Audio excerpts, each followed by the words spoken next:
The story begins with an event that took place several months ago. A girl was live streaming herself while baking sweet bread. She told her viewers that the smell was amazing and the chat was filled with excited comments. She showed the camera how soft and bouncy the bread looked before ending the stream, leaving her audience eager for the next recipe. Satisfied with how it turned out, she called the session a success. Just then, her friend entered the room and asked if she was ready to leave. She reminded her that they had an appointment and that they were running late. The main character quickly changed into her outdoor clothes, apologizing for forgetting and asking if her friend planned to turn the guy down. Her friend reassured her that it would be fine. The boy was from their school, and she just needed to reject him politely to avoid any awkwardness. She even joked that he might turn out to be the perfect guy.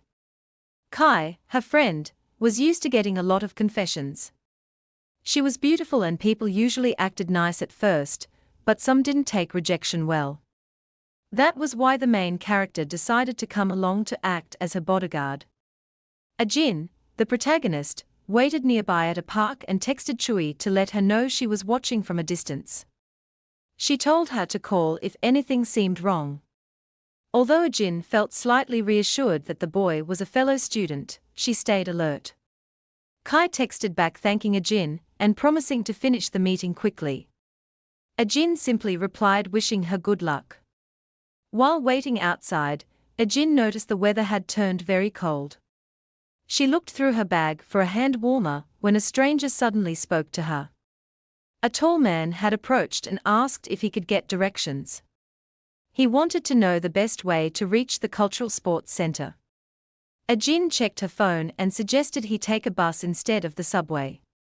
The man told her not to rush and mentioned that there was a broadcast being filmed at the center. Before he could finish his sentence, Ajin interrupted, giving him the exact bus number. Then, without warning, he placed his hand on her shoulder and commented that she looked pretty up close. Ajin looked visibly afraid as the tall man continued speaking. He asked if she wanted to be an extra in his broadcast and told her to come with him for a camera test. He kept holding on to her and mentioned that she might meet celebrities at the filming site. Then he asked again if she was interested in going with him. His sudden shift in tone made her freeze. She couldn't speak or move. Fear took over and she realized she was completely scared of him.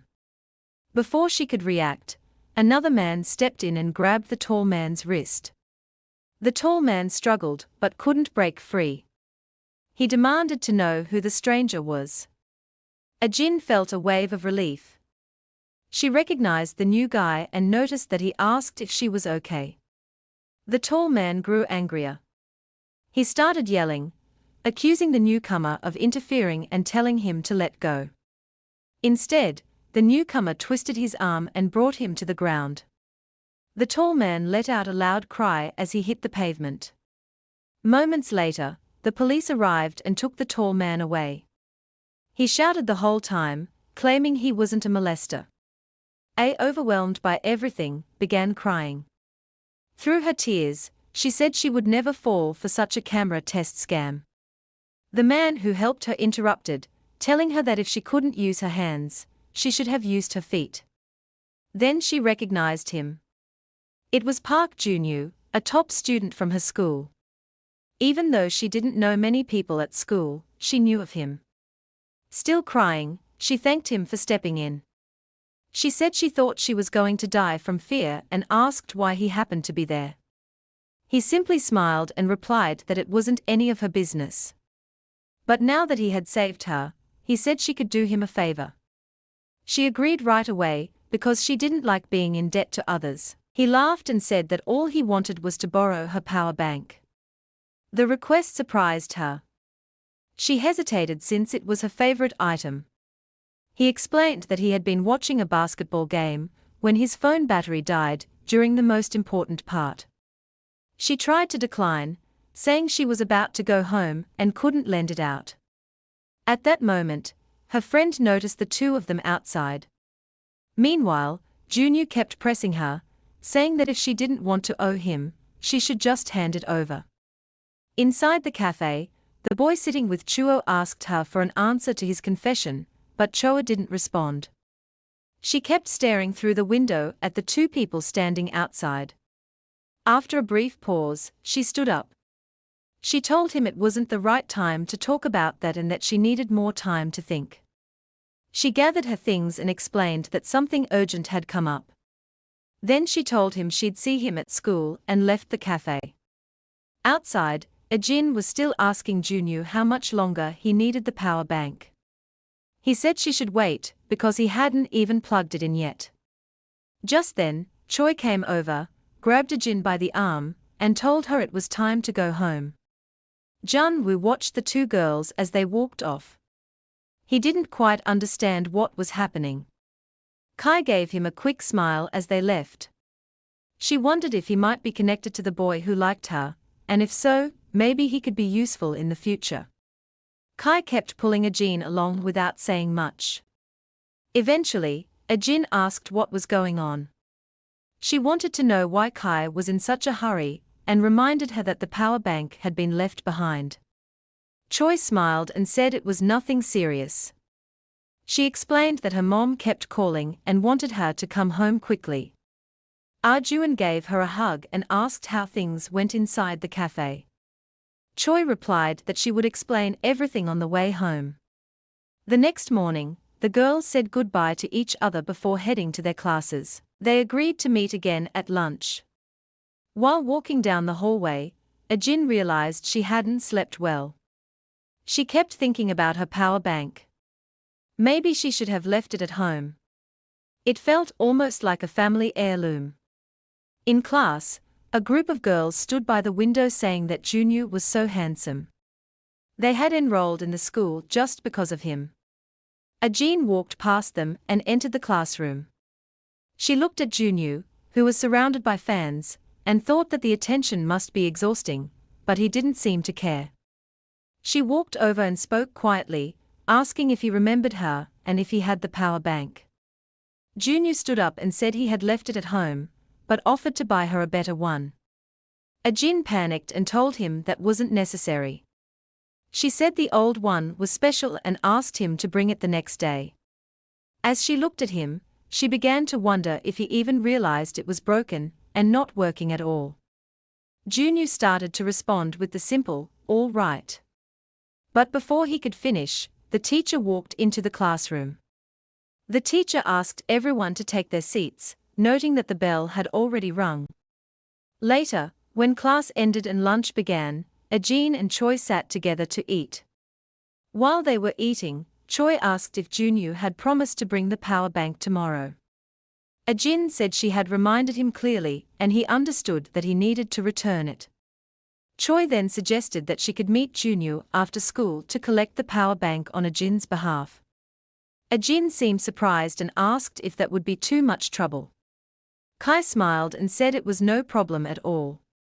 She was happy to help. After school, the weather changed suddenly and it started to rain. On the bus, a few girls were glad they had brought umbrellas. Junyu pressed the stop button to get off at the next stop. Choi happened to be on the same bus. She sat quietly, thinking about how she had always wanted to get closer to Junyu. She never expected a JYN to be the one to help make that happen. As she stared at Junyu's back, she wondered what she could do to speed things along. Her plan was simple. She hid her umbrella inside her bag and got off at the same stop as Jun-woo. When the bus stopped, he opened his umbrella and stepped out. She followed him quickly and called out his name. As she caught up to him, Choi introduced herself as Ajin's friend. Acting cheerful, she told him that Ajin had asked her to come and pick up the power bank. Jun-woo looked a little surprised. He said he had planned to give it back at school the next day. Kai smiled and insisted that Ajin wanted it back as soon as possible because it was important. Junyu agreed and invited her to walk with him. They started walking together. After a while, Choi asked if his house was still far away since they had already been walking for a while. He stopped and told her to wait out front. That's when Choi noticed something strange. They had walked alongside a long wall the entire time. She asked if the wall belonged to his house. Junyu simply confirmed it. Realizing the size of his home, Chawi smiled to herself. She now knew he was rich, smart, and good-looking. In her mind, he checked all the boxes to be the perfect boyfriend. Trying to sound playful, Choi mentioned that she got caught in the rain and felt cold. She hinted that it might be nice to dry off inside for a little while. She made an effort to look pitiful, hoping he wouldn't turn her down. She added that she regretted not bringing her umbrella. Instead of inviting her in, Junyu simply handed her his umbrella. He told her he'd be right back and that she could use it while waiting. Then he walked inside, leaving her standing outside. Kai was stunned. She stood still, unsure of what to say. Although annoyed by the situation, she accepted it. She thought to herself that if he had been too easy, it wouldn't have been interesting. Anyway, it had been a while since she felt this kind of challenge. The next day, at a convenience store, Ajin was feeling hungry. She had overslept and missed breakfast, so she decided to buy something small to last until lunch. She picked out a few items and went to the counter. The total was less than $5. But when the cashier tried to process her payment, he told her that her card didn't have enough funds.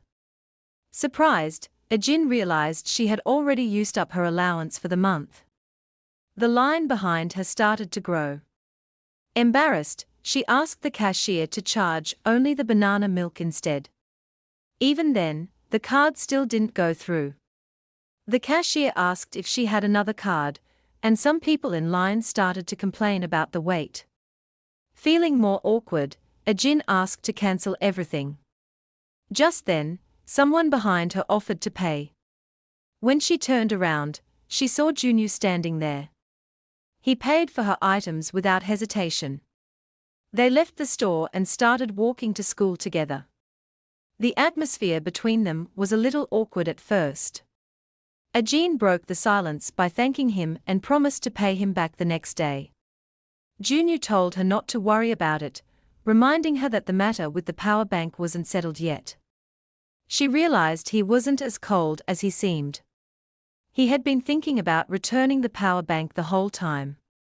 He joked that if he hadn't bought her the snack, he probably would have had to listen to her stomach growling all day. Meanwhile, Choi watched them from a distance. She couldn't understand why they were together, or why they seemed to be getting along. Later, back in the classroom, Ajin immediately asked Junyu if he had her power bank. He told her that her friend had picked it up the day before. Relieved, Ajin smiled, glad to hear that Choi already had it. She planned to collect it from her later. After class, Ajin and Chui were walking upstairs together. Choi suddenly mentioned that she didn't have the power bank anymore because Junyu had thrown it away. Ajin looked confused. Junyu had told her the day before that her friend had taken it.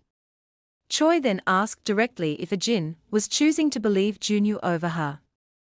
Ajin replied with frustration. It wasn't about choosing sides. She just never thought Junyu was the type to lie. She couldn't understand why he would say something different. Still feeling down about the power bank, Ajin was comforted by Choi, who reminded her that she knew how much that item meant to her. Ajin remembered the moment her father had given it to her for her birthday. That memory made the loss feel even heavier. Kai acknowledged how precious the charger was. But later, when she was alone in her room, she questioned why Ajin was so attached to something so cheap. It didn't even work well. That was the moment Chui decided to tell Ajin not to get close to Junyu. The next morning, Ajin got ready to confront Junyu, but she wasn't sure how to approach him. He didn't seem very interested in talking to her. Meanwhile, Choi grew tired of hearing Ajin talk about the portable charger. She questioned why Ajin cared so much about something from a person she barely knew. Choi reminded her that the charger barely worked and that she might never see the person who gave it to her again. Ajin responded by saying that Choi already knew how important it was to her, but Choi quickly changed the subject. She asked if a Jin could lend her a blanket, explaining that she had forgotten hers. When a Jin entered the room to get the blanket, she noticed a group of classmates gathered around her desk. Curious, she walked over and asked what was going on. One of the girls asked if it was a Jin's birthday. Someone had left a wrapped gift on her desk, but a Jin was confused. Her birthday wasn't today. She opened the box and was surprised to see a pink portable charger inside. It looked just like the one she had lost. Her name was even engraved on it. She wondered who could have left it. At first, she thought maybe it was Choi trying to cheer her up, but that didn't make sense. They had come to school together. Some classmates commented on how pretty the charger looked.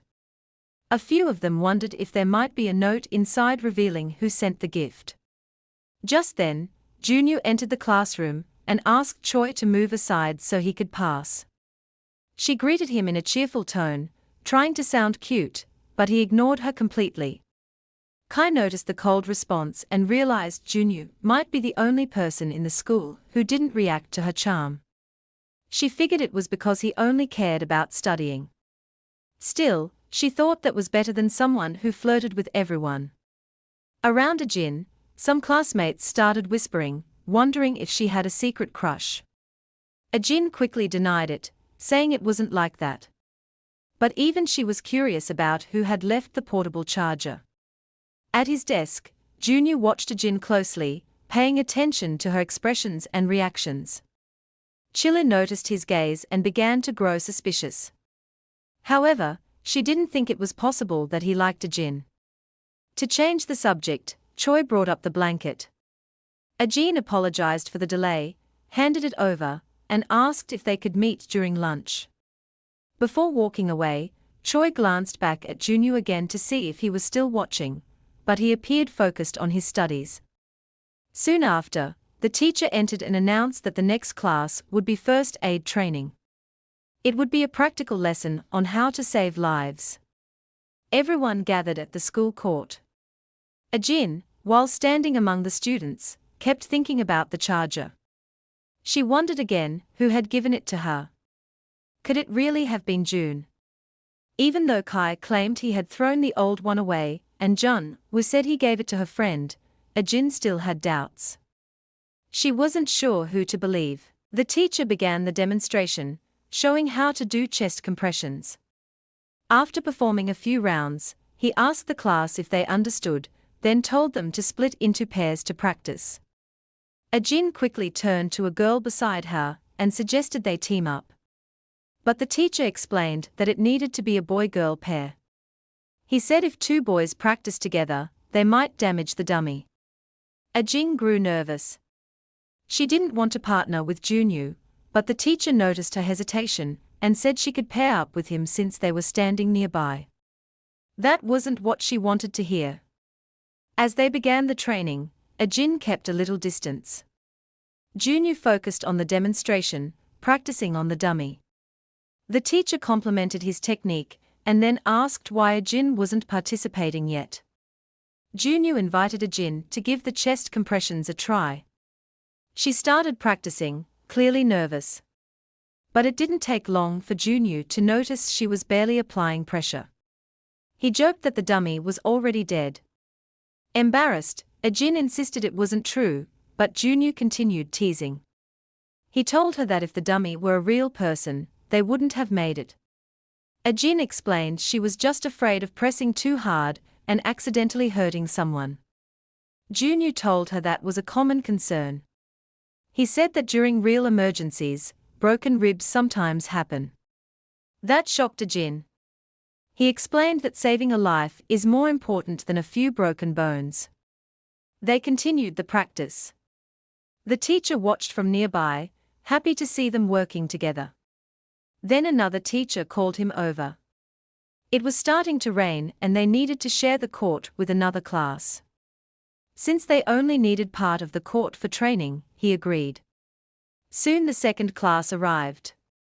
Among them was Choa, who immediately noticed In and Junyu practicing together. Following the instructions, In pushed harder on the dummy's chest.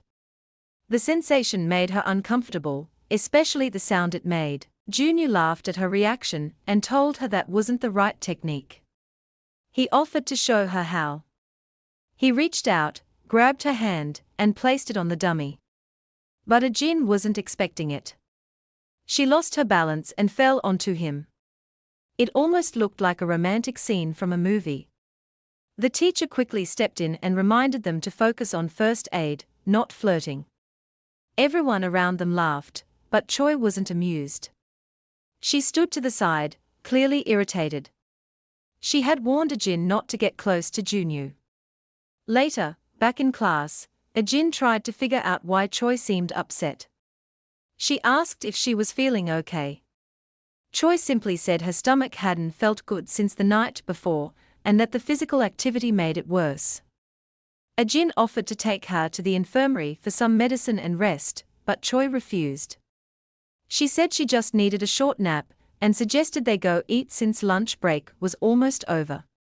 But in truth, Choi was thinking something completely different.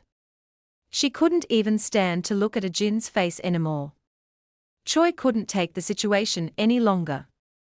She asked Ajin to go get lunch alone and pretend they were together. She claimed it was only because she didn't want Ajin to skip a meal. Ajin was touched by the gesture. She agreed to go alone and told Choi not to worry. She should just rest and take her medicine. But in truth, Kai was thinking about how to create distance between Ajin and Junyu. She hoped the charger hadn't come from him. At the cafeteria, Ajin felt a bit awkward sitting alone. Eating by herself made her uncomfortable. But before long, Junyu and his friends showed up and asked where Choi was. Without waiting, Junyu pulled out a chair and sat next to her. Ajin was surprised. Then he handed her his sausages. His friend looked annoyed. The sausages were the best part of lunch, and he had wanted them for himself. Hajin assumed Junyu was doing all this because he still felt guilty about the lost charger. Trying to lighten the mood, Junyu joked that she needed to eat more and get stronger, especially after falling on top of him during training. Auden was embarrassed. She quickly said that she only fell because he had pulled her so suddenly. Junyu's friend grew suspicious. It wasn't like Junyu to talk to girls, let alone share his food. Ajin kept eating but couldn't stop thinking about how to bring up the new charger. Still, part of her was glad she didn't have to eat alone. Realizing this made her feel uneasy. She tried to convince herself that she was fine on her own and didn't need anyone. After a while, Junyu's friend stood up to get more food. Meanwhile, Ajin stayed focused on her plan to talk about the charger. Junyu seemed confused, watching her continue to eat without stopping. The next morning, Ajin left the house late and nearly missed the bus. She caught it just in time before it pulled away. As expected, the bus was crowded and there were no empty seats. That's when she spotted Junyu sitting quietly. The memory of falling on top of him came rushing back, and she immediately felt embarrassed. To make things worse, Ajin remembered how Junyu had joked about her falling on him during lunch. Embarrassed all over again, she made a silent decision. She'd ignore him completely, pretend he didn't exist, pretend she didn't hear him, see him, or even remember the sound of his laugh. The bus driver suddenly announced that there had been an accident ahead. Traffic was backing up, and more passengers were expected to board at the next stop. The front of the bus started getting crowded. Passengers began shuffling to the back to make room. Hajin stayed where she was. She didn't want to move closer to Junyu, but the driver wasn't having it.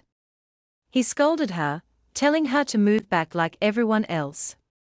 Junyu, watching the whole thing, let out a chuckle. That laugh, it made her cheeks burn. Humiliated, she inched her way toward the back, doing her best to act invisible. Junyu pointed to the space near him and casually said, "You can stand here. There's room." Reluctantly, she took the spot. She told herself she was only doing it to avoid another scolding. Junyu thought for a moment. Maybe he should offer her his seat. But before he could, the bus made a sharp turn. Everyone staggered, struggling to keep their balance. Ajin lost hers entirely. She stumbled right into Junyu's lap. The silence between them shattered. Her eyes went wide. His did, too. In a panic, she scrambled up, but in the rush, her head smacked against his chin. They both winced in pain. "Sorry," she blurted out, red-faced. "I didn't mean to fall on your thighs." Junyu managed a soft smile, trying to hide his own fluster. He'd caught a faint sweet scent from her hair. Something soft and familiar. "It's okay," he said. "It happens." They both avoided eye contact after that. Finally, the bus rolled to a stop outside the school and everyone began filing off. Ajin and Junyu walked behind the others, keeping a small distance between them, but she couldn't wait any longer. Now was her moment. She took a breath and turned to him. "Hey," she said. "Was it you who left that charger on my desk yesterday?" Junyu glanced at her, and she hurried to explain. I didn't think it could be anyone else. So, thank you. It's really pretty." He looked surprised for a second, then smiled. "A real one. I'm glad you liked it," he said quietly. "I bought it for you. I figured it was the least I could do." Ajin blinked. "Wait, so you didn't throw the old one away?" Junyu shook his head. "Number. It was already pretty much broken, so I just thought I'd get you a better one. I felt responsible." She stared at him, puzzled. That didn't match anything Choi had told her. So why did Choi say he'd thrown it away? Arjuan's thoughts tangled, and somewhere deep down, something began to shift. Arjuan decided not to press further. Instead, she smiled and thanked Juno again, saying she'd definitely used the charger a lot. As they spoke across the street, Choi was watching. Seeing the friendly atmosphere between them made her increasingly jealous and irritated. In her mind, Junyu should be interested in her, not Ajin. Frustrated, Kai quickly messaged the guy who had confessed to her earlier. She asked to meet up, which caught him off guard, but made him excited. He thought she might finally be giving him a chance. She also asked him to bring a friend, claiming that her own friend was really into him. It was all part of her plan to create the perfect setup and to get closer to Junyu. When the day of the meetup arrived, Junyu was standing in front of the movie theater waiting for his friend. He sent a message asking if he was on the way. That's when he heard a voice calling his name. It was Choi. She walked up to him with 2 drinks, coffee and soda, and offered them casually. Junyu looked confused. He asked why she was there and why she brought drinks.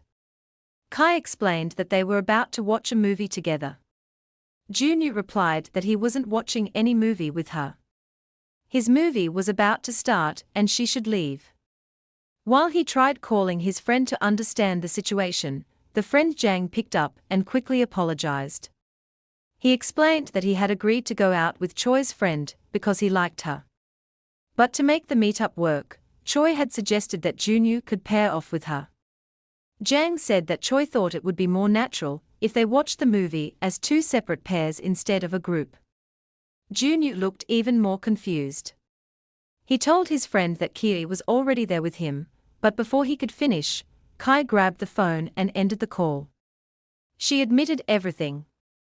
She told Junyu that she had planned this and liked him. She even said the story about picking up Ajin's charger had been a lie.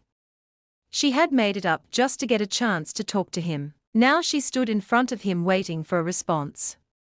It finally dawned on Junyu. Everything had been a setup from the beginning. Choi had orchestrated the entire situation. Before he could say a word, she asked him what he thought of her. She said she wanted him to get to know her better. He didn't respond to the question. Instead, he calmly asked for his phone back. Choi refused. She told him that if it was because of Jong Men, she'd make things right. She'd reject him. Then she looked at Junyu and asked again, more directly this time. What did he feel for her? He stayed quiet. For a moment, it felt like she had won. She believed his silence meant he was seriously considering her feelings, maybe even moved by them. She was convinced he'd say yes. But then he broke the silence. His voice was steady and firm. I don't like you. Those 4 words hit her like a slap. Her smile faded instantly. It didn't make sense. No one had ever rejected her before. She wasn't used to hearing no. Shaken, she tried to recover her composure. Her instinct was to cry, to pull him into guilt. Tears welled up in her eyes as she asked, how can you reject me without even thinking about it? But Junyu didn't flinch. He told her there was nothing to think about. He was sure of how he felt. He asked again for his phone. She still didn't return it. Instead, she pleaded, asking him to take more time to give her a chance. But he was done. His patience had run out. He pushed her hand away and warned her not to touch him. If you want to keep the phone, then keep it, he said coldly, turning away. Stunned, she stood there alone outside the cinema, furious and humiliated. She wasn't used to losing, not like this. Her pride couldn't handle it. She called out after him one last time, trying to draw him back. Take your phone. He turned around slowly, his eyes filled with frustration. I don't like you. Whether it's good or bad, I'm not interested in you, he said. The only thing I want is for you to reject Yong Minute properly and apologize. That was the end of it. Or so it should have been. As Junyu walked away, Kai stood frozen. She looked down at the drink she was still holding. And then in a sudden outburst, she dropped them to the ground. The coffee splashed everywhere. She screamed, pretending the coffee had burned her. And as she predicted, Junyu turned around.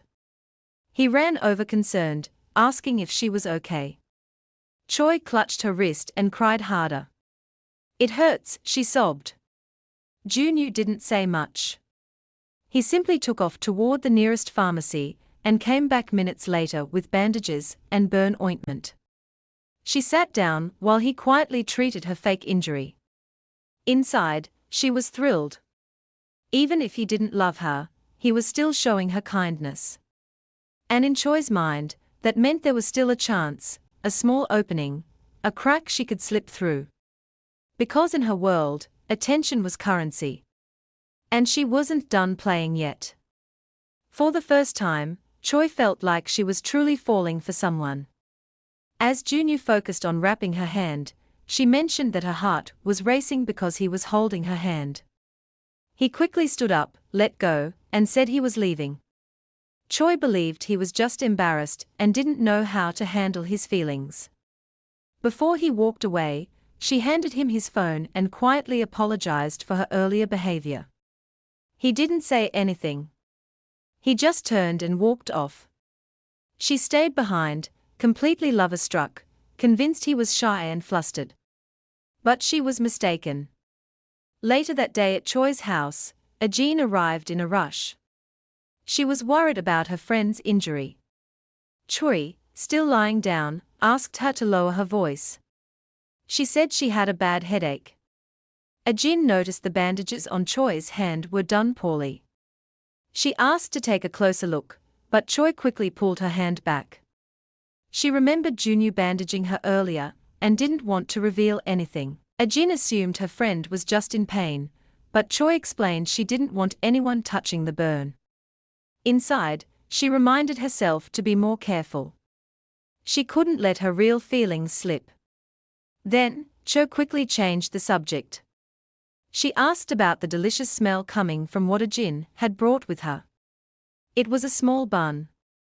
Ajin had made it after hearing about her friend's injury. She brought it as a gesture of care. Choi smiled and said she loved Ajin's homemade buns. She suggested they go to her room, eat, and watch Netflix. Of course, Choi planned to keep acting sick to make Jin do everything for her. She claimed her hand still hurt and asked Jin to set the table.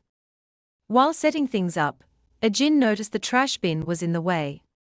She moved it aside, but something inside caught her attention.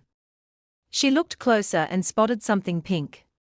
Her old portable charger. She picked it up and saw her name engraved on it. Confused, she turned to Choi and asked why her charger was in the trash. Choi, distracted and admiring her bandaged hand, realized too late she had forgotten to take out the trash. And now the evidence was sitting right in front of them. Jin kept thinking about the situation. She couldn't understand why the charger had ended up at Choi's house if Jan Woo hadn't thrown it there. Choi didn't know how to respond. She looked at Jin silently, trying to come up with a way out. Eventually, she said that she had found the charger in Jan Woo's trash.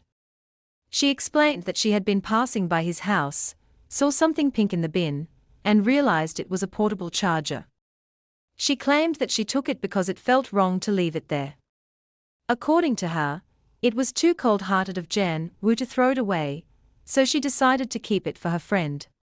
But the explanation didn't hold up for long. Jin remembered that Kai disliked touching anything dirty. That detail didn't add up. Kai tried to keep the story going. She said she only took it because she knew how important it was to Jin. She insisted that even though she hated doing something like that, she had done it out of care for her friend. She added that she hadn't returned it earlier because she couldn't remember where she had put it. She also said she felt hurt being questioned by someone she cared about. Ain, still unsure but wanting to believe her, gave Kai a hug. She accepted the explanation and thanked her friend for doing something difficult just to help. The issue was dropped and things returned to normal. The next day at school, the teacher announced a new assignment. Students would have to work in pairs. To avoid any problems, the teacher explained that the pairs had already been assigned. The class didn't like the idea, but the teacher asked them to check the list before complaining. Everyone rushed to the paper, eager to see who would be John Woo's partner. It turned out to be Jin. Some students said she was lucky. Jan Woo was known for being smart. A few of the girls felt jealous. They had wanted to be his partner, too. Jin, however, wasn't excited. She still felt awkward being around Jan Woo after everything that had happened. She walked up to him and asked when they should start the assignment. Instead of waiting for her to speak, Jan Woo took the lead. He said they needed to set a time soon since the school schedule was tight this semester. They agreed to meet on Saturday. When Saturday arrived, the weather was clear. Spring flowers were blooming, and Jin thought it might be nice to hang out with Kai after finishing the assignment. She arrived at the cafe a little early and found a seat. The place was busy and full of people. She began organizing her things on the table while waiting for Jan Woo. As she adjusted her setup, her hand bumped into her cup. It nearly tipped over. She caught it at the last second, but the sudden movement caused a mess. Holding the cup in one hand and her laptop in the other, she felt like she was going to drop something. At that moment, Jan Woo showed up. He reached out and caught the cup before it hit the ground. Jin was surprised to see him arrive at exactly that moment. She also felt a bit embarrassed. He told her to go wash her hands and said he'd call someone over to clean the table. She hesitated. She felt responsible and wanted to clean it herself, but he was already walking toward the counter repeating that she should just wash up. While washing her hands, she got a message from Kai. Kai said she wouldn't be able to meet that day because of a modeling job. Jin was impressed. Her friend always seemed to be doing something cool. Inspired, she felt motivated to do her best, too. When she returned to the table, the mess was gone. Everything was clean and in order. Jan Woo had even brought her another drink. It looked like a banana smoothie. She thanked him. He noticed and commented that she always seemed to be drinking something banana-flavored. She said it was simple. She just really liked bananas. Then he sat down next to her, not across from her. She wondered why. He said he wanted to sit there so he could keep an eye on her, just in case she got clumsy again. She felt a little embarrassed, but told him that even though she wasn't great at studying, she always pulled her weight in group projects. She said she wouldn't be a burden. He smiled at that and told her to open her laptop. Then he said he was impressed she remembered to bring it. Sometimes it felt like Jan Woo only showed up to tease her. Still, Jin appreciated that he had helped her. Elsewhere, Choi finished her modeling job. She thanked the team and headed out. She didn't want to go home yet. It was still early and she had nothing to do there. She started thinking about who she could invite to hang out. That's when she noticed several unread messages from young men. He had been trying to reach her. She had told him she was sick to avoid going to the movies with him. Now, she debated whether she should explain or just be direct. In the end, she sent a message saying she liked someone else and didn't want him to contact her anymore. It was a harsh message, but she sent it without hesitation. With no other plans, she remembered that Jin had mentioned the cafe where she would be doing her assignment. Choi decided to go there.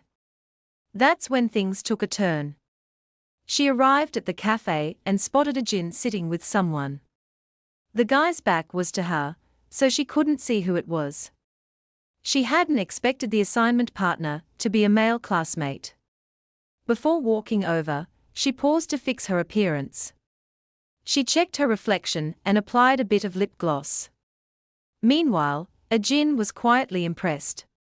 John Woo was writing the entire assignment in English. He didn't even need a translator. He worked quickly and confidently. Then his phone rang. It was Young, who was clearly upset. He had just been rejected and needed someone to talk to. Jan Woo looked annoyed. He seemed to guess that Choi hadn't handled the situation gently. After the call, he told Jin that something had come up and he needed to leave. Most of the work was already done. He told her she just needed to finish the design part. Jin understood and told him to go ahead. She said not to worry. She would handle the rest. She felt motivated to do a good job, especially since he had already done so much. Choi was still nearby, pretending to check her makeup in the mirror. She overheard Jan Woo talking on the phone again. He said he was heading to another friend's house to meet Yong Minute. Only then did she realize the guy sitting with Jin had been Jan Woo all along. Instead of saying anything, she sat down at a nearby table behind Jin. She waited in silence while Jin kept working. Eventually, the protagonist stood up and headed to the bathroom. While Jin was away, Choi saw a chance to cause trouble. She thought that if the project files disappeared, Jan Woo wouldn't get a good grade. That would likely make him upset with Jin. She tried to open Jin's laptop, but it was locked with a password. Her first guess was Jin's birthday. It didn't work. She kept trying different combinations. After a few more failed attempts, she hesitated but decided to try one more. To her surprise, the password turned out to be her own birthday. She paused. Realizing Jin had used her birthday made her feel something unexpected. It was a reminder that her friend really did care about her. Because of that, she changed her mind. Instead of deleting the whole file, she removed everything except the first and last page. Then she arranged the screen so that when Jin returned, she'd just send the email without double-checking the content. Choi felt excited thinking about how surprised Jin would be when the mistake was discovered. The next day, the teacher began class by talking about the assignments. She said some groups hadn't submitted their work, even though she had made it clear that missing the deadline would affect their grade. Then she started reading out the names of the students who didn't turn anything in. Jin and Jan Woo were on the list. They were both shocked. The entire class began to whisper and react. Everyone knew Jan Wu was one of the top students in English. It didn't make sense that he hadn't submitted the assignment. People started guessing that the issue might have been Ajin's fault. Ajin quickly spoke up. She said she had sent the assignment and asked the teacher to check her email again. The teacher confirmed that a file was sent, but there seemed to be a problem. She asked if Ajin had reviewed the document before sending it. Ajin opened the file to see what was wrong. She was stunned. Only the first and last page were there. Jan Wu's entire portion of the project was missing. The class started to laugh and make comments. Some said they must have spent all their time on the design and forgotten to do the actual work. Ajin began to panic. She realized that John Wu's grade might suffer because of this. She couldn't understand what had happened. She was sure she had checked the file before sending it.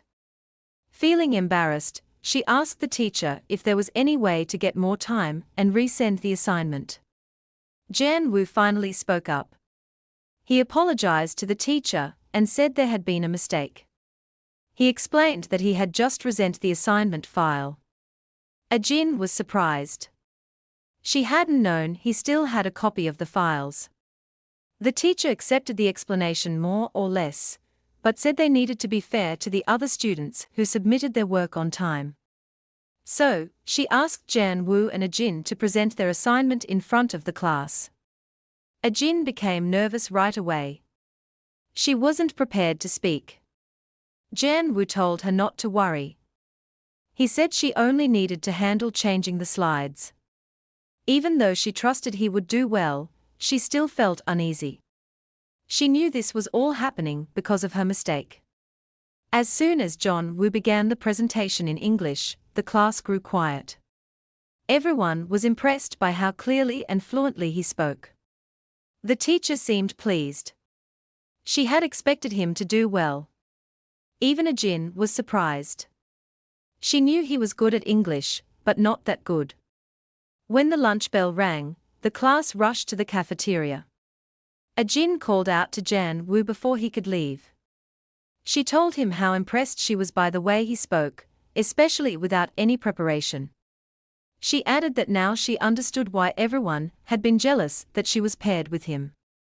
Then before he could reply, she quickly apologized. She said she had checked the file before sending it and didn't know how the problem happened. She told him she wanted to find a way to return the favor. Just as Jan Wu began to say it was fine and that she didn't need to worry, Yang appeared. He interrupted and called Yang Wu to go eat lunch with him. Jan Wu left with Yang, leaving Ajin alone in the classroom. Even though Jan Wu told her it was okay, Ajin couldn't stop thinking about how to make it up to him. Meanwhile, Choi was walking around the school looking for Ajin. She wanted to see how upset Ajin was. She assumed Jan Wu must have blamed her, and that she would be feeling miserable. When she finally found her, Choi smiled and asked how things were going. To her surprise, Ajin seemed cheerful, much more than she had expected. Ajin explained everything that had happened. She talked about how Jan Wu had saved the presentation, and how well he had spoken.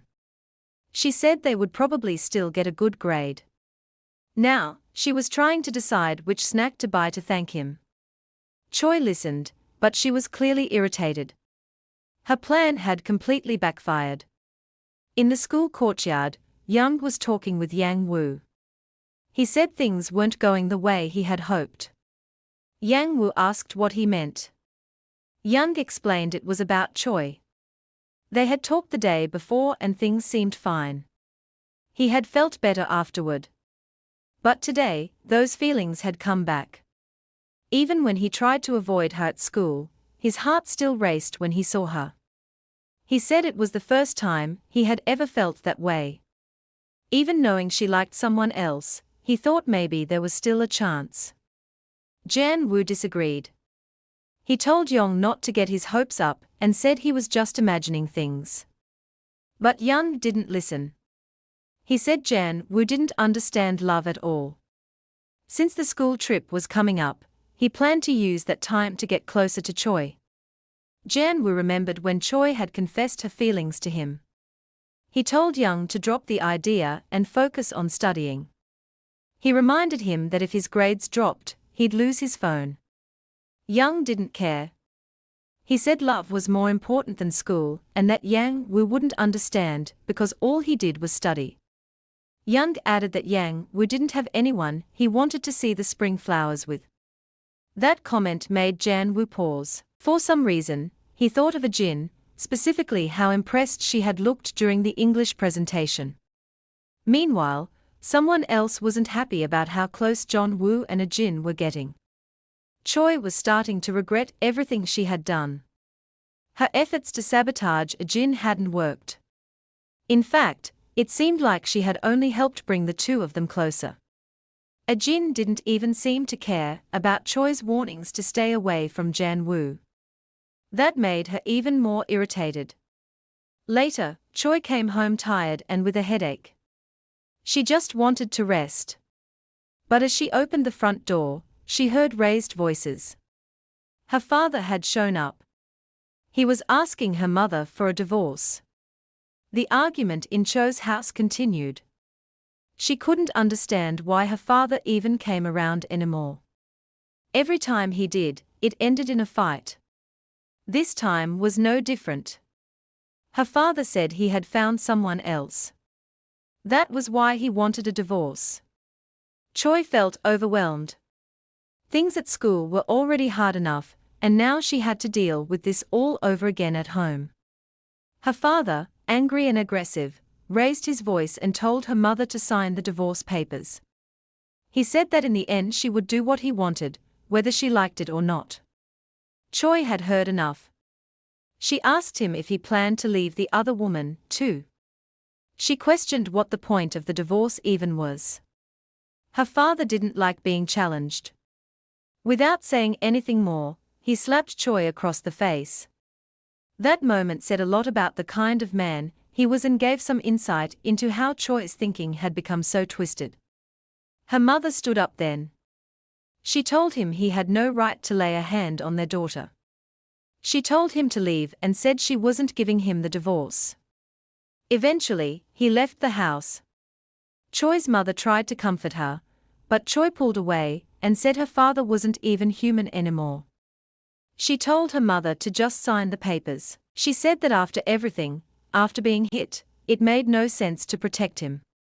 Her mother, still holding on to some hope, told her not to say that. She reminded her that no matter what, he was still her father. That only made Choi angrier. She yelled at her mother, saying she was worse than her father for letting things get this far. Then she stormed into her room and locked the door. Inside, she sat down and started thinking about her life. She wondered how she could ever change it, but her thoughts were interrupted when she noticed a box of sweets on her desk. Jin had sent them along with a note saying how much she cared about her friend. That made Choi even more upset. She knocked the cookies onto the floor in frustration. To her, everything always worked out for Asian, but nothing ever seemed to work out for her. In that moment, she made a decision.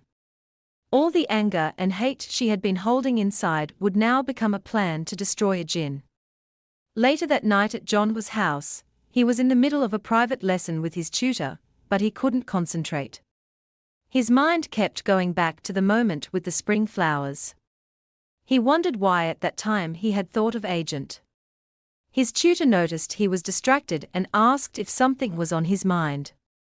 The tutor commented that it was the first time he had seen Jan Woo this distracted. Jan Woo brushed it off and said he was just spacing out, but the tutor pushed a little further. He asked if maybe Jan Woo was interested in someone. Before he could answer, Jan Woo's thoughts drifted again to Jin. For the first time, he blushed while thinking about her. The tutor reminded him to focus and continued with the lesson. Meanwhile, at Jin's house, she was in the kitchen baking cookies. She planned to give them to her friends during the school trip the next day. Her parents came home from work. They told her not to stay up too late since she had a big day tomorrow. Ajin said she was almost done and would go to bed soon. They smiled and said her friends were lucky to have someone like her. Her father, happy to see her in a good mood, gave her some money. He told her to enjoy the trip and maybe buy a few small gifts. Back in her room, Ajin started packing. She decided to bring her portable charger. Looking at the 2 chargers she now had, she remembered something from a year ago. It was during camp at Y University. In the dorm, Ajin had tried to convince the other girls to stay the night. It was their first day of camp, and she thought it would be fun, but the others weren't interested. They said they only signed up for the extra credit and didn't want to spend the whole night there. They also mentioned that Ajin had been scolded in class earlier for dozing off, and she didn't seem to care about her grades anyway. The group agreed to leave together. Ajin, not wanting to be left alone, decided to go with them. Later, they tried to sneak out quietly in the dark, but they were caught when the hallway lights came on. The instructor's assistant had been waiting and stopped them. Ajin was caught off guard. She was impressed by him. Calm, direct, and sharp. In that moment, she blushed and realized she might be feeling something new. Maybe for the first time, she was experiencing what people call love at first sight. Back then, Ajin didn't know where she got the courage, but she remembered walking up to him and asking for his phone number. They started talking almost every day. But everything changed when he got a girlfriend. Even though she had never confessed her feelings, it still broke her heart. She realized then that to him, she might have just been a student he met during camp. And in that moment, something else became clear. The portable charger wasn't a gift from her father after all. It had been from him. Her very first crush. She smiled as she looked at the charger. She wondered how he was doing now. Back in the present, the scene shifted to Y University. Her former crush was standing on campus surrounded by a group of girls. They were congratulating him on getting a teaching internship. They asked him where he would be working. He told them Sarin High School. So, that was the little spoiler for what's coming next. Now, it was finally the day of the school trip. The students were complaining, saying they wish they were going to an island or somewhere farther away. Ajin wasn't focused on that. She was only worried about one thing, where her friend Choi was. She called her and asked to meet before they left. There was something she needed to give her. When Ajin turned around, she saw Choi approaching. She was all dressed up, wearing a crop shirt. It was clear she hadn't come to the trip just to relax. She had come to be seen. Ajin scolded her, saying the outfit showed too much skin. Choi pulled away and told her to stop tugging at her clothes. She said she was fine the way she was. Just then, the crowd grew quiet. Everyone turned to look at Jan Woo. Even Ajin and Choi paused, surprised at how good he looked in casual clothes. Some girls rushed over to him. They complimented him and asked if he had already chosen a seat for the train ride. Meanwhile, John's friends were getting ready for the trip in their own way. They had brought alcohol and were already talking about inviting some girls to hang out later. Choi immediately paid attention. She wanted to get closer to John Woo during the trip. The boys mentioned that the room they planned to use for the hangout was going to be Arjuan's. Choi stepped into the conversation and called out to young men. He was caught off guard. He hadn't expected her to speak to him. She said she didn't mean to interrupt, but their night sounded fun and she wanted to join. Young Minute, clearly excited, said yes right away. He thought it was amazing that she wanted to be there. Soon after, the students began settling in on the train. They found their seats, took pictures, and laughed with their friends. But Choi didn't feel comfortable. She didn't understand why everyone was taking so many photos. After all, it was just a train ride. She shrank back into her seat, trying to avoid being in any pictures. Earlier that morning, before she left home, her mother had handed her an envelope full of money. She said it was from her father for Choi to spend during the trip. Choi got angry. She threw the envelope aside, saying there was no point in giving her money now, not after everything he had done. But as always, her mother only said that she shouldn't speak badly about her father. In another train car, Jin was feeling too warm. She had worn a long-sleeved shirt and now regretted it. She tried calling Choi to ask if she wanted to go to the vending machine with her, but Choi was asleep. So, Jin decided to go alone. When she reached the vending area, she saw Jan Woo already there getting a drink. He noticed her and asked if she wanted something. She looked at the options and pointed to the green apple drink he had just taken. She said it looked good and that she'd get the same. But when she reached for one, she realized there were none left. The last one had been the one Jan Woo was holding. Without thinking twice, he offered it to her. He said it was meant for young men, but since young Minute was sleeping, she could have it. Jin asked if he was sure. He said it was fine. She smiled and took the drink. For a moment, Jan Woo didn't respond. He just stood there watching her. He seemed to forget what he was about to say. But then the quiet moment was interrupted. Another student rushed into the train car and accidentally bumped into Jin.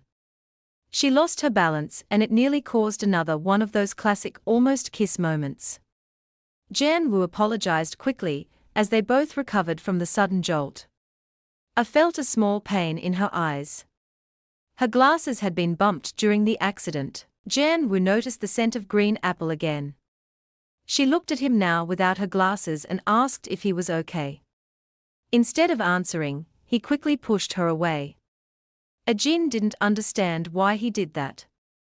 The moment reminded her of the first time they met in the park. Back then, he had saved her from a strange man and asked why she didn't use her legs if her hands were full. She also remembered what Choi had told her, that Jan Woo had thrown her portable charger in the trash. Without thinking, she asked him why he was always so mean to her. Jan Woo realized then that she had misunderstood everything. It was clear she thought he disliked her. On impulse, he said something unexpected. He told her he actually liked her. Jin froze. She didn't know how to react.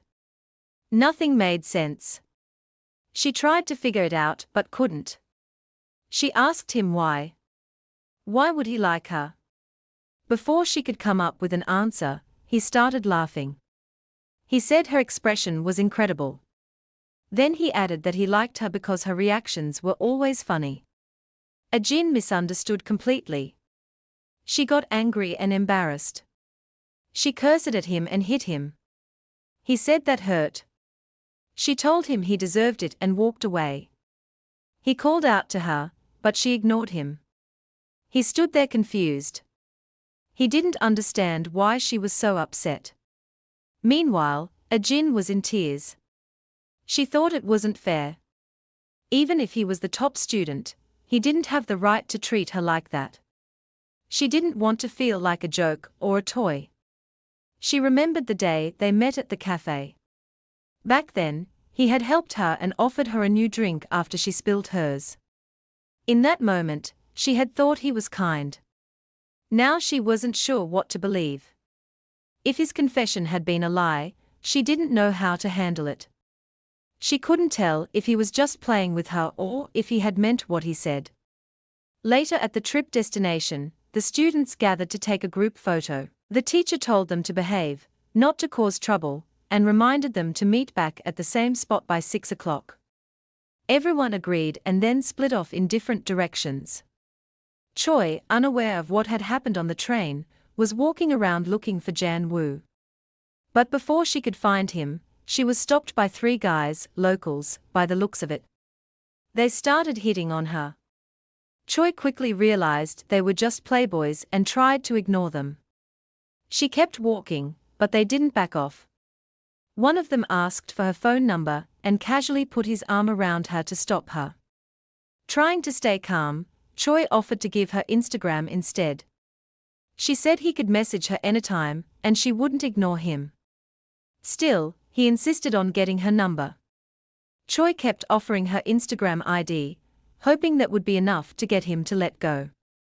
Now surrounded and unsure of how to get out of the situation, she started to feel nervous. And the truth was, she didn't even want to give them her Instagram. Right then, Auden showed up. She shouted that the teacher had told them not to talk to people outside their school.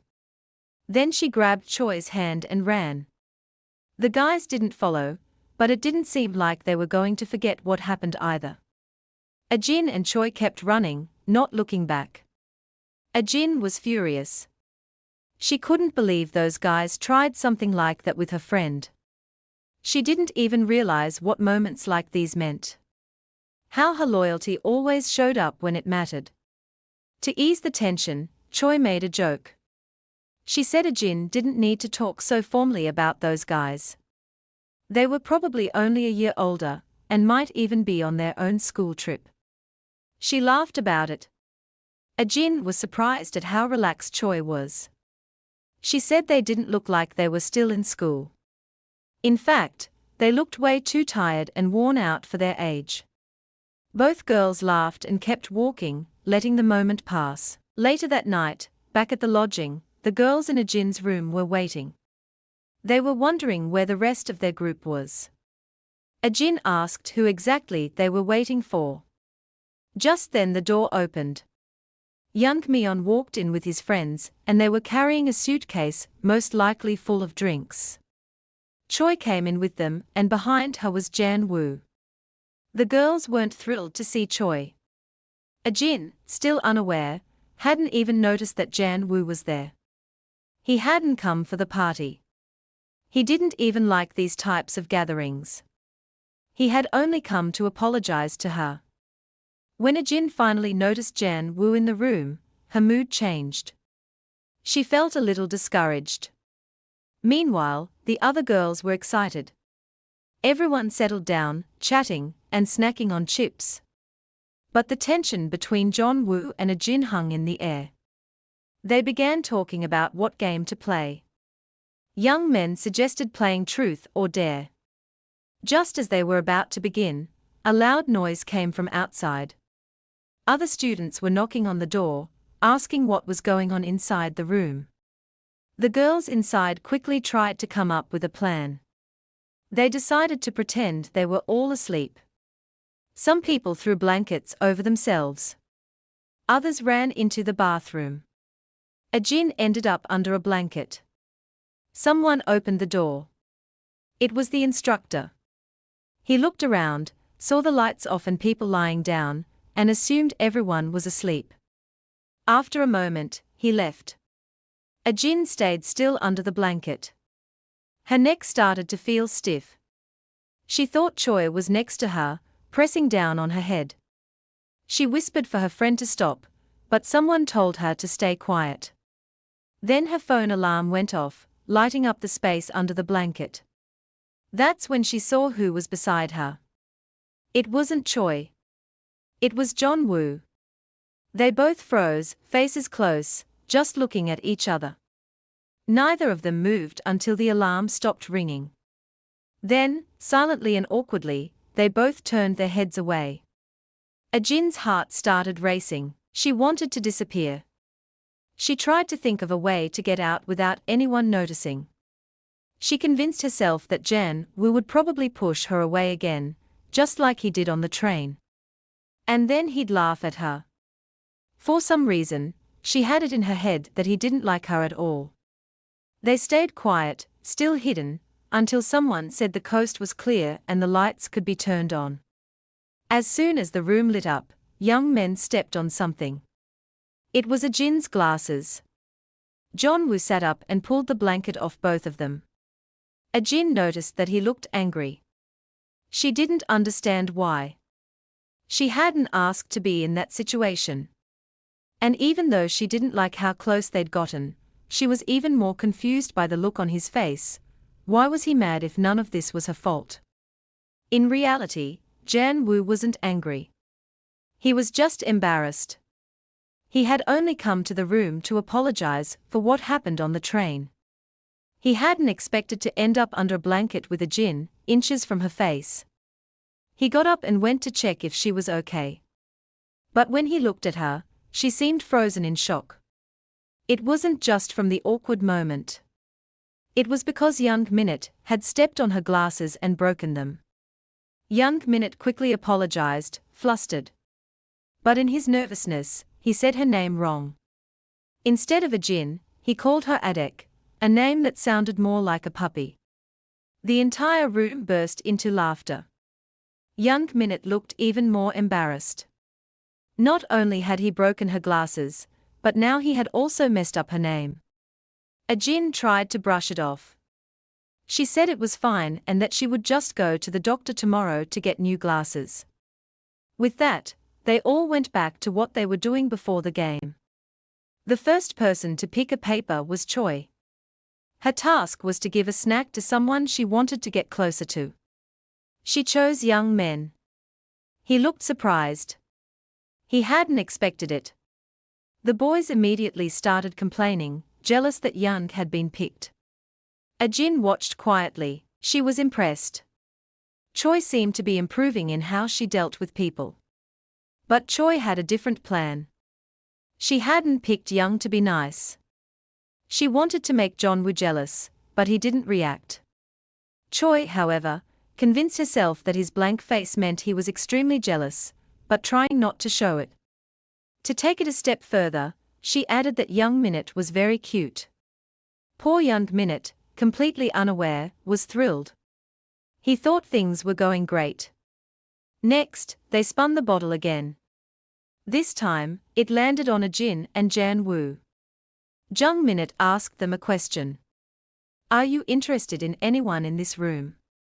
Everyone leaned in, curious. A Jin and Jan Woo both looked at each other. They didn't say anything. They just stared for a moment, thinking the same thing, but not saying it out loud. Then they quickly looked away. A Jin was thinking that maybe she wasn't actually bothered. Jan Woo hadn't come to tease her. He came to apologize. And Jan Woo was thinking that maybe she didn't hate him after all. The rest of the group started whispering. They found it strange that neither of them answered. Why did they look at each other like that? What were they thinking? No one knew, but everyone could feel the tension. And the question still hadn't been answered. Since a Jin and John Woo took too long to answer the question, they were told to draw punishment slips. A Jin picked one that said she had to take a photo of the professor's room door. Jan Woo picked a slip that said he didn't have to do anything. But since neither of them had answered, the group decided both of them had to do a Jin's challenge. Their friends warned them if they got caught, they shouldn't mention the game, and they shouldn't come back to the room either. A Jin looked uneasy. She wasn't comfortable being alone with John Woo. Her friends tried to encourage her. Choi offered to go in her place, but young men quickly stopped her. He said that wasn't allowed. Everyone agreed to stay quiet and get back inside before anyone got caught. A Jin said goodbye and left with Jan Woo. Choi stayed behind, irritated that she couldn't take a Jin's spot.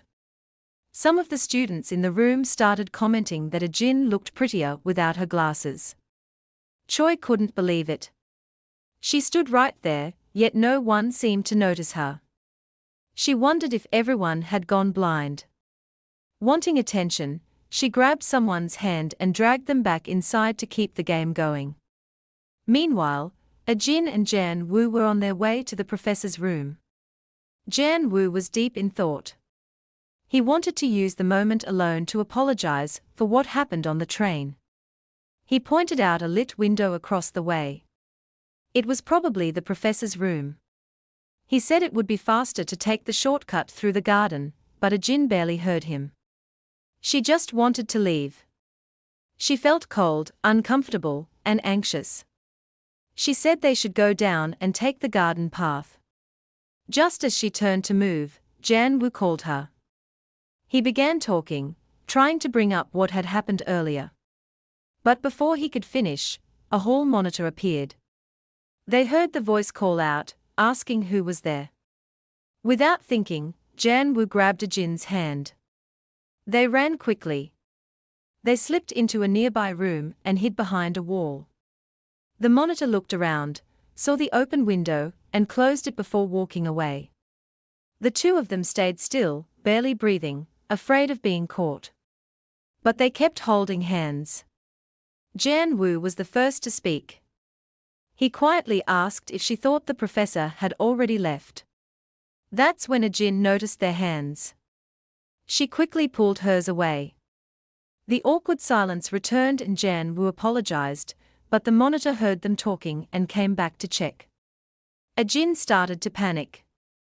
If they were caught, they could lose points. Janwoo stood up and told her to stay hidden.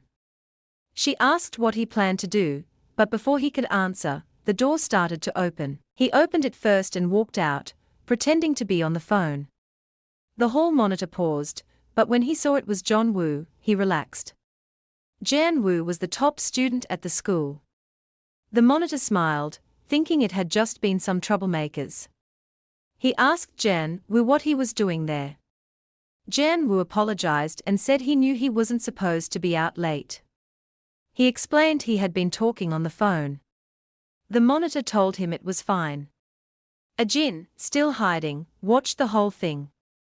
She noticed how different the tone was with Janwoo, how respectful the monitor was. Even so, Janwoo would still get a small penalty point for being out late. The monitor asked if he had seen anyone else around. Janwoo calmly said no.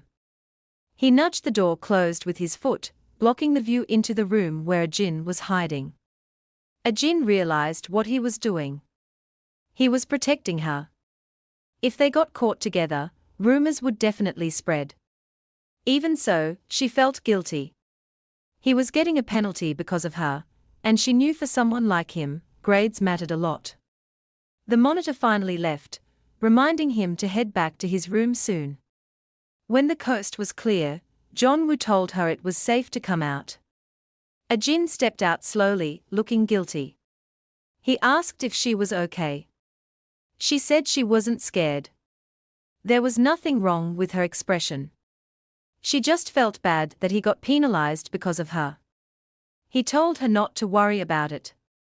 Then he said they should finish what they started and take a photo of the professor's door.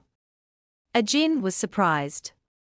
She had assumed he would give up on the task after getting a penalty.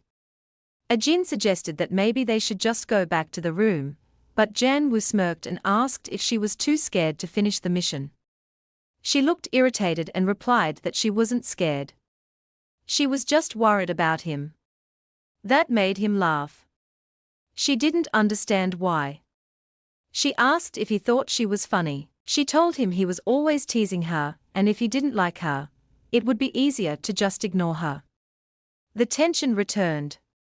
He didn't say anything right away. She waited, confused by his silence. Then without warning, he gently placed his hand on her head. He told her that even if he joked around, he would never mistreat her. He said he didn't hate her. That was the reason he had come all the way out there. He turned and started walking ahead. He told her to hurry up, or they might get caught again. Auden stood there for a second, taking in his words. Maybe something was finally changing between them. She followed closely behind him as they made their way to the teacher's office. Her steps were quiet, her body trembling in the cold. When he turned back, he caught sight of her shivering. Without hesitation, he slipped off his jacket and placed it gently over her shoulders. The warmth steadied her, and though her heart still raced, she found herself a little more at ease. Yet, doubts clouded her mind. She couldn't believe his small act of kindness, brushing it off as a prank. Her flustered reaction broke through in frustration, but instead of taking offense, Park Jun-woo only laughed. To him, her outburst looked strangely amusing. With a playful smirk, he turned and walked ahead, his laughter echoing softly as she trailed after him, still caught between anger and confusion. They arrived at the teacher's office and quickly snapped a picture, proof of the door's number to show the others waiting inside. But when they returned, all eyes shifted toward Jin, still wrapped in Janwoo's jacket. Whispers began to spread, teasing comments sparking louder than she could bear. She explained hurriedly that he had only lent it to her because of the cold, but no one seemed to believe her. The noise grew heavy, filling the room with restless chatter until Janwoo himself could no longer stand it. He slipped away quietly, leaving behind the chaos. They pleaded for him to stay, but his decision was firm. One by one, the group began wishing each other good night. Yet in one corner of the room, a quiet sorrow lingered. Choi sat alone, sulking, her heart heavy with disappointment.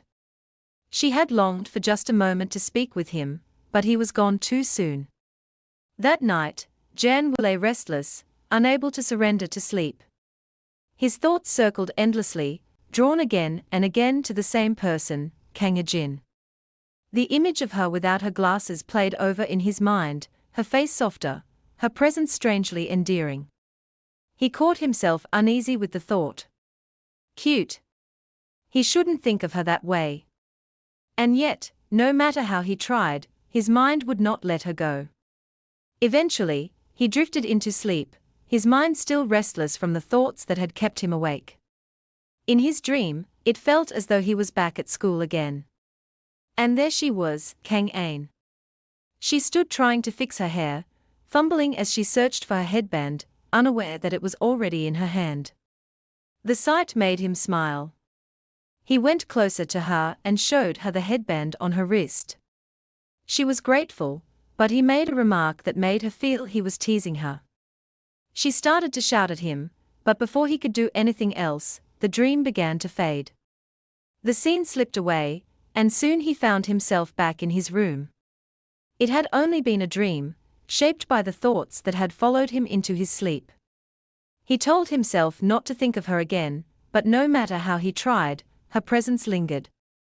The next morning, the teacher returned with a new pair of lenses for Jin, so she could use them during the school trip. At the same time, Kai Jong-minute was scolded for his actions. He felt bad and offered his apology, though Jin wasn't too upset. In truth, she had always wanted to change her lenses. Though the situation had been rough, it almost felt as if he had helped her in an unintended way. Later, Jin held Janwoo's jacket in her hands. She gave it to Jong-minute asking him to return it. But as Jong-minute looked around, he spotted Janwoo running an errand. He called Jin back and placed the jacket in her hands again, insisting that she should give it to Janwoo herself. Reluctantly, she accepted and went after him. When she caught up to him, Janwoo stopped and turned, but her eyes dropped to his shoes instead. His shoelace had come undone.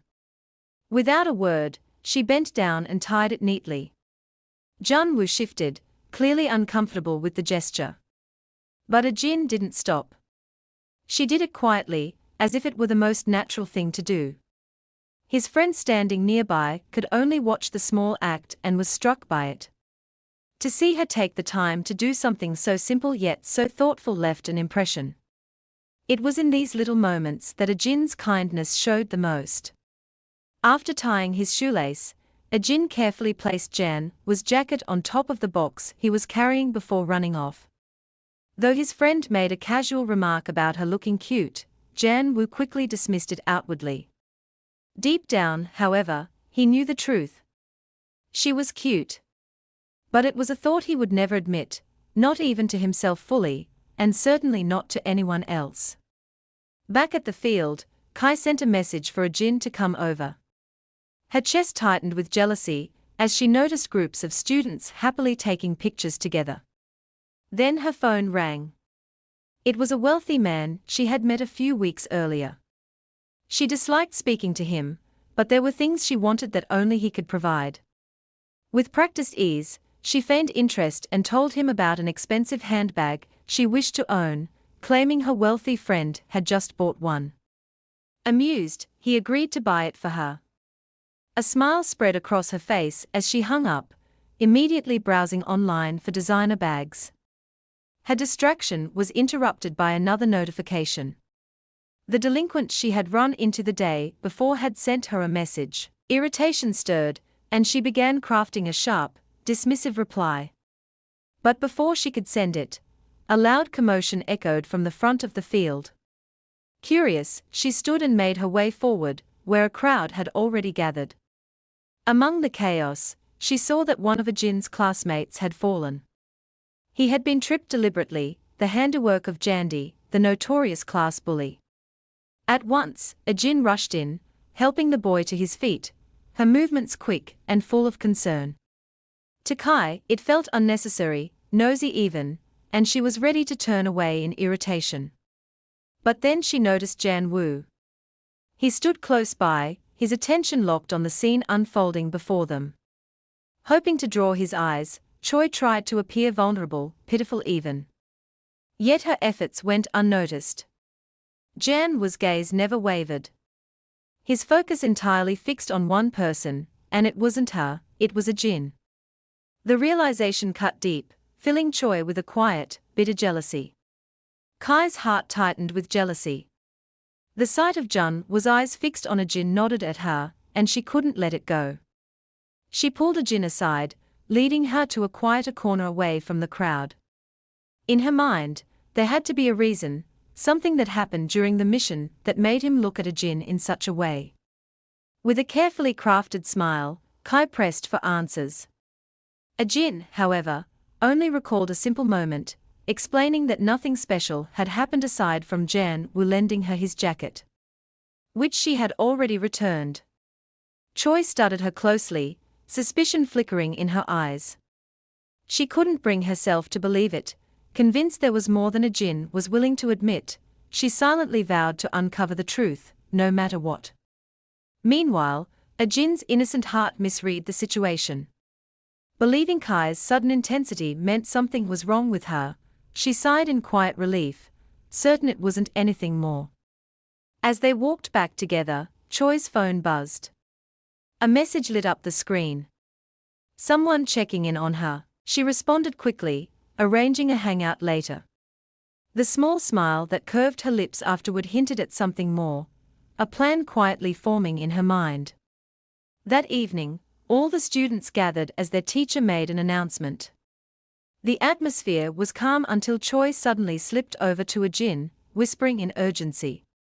With a lowered voice, she explained that she needed help.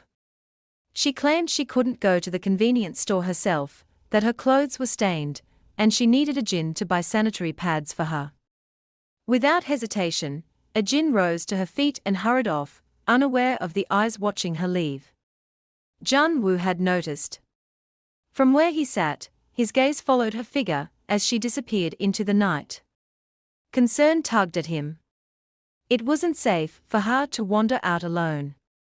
Outside, Ajin searched for the convenience store, her steps uncertain in the dark. She didn't realize she wasn't alone, that someone had begun trailing her. When at last she found the store and turned into the corner that led to it, a figure stepped in her path.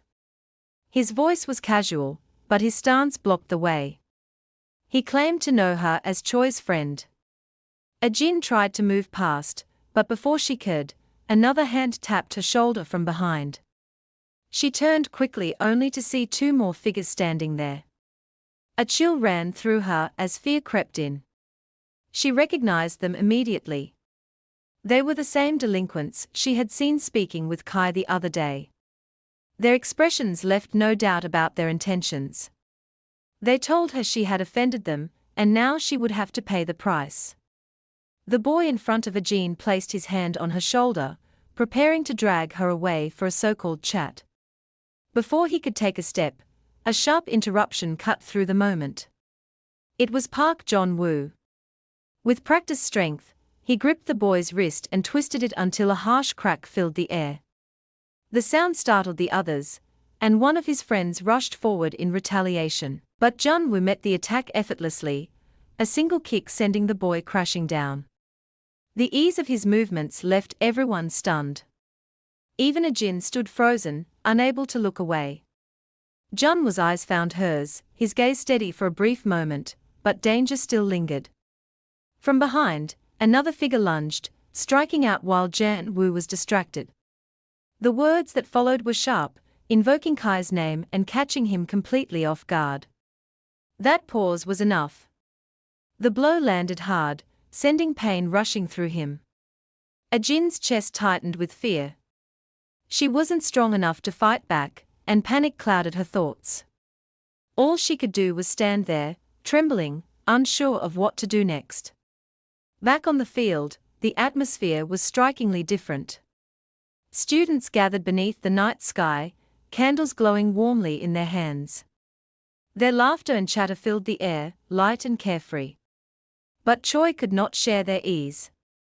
Her phone calls to Ajin went unanswered, her worry deepening with every failed attempt.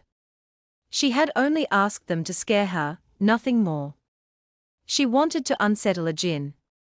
But as unease spread through her, doubt began to creep in. If things had gone too far, there would be consequences. And if the truth surfaced, the one to bear the weight of it all would be her. The next day at school, the cafeteria was filled with hushed whispers as news spread quickly among the students. Park Jae-woo was in the hospital after being ambushed on his way to the convenience store. Rumors exaggerated the incident, claiming it had been a 17-on-1 fight. The sheer number made Ajin choke on her food in shock. Though the story was blown out of proportion, the weight of worry pressed heavily on her chest.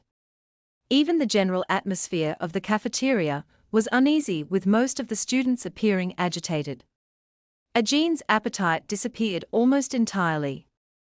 A heavy sense of guilt gnawed at her, convincing her that she was somehow responsible for what had happened to Janwoo. Unable to continue eating, she left her tray and went to dispose of her plate. Even her teacher had noticed her lack of food intake and urged her gently to eat more. But Ajin's mind was far away from meals. Her thoughts lingered solely on Janwoo, though she kept her true concern to herself. Just as she turned after dropping her plate, Jung Minute appeared. He had been looking for Choi, intending to have a meal with her. Yet, even amidst the growing chaos, Kai had been nowhere to be seen. When Ajin, still unsettled, shifted the conversation to Jung-woo, the seriousness etched on her face drew Jung Men's mischievous side. Wanting to tease her, he deliberately spoke in a way that unsettled her more, suggesting vaguely that Jung-woo's arm had been badly injured and that the police could not identify the attackers because of the darkness of the night. The weight of those words made Ajin's expression crumble further. She sank deeper into guilt and sadness, imagining Jung-woo's pain and believing once again that it was her fault. Her reaction nearly made Jung Minute burst into laughter, but he restrained himself. To laugh openly would have drawn suspicion, so he hid it behind a composed face. Yet Ajin caught a flicker of amusement in his expression. Puzzled and anxious, she tried to decipher it, but Jung Minute only leaned closer to her, whispering that it was a secret. The cryptic remark worsened her unease, pressing her emotions to the brink. She looked as though she might break into tears at any moment. Feeling suffocated, Arjun left the cafeteria and wandered into the school field where she called out for Choi. Choi came running, though not out of concern for Ajin, but rather for her own hidden reasons. Ajin, exhausted and dejected, sank down and poured out everything that had happened the previous night. As Choi listened, she feigned anger and asked whether the incident had been reported to the police. Ajin recounted that the authorities could not identify the culprits due to the darkness. That revelation drew a small satisfied smile from Kai inwardly. She was relieved. The shadows of the night had concealed her involvement, leaving no trail that could lead back to her. Ajin couldn't see the smile on Kai's face as she lay on her shoulder, pouring out her heart. That smile never left Chihi's lips, even as Ajin spoke of her worries. To Ajin, it was a moment of sorrow, but to Kai, it was quiet satisfaction. Janwoo would probably hate Ajin now, and the thought only deepened Choi's delight. She had long wished to drive a wedge between them, yet fate had made Ajin do it herself.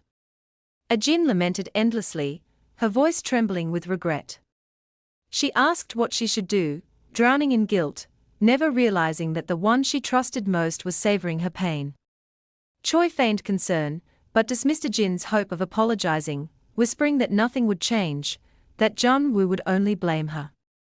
The words sank deep, and Jin's sadness grew heavier. She blamed herself over and over, lost in despair, until Choi began to wonder why her friend was so shaken over Jan-woo. Then, as though a memory struck her, Jin suddenly stood. She was ready to leave, but Young's words from the cafeteria came rushing back. Without hesitation, she confessed what she had heard. Jun-woo would never be able to use his arm again. The truth escaped her lips in a rush, and before Kai could react, Jin ran off. Her steps carried her to the convenience store, the weight of guilt pressing harder with every breath. She bought milk, her thoughts consumed by Jan-woo. If he was suffering because of her, then she had to do something. Anything. She clutched the milk tightly, ready to go to him. But just as she turned to leave, fate intervened. Jun-woo walked in. Her heart jolted. She turned away instinctively, hoping to escape unseen. But his eyes found her and recognition struck. She froze as the air shifted, awkwardness clung to her as he drew closer, as if the distance between them vanished in an instant. Without a word, he led her to a seat inside the convenience store. And just like that, the moment she dreaded was here. Now they stood facing each other in silence. She handed him the milk and his heart lifted at the small gesture. As he tried to open it with his injured left hand, she quickly took it back and opened it for him. Her eyes lingered on his face, filled with quiet worry. He noticed the concern etched in her expression, and though he tried to brush it off with a playful thought, the truth weighed heavily between them. She wanted to apologize, but the words never left her lips. Fear held them back. Instead, she admitted she had learned about his arm from young men. When he asked what she knew, she told him everything. Since his friend had already spoken, he decided to play along. He claimed his injury was so severe he could not even lift a straw. The moment those words reached her, her body trembled, her heart tightening with fear. Realizing he had taken the joke too far, he was about to soften his words until she said something that stunned him completely. With trembling resolve, she declared that she would take responsibility for him for the rest of her life. The weight of those words struck him, catching him entirely off guard. He wasn't expecting her to say something like that. Even the silence around them seemed to reject her words.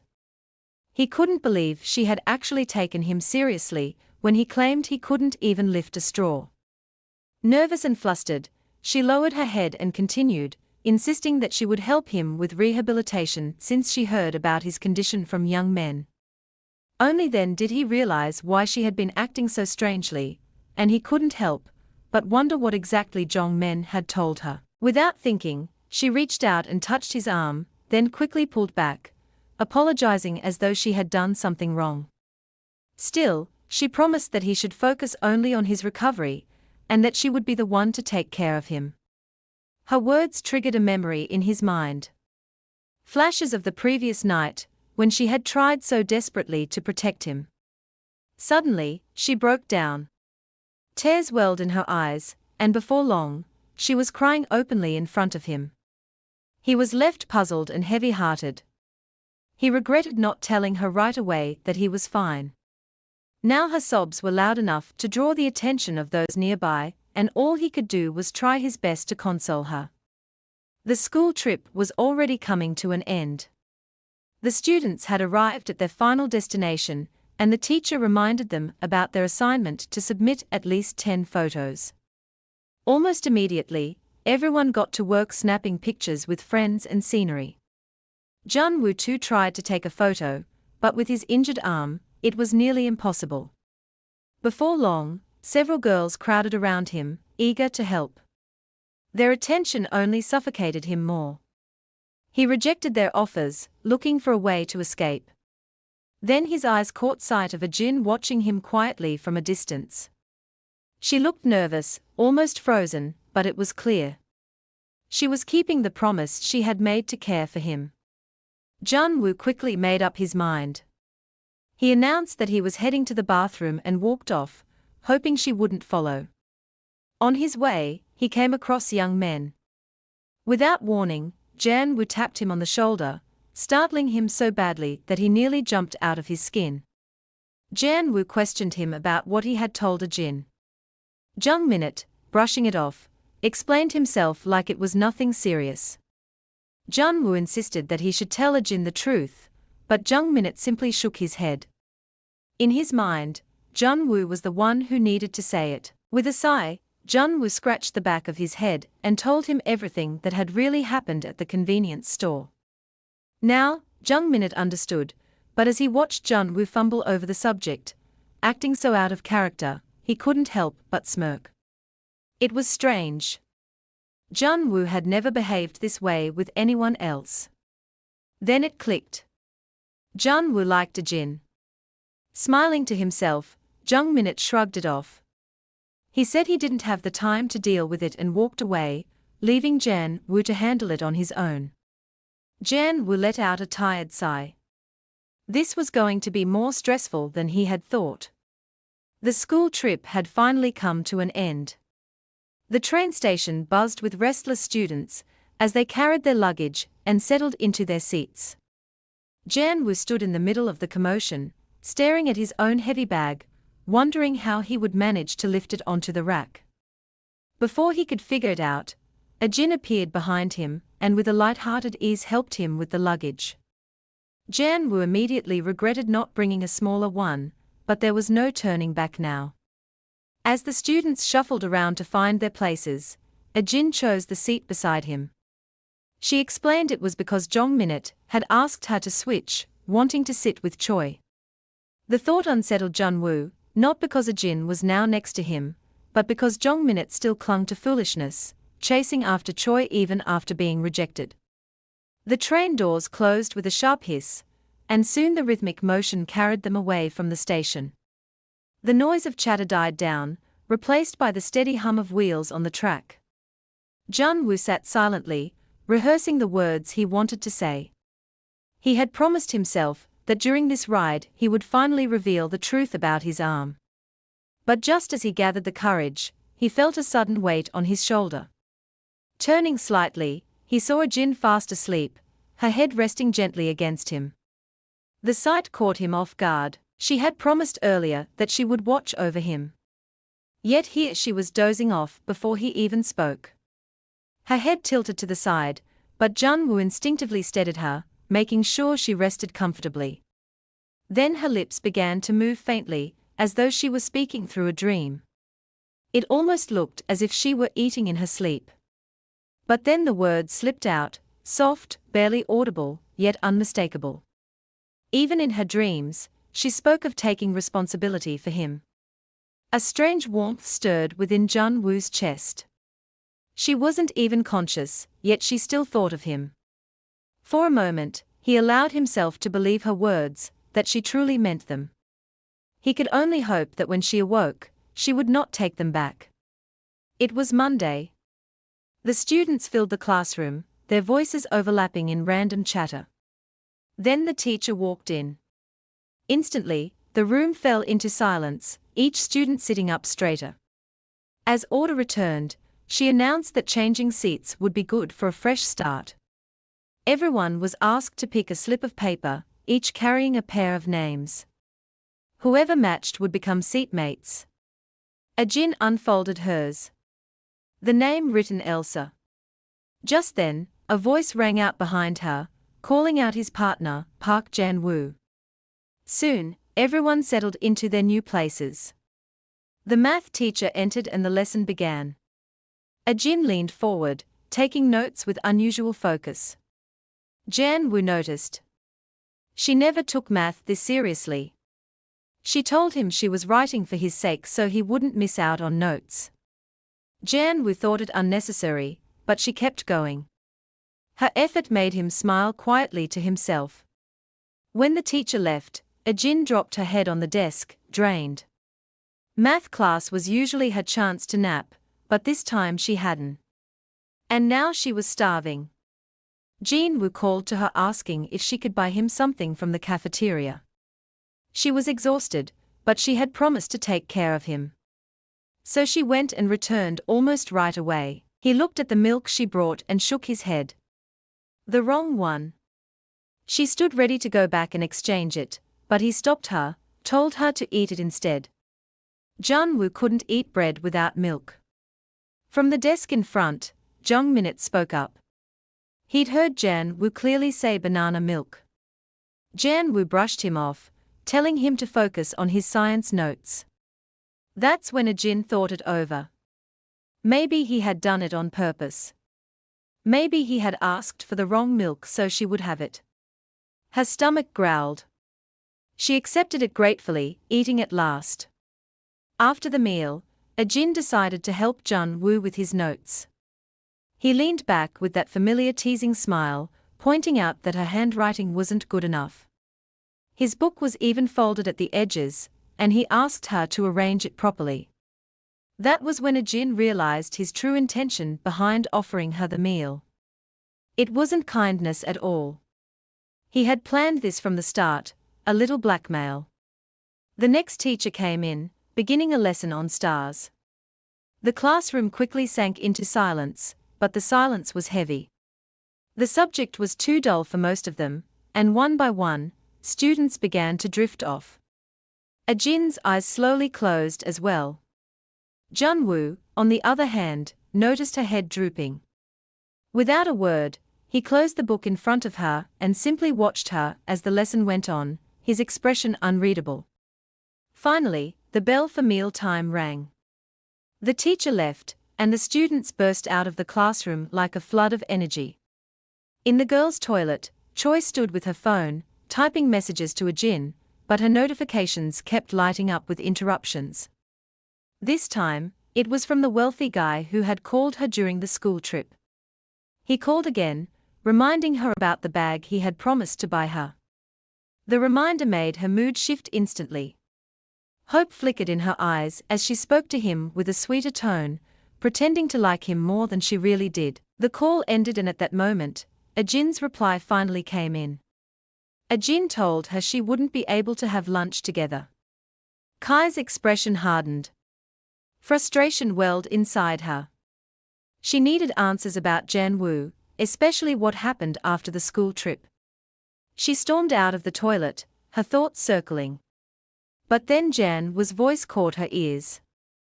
She turned sharply and froze.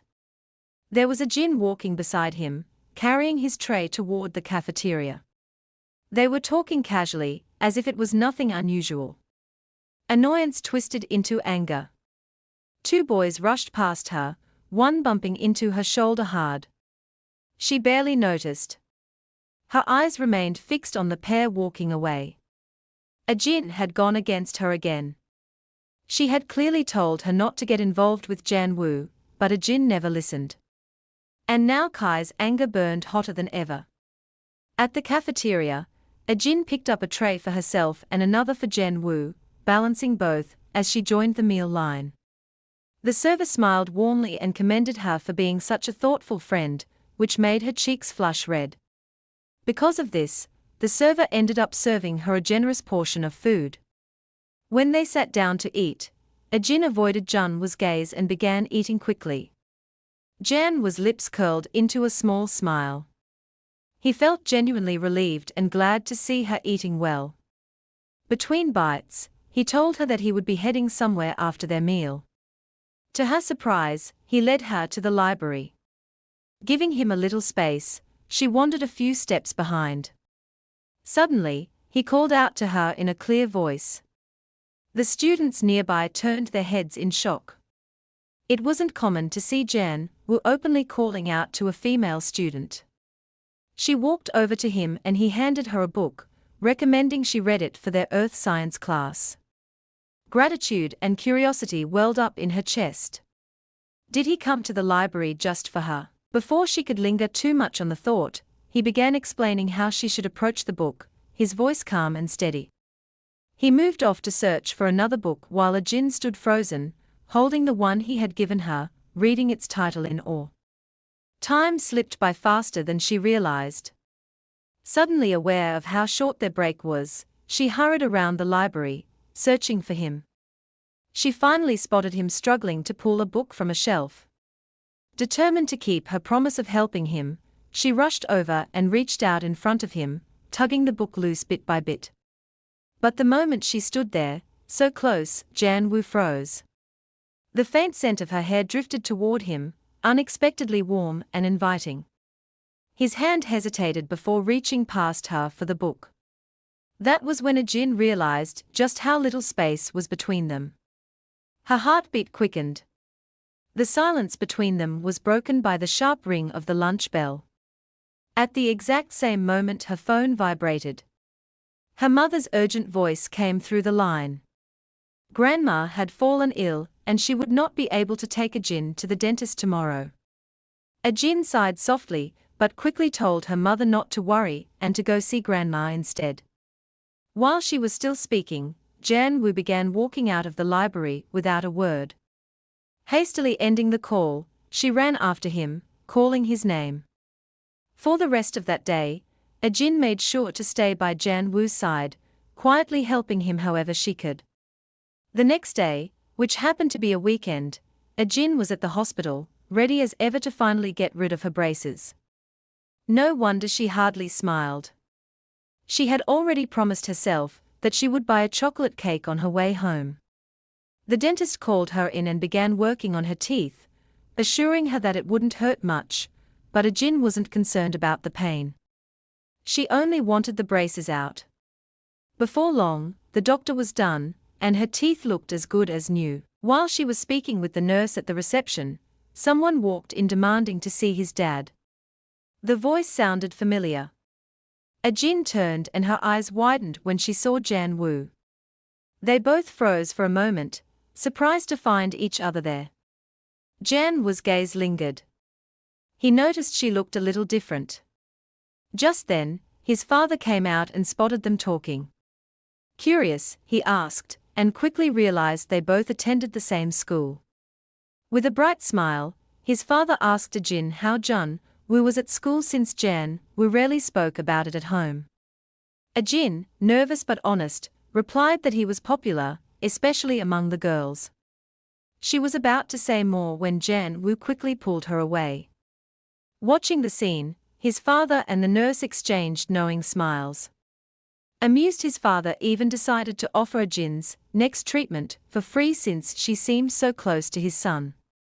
As they reached the elevator, Jan Woo turned to her and asked what she was doing at the hospital. Jin explained that she had been visiting for the past 3 years, and now she clearly saw the resemblance between him and his dad. Beaming, she asked if he noticed anything different about her expression. Jun Woo did notice, but he denied it, shaking his head. Her smile faltered, and she turned to leave, a little disappointed. But Jun Woo called out to her. Scratching his head awkwardly, he avoided her gaze. Since it was evening, he asked if she would have dinner with him, at least to celebrate her new look. Besides, he had something he wanted to tell her. Jin blinked, caught off guard. She hadn't expected him to ask her out to dinner. She agreed, and Jan Woo took her to a restaurant. He told her to order anything she wanted, but she chose just curry. He was a little annoyed. There were so many expensive dishes on the menu, but at the same time, he was happy when Jin explained that she couldn't eat curry because of her braces. Just then, the server brought a tray of pork cutlet to their table. The meal was free since they were being filmed live. Jin didn't mind at all. She looked at the pork cutlet with such joy that Jun Woo couldn't help but notice. Seeing her smile so brightly left him confused. He had never seen her like that before. After eating for a while, Jin asked him when he would get his cast removed. Jun Woo thought maybe she was tired of taking care of him, but she explained that she also wanted to celebrate him, just like he had done for her. That eased him, and he quietly took a sip of water. She noticed he wasn't eating the pork cutlet and asked why. Their conversation carried on like that, but he still didn't touch the dish. Meanwhile, somewhere else, Cho Jong-men and his friend ran into a mall to escape the heavy rain. Just as they were about to move forward, they noticed someone ahead, Choi, walking with an older man. They were laughing together, and the man even put his arm around her. What Jung-minute and his friend couldn't see was the look of discomfort on her face. Jung-minute, feeling jealous, thought the man was her boyfriend. His friend encouraged him to go ask her directly, so he did. When Choi saw them, she froze. She didn't want to be seen as dating an older man, especially because of Jun-woo. She couldn't let him find out. So, when they asked, she quickly said the man was her cousin. The man looked surprised at her answer, but Young Minute seemed relieved. He and his friend greeted the man politely. Then, Young Minute asked Choi to hang out with them.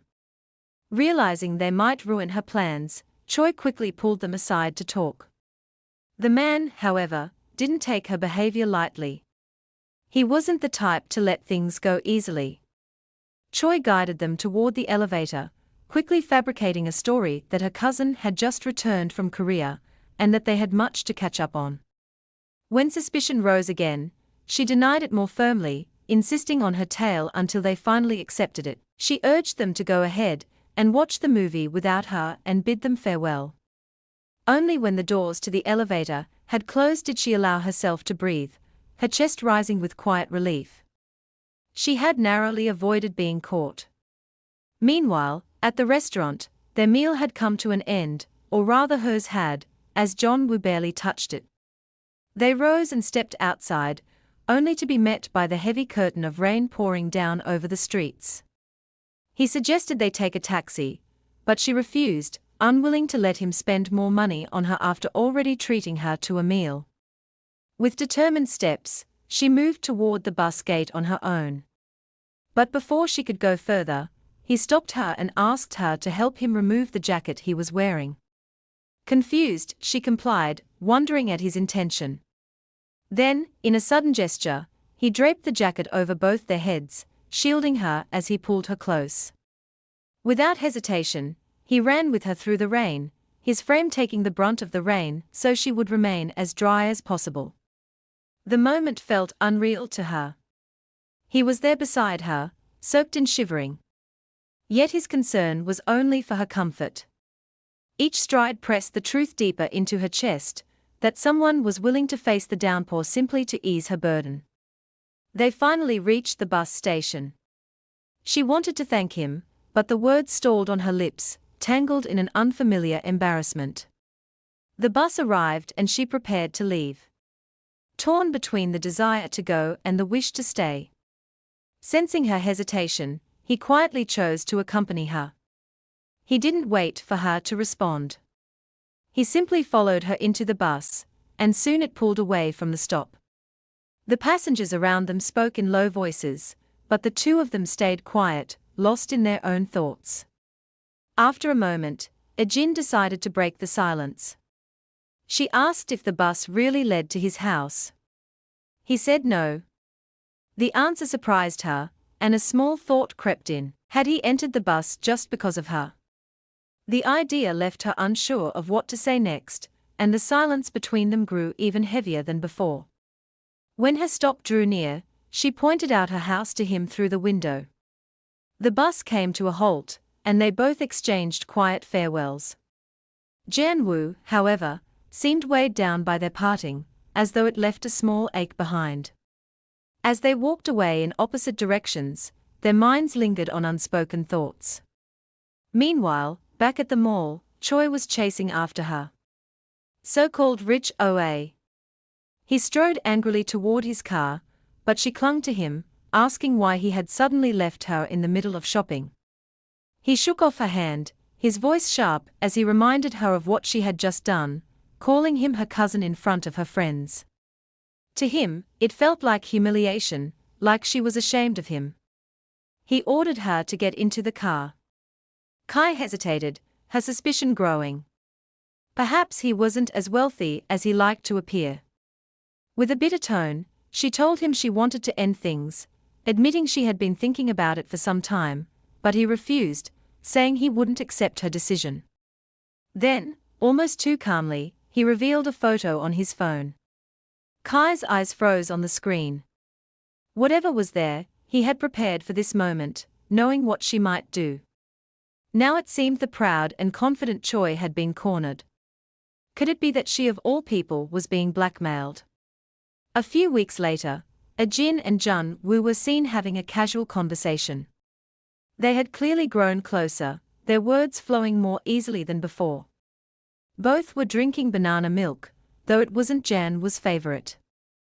Jin asked him what he thought of it, and when he smiled and complimented the taste, her excitement shot through the roof.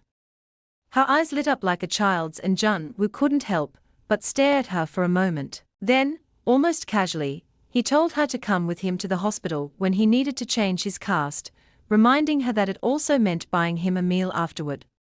Without much thought, Jin agreed. To her, it wasn't a big deal, but Jun Woo noticed how naturally she said yes.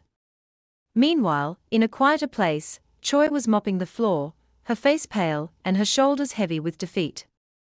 The boy she was supposed to break up with had turned things against her, trapping her in a corner she couldn't escape. Now she was forced to obey him. Her mind replayed the scene from that night, the night he showed her the picture of her father with another woman. The shame, the anger, it was unbearable. She wanted to tear both of them apart for ruining her life. Desperately, she had begged him not to tell anyone about her father's secret. This wasn't the life she wanted. Her chest HDHD, as she recalled Jun Woo carefully bandaging her injured hand that day. That was what she longed for. Gentleness, not the situation she found herself in. The next day at school, the usual chatter filled the air. A few students crowded around a phone laughing at a show, when one of them shoved another, causing the phone to slip from his hands and hit the ground. The screen lit up with a picture that drew quick attention. Jin and Jun were sitting together. Choi, who happened to pass by, froze when her eyes caught the image. Her chest tightened. They looked close. Too close. A storm of jealousy and rage boiled inside her. She clenched her fists so tightly that her hands shook, her nails digging into her palms. Jin never listened to her, always doing whatever pleased her. And now maybe Jin was planning to leave her behind completely. The thought was unbearable. One of the boys tried to strike up a conversation with her, drawn in by her beauty, but Choi didn't even notice him. Her whole focus was locked on that phone. Her face was pale, her eyes burning. She returned the phone silently, her movement stiff, then turned and walked away. The boys exchanged uneasy looks. Her expression wasn't just angry, it was frightening. Something about her looked deeply wrong. Her anger simmered as she walked, each step fueled by memories of Jin, each recollection twisting her mood further. She longed to confront Jin, to get some reassurance that she and Jan Woo were truly nothing to each other. As if in answer to her thoughts, Jin appeared suddenly from a corner, explaining in a hurry that she had to accompany Jan Woo to the hospital so following her home wouldn't work that day. That only made Kai's frustration boil higher. Before Jin could ask what was wrong, an older woman appeared, asking for help carrying some supplies to the art room. Both girls complied, moving the items together, and once inside, Jin suggested they rest briefly before leaving. But Choi had other plans. Feeling unwell, or at least pretending to, she told Jin she would head home first. Jin said goodbye, reminding her to take care. Once Choi stepped outside, she executed her own scheme. With a swift motion, she locked the door behind her, trapping Jin inside and preventing her from leaving at will. The quiet click of the lock echoed ominously, leaving Jin unaware of what Choi had just done. Jin was finally done arranging the room. Every book, every piece of paper, every chair had been set in its proper place, and she stood for a moment, taking in the sight.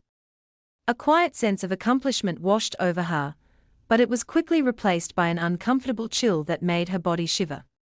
The air felt strangely heavy, colder than before, and soon her breath turned uneven.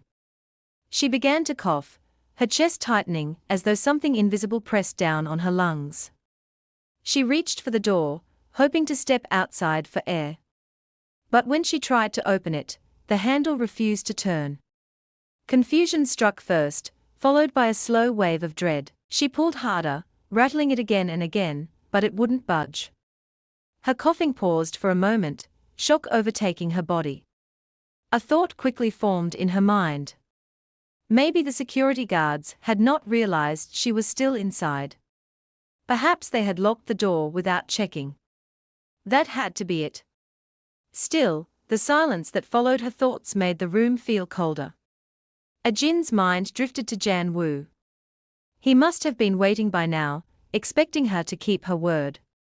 The promise they had made lingered in her heart like a weight. She hated breaking promises, especially to him. Each second trapped in the room made her chest heavier, and the thought of him waiting in confusion filled her with unease.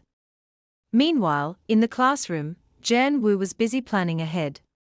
His fingers brushed across his phone screen as he searched for places they could go after the hospital. A part of him wanted to make the day special, for her to ease whatever pain she carried. His choice eventually settled on the cinema. Perhaps a movie would make her smile again. The thought of her laughing or leaning back in comfort eased his own worries, but time slipped by and Ajin did not return. Jan Woo glanced at the clock, then at the doorway, his patience slowly turning to concern. It was late, too late. For a moment, he even assumed she had gone home. But the sight of her school bag beside him proved otherwise. His brows furrowed. Something wasn't right. What could possibly be keeping her? His train of thought broke when he heard footsteps approaching the classroom. Relief sparked in his chest, but when the figure entered, it was not Ajin. It was Kai. She carried herself with an unusual swiftness. And before Jun Woo could ask, she explained that Ajin had something urgent to do and had gone home in a rush. She even urged him to head to the hospital with her instead. Jun Woo frowned. Her explanation didn't sit well with him. If Ajin had truly left, why was her bag still here? Choi must have noticed his suspicion, because she quickly grabbed the bag and shoved it into a locker, exhaling a shaky breath, as though narrowly avoiding discovery. She added another lie, claiming Ajin had asked her to keep it for her. Junyu wasn't convinced. Something about the whole scene felt off. He stood abruptly, his decision already made. If Ajin couldn't come, he would go to the hospital alone. But Choi refused to let him. She rushed after him, her frustration boiling over. It stung her pride that he dismissed her so easily. She was Hen Choi, and yet he brushed her aside as if she meant nothing. The sting of rejection burned inside her chest, sharper than she expected, while Jun Woo walked away with nothing but cold determination. Back at the art room, Ajin's body trembled as the cold seemed to seep into her very bones. The air around her was unnaturally icy, as though the room itself had been abandoned by warmth. Each second dragged longer than the last, and with no footsteps or voices echoing down the hallway, she realized no one was coming near the art room. The silence only worsened the sensation that she was trapped in a forgotten corner of the school. Her teeth began to chatter, and she hugged herself tightly, trying to create even the faintest comfort against the chill that surrounded her. But the harder she tried, the more unbearable it became. Unable to withstand it any longer, she forced herself toward the locker in desperation, hoping she would find a blanket, or perhaps anything soft enough to shield her from the biting air. Her hands shook as she pulled it open and searched frantically, but the shelves were empty, offering nothing to Sahar. Disappointment settled heavily in her chest, but then her eyes landed on something that made her pause. A plaster statue stood quietly in the corner, its blank white features frozen in place. And yet, the longer she looked at it, the heavier her heart felt. A memory whispered at the edge of her mind, stories she had overheard, ones she had always brushed aside as silly warnings. They spoke of plaster statues and their hollow, unmoving eyes. They said that anyone who stared into those empty eyes for too long would meet a mysterious, unexplainable death. As the words replayed in her head, fear prickled along her skin. Her breathing grew uneven and she tried to look away, telling herself it was just a superstition, something children invented to scare each other. Still, the thought clung tightly to her, refusing to let go. She stepped closer, pressing a hand against the cold plaster, as though the solid surface might calm her racing heart. But just as her fingers rested there, a small movement caught her attention. Her gaze darted down, and horror seized her when she realized what it was. A spider crawling across the surface. Ajin's whole body recoiled at once. She despised spiders, always had, and the sudden sight of it made her scream. The sound echoed sharply in the empty art room, breaking the stillness like glass. In panic, she stumbled back and rushed toward the door, her fists pounded against it over and over, her pleas spilling into the quiet corridors. Though she knew no one could hear her, she begged for someone, anyone, to come. The silence that answered her only deepened her dread. Her throat ached from crying out, but still no footsteps approached. Darkness had begun to settle outside, and the shadows creeping into the room made everything worse. The art room felt less like a classroom now, and more like a trap, a place where she might remain unnoticed and forgotten. Her heart twisted painfully, as a memory from years ago returned with unshakable force. At coding camp, her so-called friends had locked her inside a closet, leaving her in the suffocating darkness. She had cried then, too, overwhelmed by loneliness and fear until finally someone had come. A hand had reached out and freed her, pulling her back into the light. That person had been her unexpected savior. A quiet reminder that she was not entirely alone in the world. But now, in this moment, it felt like history was repeating itself, only crueler. What if this time no one came? Tears blurred her vision as she sank against the cold door. She whispered silent prayers in her heart, desperate for an answer, for a miracle that might release her from the grip of fear. And then, just when she thought she could no longer bear the weight of loneliness, she heard it. The soft click of the door unlocking. Light spilled into the room as it opened, and she looked up in disbelief. Her breath caught when she saw him. The same person from her memory, the one who had helped her at coding camp. His presence was steady, almost unreal, as though her desperate wish had been answered exactly as she had hoped. He stepped toward her, calm and unwavering, and gently draped his jacket over her shivering frame. The warmth of it wrapped around her like an anchor, pulling her back from the edge of despair. She could only stare, shock painting her features, wondering how fate had once again brought him to her side. Even when she returned home that night, the memory replayed in her mind again and again. She could hardly believe it had truly happened, and the thought pressed heavily on her heart. It all felt too surreal, as though she had dreamed it. And at any moment, she might wake up and discover it was nothing but her imagination. The next evening, Ajin and Choi walked home together beneath the soft glow of the setting sun. The air was cool, and the faint sounds of traffic hummed in the distance as Ajin, still shaken yet relieved from the ordeal of the previous day, began to recount what had happened to her. She explained how she had been locked inside the art room, how the hours had stretched endlessly, and how despair had begun to weigh her down. Choi listened carefully, nodding at all the right moments.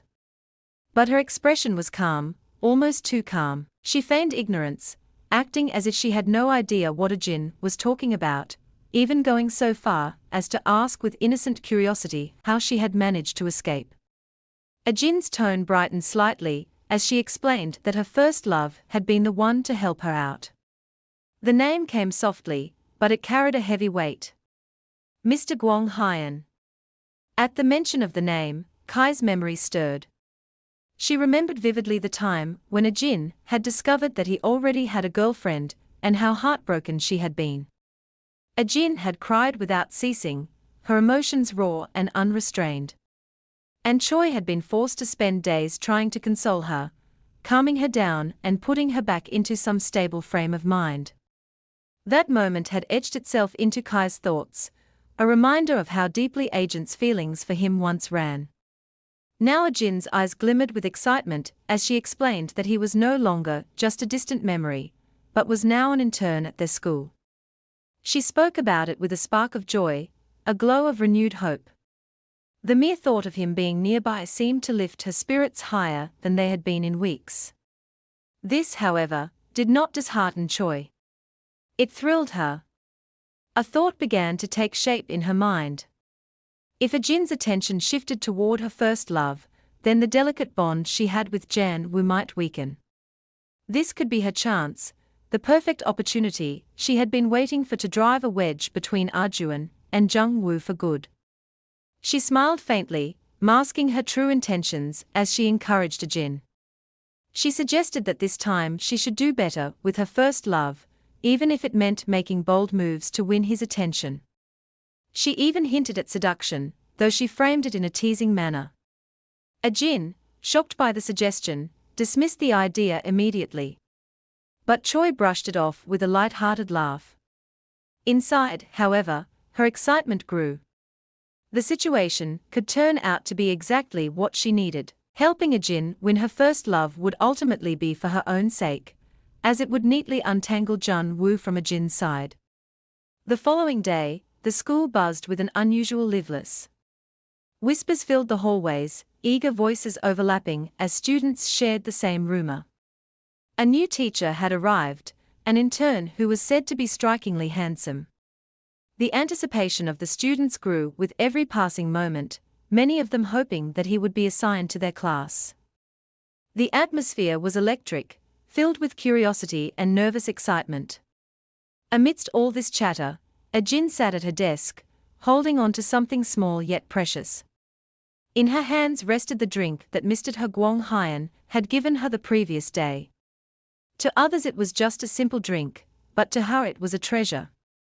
She held it as if it were fragile glass, cherishing it in silence. The memory of their hands brushing against each other lingered in her thoughts, replaying over and over again in her mind. A faint blush crept onto her face, and she became completely lost in that memory. So much so that she failed to notice Jan Woo calling out to her from nearby. When she finally realized his presence, she looked up to see him standing before her. He had heard from Choi that she had been busy the previous day, and he showed her his hand as if to remind her. Jin, thinking nothing of it, simply assumed Kai had run into him while on her way home. She brushed the thought aside, offered him an apologetic look, and smiled brightly when he accepted it. For Jun Woo, however, something about her demeanor felt different. He noticed the sparkle in her eyes, the absent-minded way she kept drifting back into her thoughts. It was unlike her usual self. He sensed that something had changed, though he could not place what it was. A quiet unease crept over him, as he wished he knew a way to draw her closer to him, to take her attention away from whatever was occupying her heart. The moment of truth arrived when the homeroom teacher entered the class. The chatter subsided into silence, and every student waited eagerly. Then the intern teacher was introduced. When he stepped through the doorway, the room seemed to shift. Kim Gwang Hyun. The name resonated in Jin's heart, and her breath caught. The students, especially the girls, erupted with excitement, whispering to each other about his appearance and charisma. Even Jin's usual composure slipped. Her face lit up in an unusual glow. One Jan Woo had never seen directed at anyone else. Jan Woo sat in silence, watching with growing discomfort. He noticed the way Jin's eyes followed the man.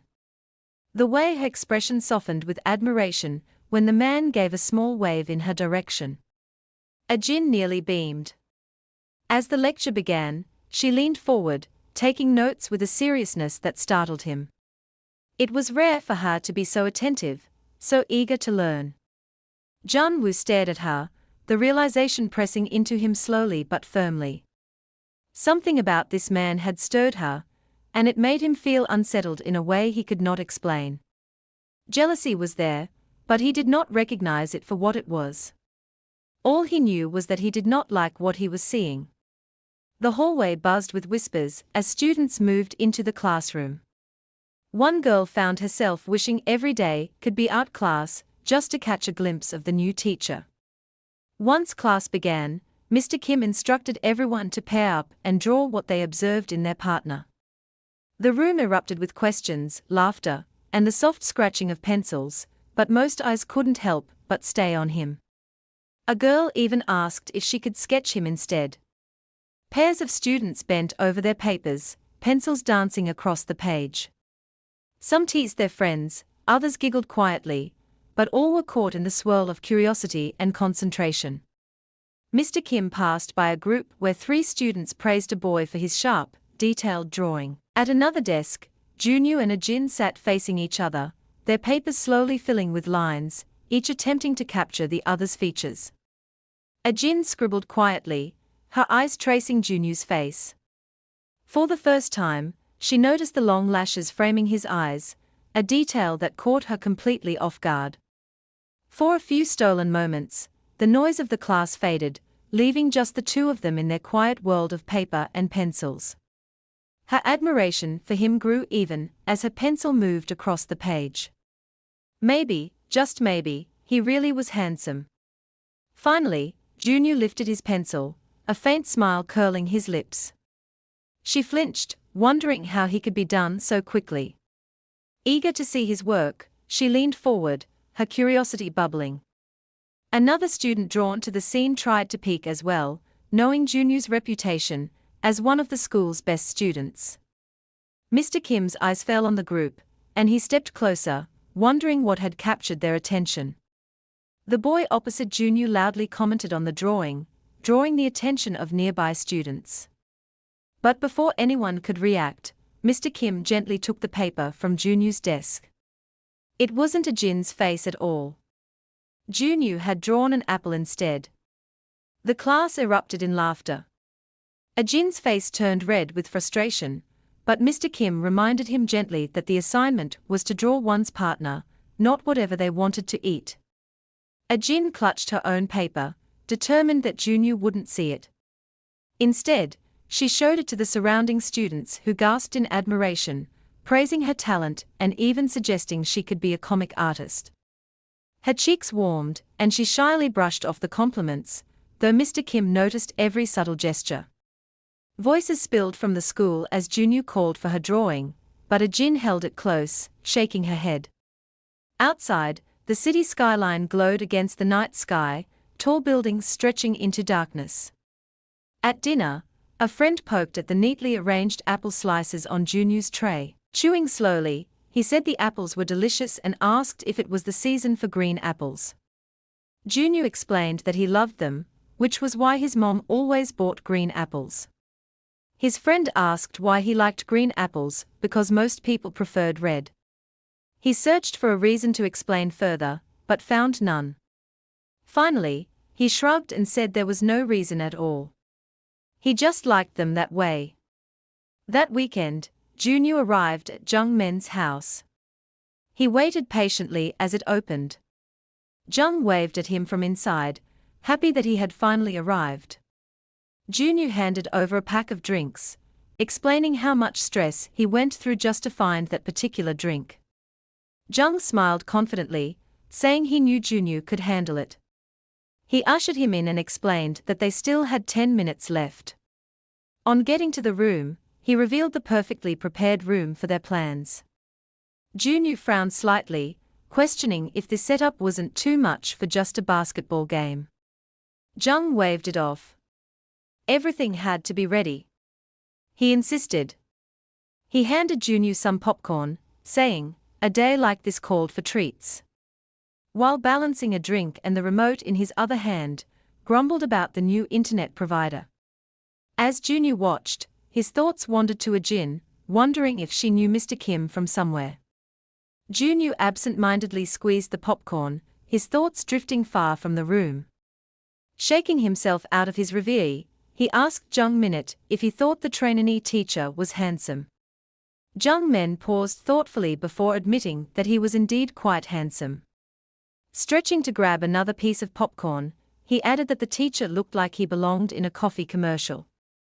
Junyu frowned, recalling the teacher introduced himself the first time they met. He grabbed his drink, his mind lingering on Jongmin's admission. Jongmin's sudden yell snapped him out of his thoughts. The game was just about to start. Junyu leaned back, annoyed at the lineup, while Jungmin remained fully absorbed, chewing eagerly and keeping his eyes glued to the screen. They waved the team flags they had brought. Clearly young men's idea.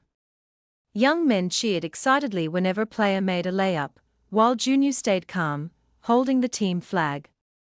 When a pass went astray, young men dramatically flopped onto Junyu's shoulder, mock crying.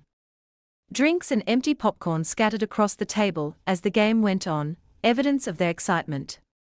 Jungmin stretched and mentioned his throat was dry from all the popcorn, offering Junyu some cold water, but he shook his head, insisting he was fine.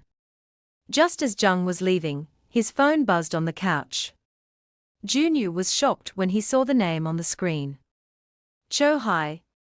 Jungmin flinched, surprised that she was calling. Apparently, Jung messaged her earlier about meeting up. He had something to say to her. She mentioned she was free and they agreed to meet her at the cafe immediately. Junyu asked why Choi had called so suddenly, but Jung Minute was in Wonderland. His cheeks warmed as he held the phone and reflected on the courage it had taken to talk to her. Juna was shocked he actually contacted her again, after his warning. Without hesitation, young men dashed into his room to change and emerged moments later, announcing that he had important business to attend to and had to leave immediately. Junyu asked if he was being serious, but Jung Minute nodded confidently, insisting he had a good feeling about asking Choi out today. Junyu asked him to wait. He had something to tell him, but Jung Minute was already in a hurry, suggesting they watch the rest of the game later, stepping away before Junyu could say more. Sitting back on the couch, Junyu thought about how Chow had asked him out previously. His fingers fidgeted over his phone, unsure if he should tell Jung Minute, but he reasoned that her feelings might have changed by now. His eyes lit up as a new message appeared. It was a Jin, surprising him completely. She was checking up on him. At the cafe, Jung Minute entered nervously, clutching a flower he bought on his way. He tried to stay calm, convincing himself that everything would be all right. The cafe attendant admired the flower, assuring him that his girlfriend would love it. Jung mentioned that she wasn't actually his girlfriend, but hoped she would like it. Across the room, he spotted Choi and called out to her, sweat dripping from his face. He handed her the flowers and confessed how he felt about her drawing the attention of nearby patrons. Kai responded with a classic face palm gesture. She motioned for him to sit down. He was too loud and everyone was staring. Jung Minute muttered, "All right," trying to calm his nerves and wondering if he had overdone it. When the waiter arrived with hibiscus tea, Jung Min gulped nervously, questioning whether he had ordered appropriately. He was so nervous at this point. Kai sipped her tea slowly, hands resting gently on the table before admitting plainly that she liked Junyu. Jungmin's eyes widened in shock at her confession. She continued, revealing that she has had a crush on Junyu for a long time, and even confessed her feelings to him. And judging by his reaction, she guessed he hadn't told him. Jung Minute was stunned at this point, staring down at the table. Then she bluntly mentioned that she can never date young men. Those words shattered his heart elsewhere in the city. Junyu leaned against a wall as nearby girls whispered and admired him from a distance, whispering within themselves that he was good-looking. He didn't pay any attention to them. He was fully focused on the game, which was now streaming on his phone. He remembered how excited Jung Minute had been before leaving the house and felt a pang of guilt for his friend. Junyu lowered his eyes, replaying Chawa's words when she confessed she liked him, and let out a deep sigh. He couldn't stop thinking about it. A Jin approached out of nowhere, looking adorable, and asked what he couldn't stop thinking about, but he only murmured a distracted, "Hey," mentioning she had arrived early. She extended her hand, showing him what she had brought. He asked what it was, and she mentioned cheerfully that it was a tart she had baked herself, and asked if he liked stuff like that. Junyu accepted it politely, thanking her and remarking that his mother sometimes made the same baked once in a while, too. He was even more surprised when she mentioned it was a green apple tart. She scratched her head, explaining that she remembered his green apple drawing when thinking of what to make. She felt bad for not visiting him in the hospital, and this was her way of apologizing.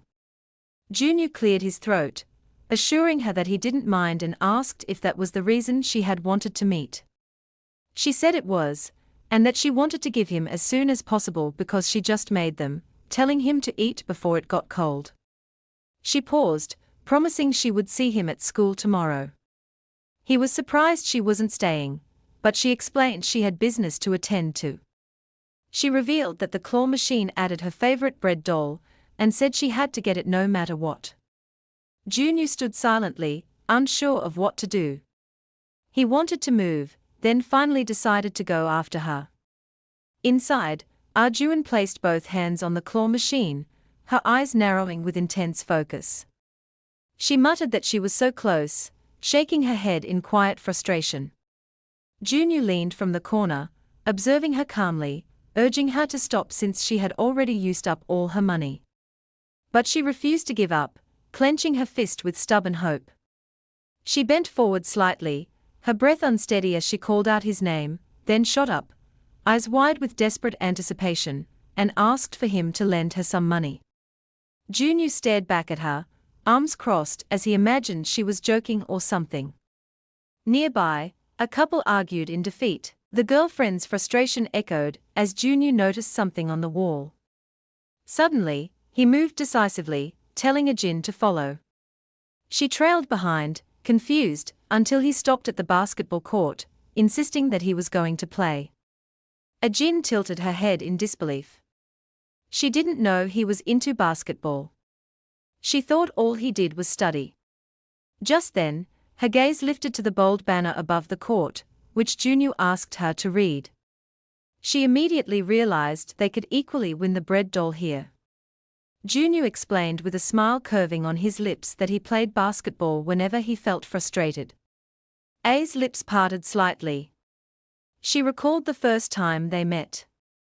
He had borrowed her battery pack to see a basketball game.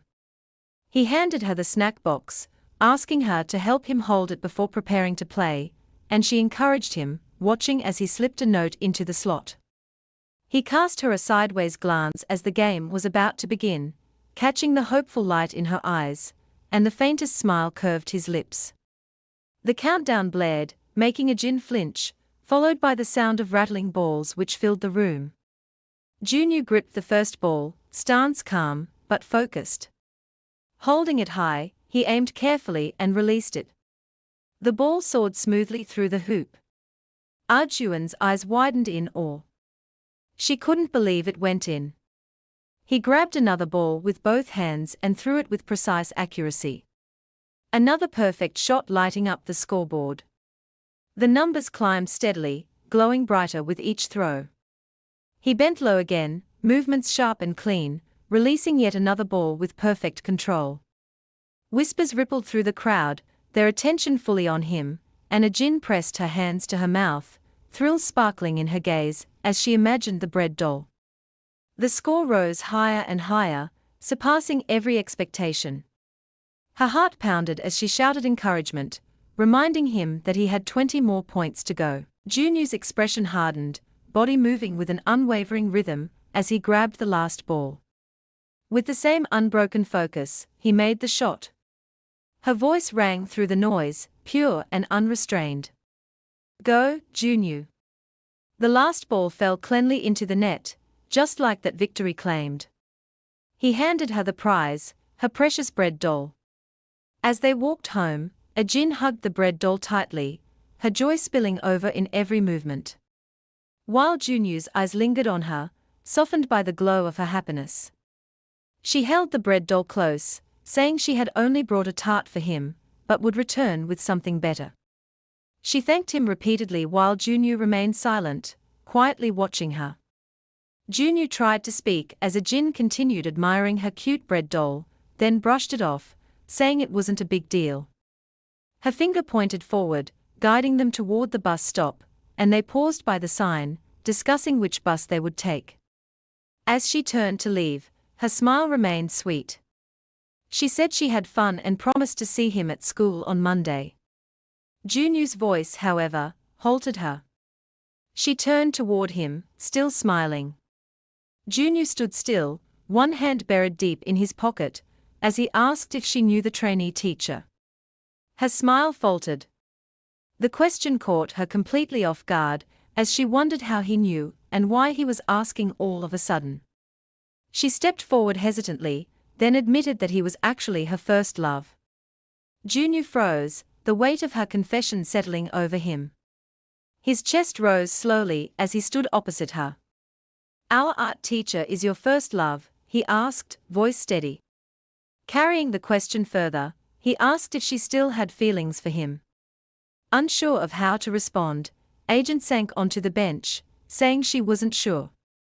She added that he had a girlfriend, and no matter her feelings, he would never notice a high school girl like her.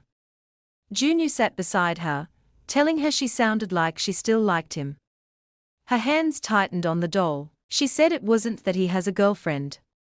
His fingers intertwined nervously, thoughts restless and searching as he mentioned that he was curious about how she felt, nothing else. Back at school, Junyu walked down the hallway heading for his counseling session. He scratched the back of his head, regretting what he said to Ajin the other day. He wondered if she felt embarrassed in what she would say after her counseling session. He rattled the door open and Mr. Kim was there, calm as ever, holding a record in one hand and a cup in the other. Junyu turned his face away. Mr. Kim was the last person he wanted to see that morning. He shut his eyes tightly as the memory of Ajin's words, "He's my first love," flashed through his mind. When he got to his teacher's desk, it was empty. Junyu wondered if he had gone to the bathroom. Mr. Kim's voice cut through the silence. He asked Junyu if he was here for counseling. He explained quickly that his teacher handled the girls and he would handle the boys. Junyu felt uneasy as Mr. Kim gestured for him to take a seat. "Junyu, right?" Mr. Kim called. He mentioned that he was a smart kid, always at the top and wouldn't be needing help with his grades. Junyu sat stiffly, wishing this would be over, so he could leave and study. Mr. Kim flipped through the records calmly as Junyu stared, restless and reserved. Mr. Kim continued, asking if Junyu got along with his friends. He answered quietly, almost unwilling to speak. Flipping another page, Mr. Kim tapped his chin, studying the records as Junyu grew impatient and eager to leave. Finally, Junyu stood, asking if he could leave since there were no more questions. Mr. Kim nodded, closing the book slowly. But then asked if he was friends with Ajin. The question threw Junyu off guard. He rose more sharply this time. Standing tall, he said she's his partner and asked why he asked. Mr. Kim smiled faintly. Seeing through him, he knew his question triggered him. Junyu's glare burned into him. Mr. Kim folded his arms, staring back at him. He finally broke the silence, mentioning that what he was about to ask was sensitive. He asked if Ajin was being bullied. Junyu wasn't expecting that.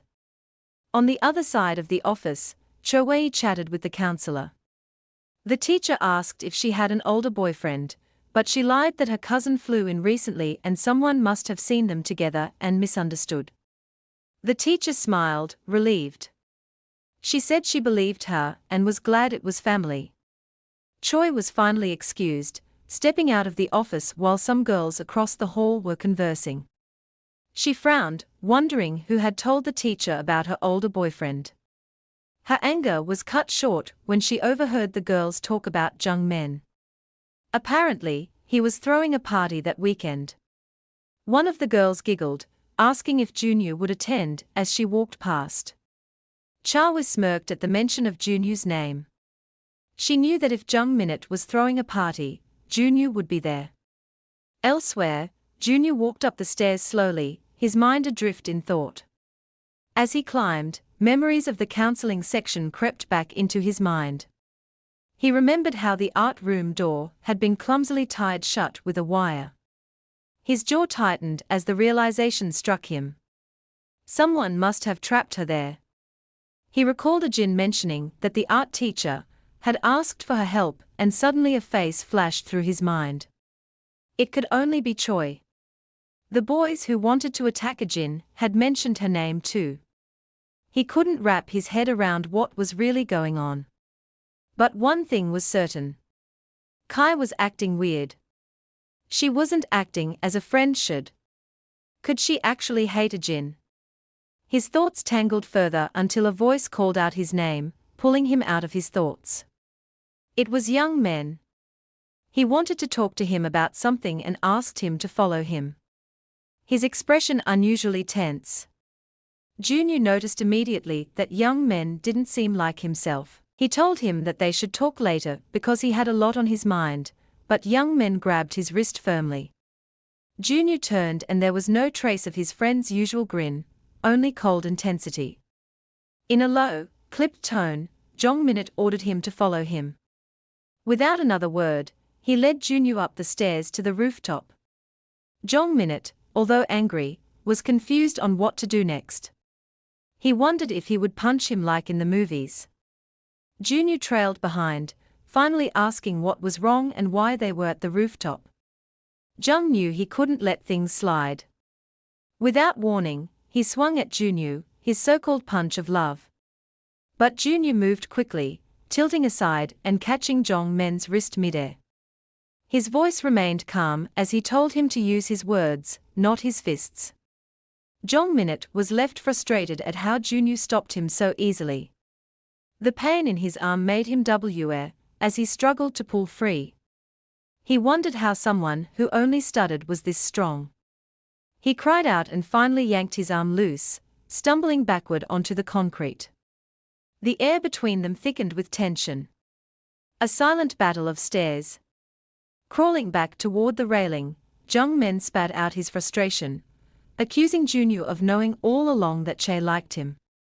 His voice cracked as he continued, insisting that Junyu must have thought it was funny, playing along and making fun of him behind his back. But Junu's expression stayed calm, which annoyed Jung Men further. Junyu said quietly that he didn't have to explain everything to him. Jung Men's voice rose, shouting that Junyu should have told him from the start. Junyu swallowed hard, insisting that he had never mocked him, that he had turned Choi down long ago. He sat beside Jung Minute, explaining that he simply had no interest in her and he didn't tell him because he didn't want to hurt him. Jung Minute flinched at the words as his anger softened. After a long pause, Junyu added, almost hesitating, that Jung Minute already knew who he liked. He just didn't want to say anything he might regret. Then, more softly, he said that Jung Minute had always been the closest person to him. Jung Min's mind flashed back to old memories. The basketball court, the afternoons spent together, the day with the animals.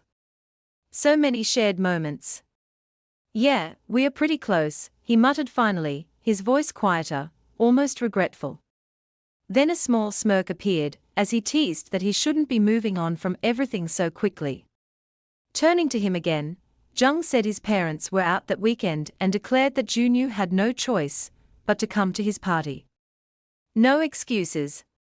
Junyu groaned under his breath, calling it a hassle. But Jong Minute pressed on, apologizing for trying to punch him, reminding him that he was the one who'd been hurt in all of this, adding jokingly that he was sure he broke his tailbone when he fell. Junyu said nothing, his silence heavier than any argument. He only flinched when Jong Minute mentioned that their friend Giona would be bringing a signed basketball by Najidon. He added that there would be board games and even a Bluetooth speaker. After a moment, Junyu finally muttered, "We'll see." When the weekend arrived, Jungman's house buzzed with life. Two girls clustered together, laughing as they shared how each of them had first met him. On the couch, two other guys were gaming, shouting, and joking about who would win, while Jung Minute stood nearby, setting the table. Across the room, Giona and 3 other kids sat in a small circle on the floor playing a board game. Suddenly, one of them shouted for Jong-minute. Someone was at the door. One of the girls near the door asked if it might be a jinn, but the other shook her head, saying a jinn was busy baking. Curious, Jong-minute walked toward the door, wondering who could be visiting in the middle of his party. When he opened the door, Choi was standing there waving softly with a practiced smile. He asked what she was doing here. She lowered her gaze, her expression feigning regret. In a quiet voice, she said she felt sorry about how she had spoken to him last time, and was hoping they could still be friends. Friends? Jung-minute repeated, taken aback. She lifted a small box of snacks, saying she didn't know which ones he liked, so she had brought different flavors for him to choose from. She wanted to know if they could eat them together and talk. When she handed it to him, she glanced toward the noisy house and remarked that he seemed busy entertaining guests. He dismissed it easily, saying they were only friends hanging out. Still, a small part of him wondered if she had really come just to see him alone. Her lips turned downward again, her tone dripping with feigned sadness. She told him it was fine, that he should go back to his friends.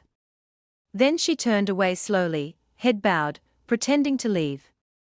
Jung-minute didn't want her to walk away like that. He remembered that Junyu had gone upstairs to watch basketball, so he decided to keep her downstairs away from him. Just before she could leave, he called out quickly, asking if she would like to come inside. Choi turned back, a sly smile tugging at her lips. Her plan had worked. Her little act of innocence had paid off. Inside, the party was glowing with warmth and laughter. Jung-minute chatted politely with Choi, asking her to wait at the table. She glanced around wondering if Junyu had arrived yet. All around her, clusters of guests laughed, danced, or talked in corners. 2 girls sitting nearby whispered to each other, surprised to see her dressed up, as if it were a formal event. It was only supposed to be a casual party. Choi, on the other hand, smirked inwardly, finding it pathetic that some people had shown up in hoodies. She took a seat between 2 boys and asked young men for a drink, claiming she was parched from walking all the way to his house. One of the boys turned toward her with a bright grin, greeting her, reminding her they met during the school's field trip, and told her she looked pretty. Proud of her looks, she thought about how she had always been pretty, and tonight even more so. She brushed off the compliments with mock modesty, saying she wasn't all that pretty, but he insisted, adding that she was the prettiest girl at the party. Her eyes wandered across young men's house. It was surprisingly modern and stylish.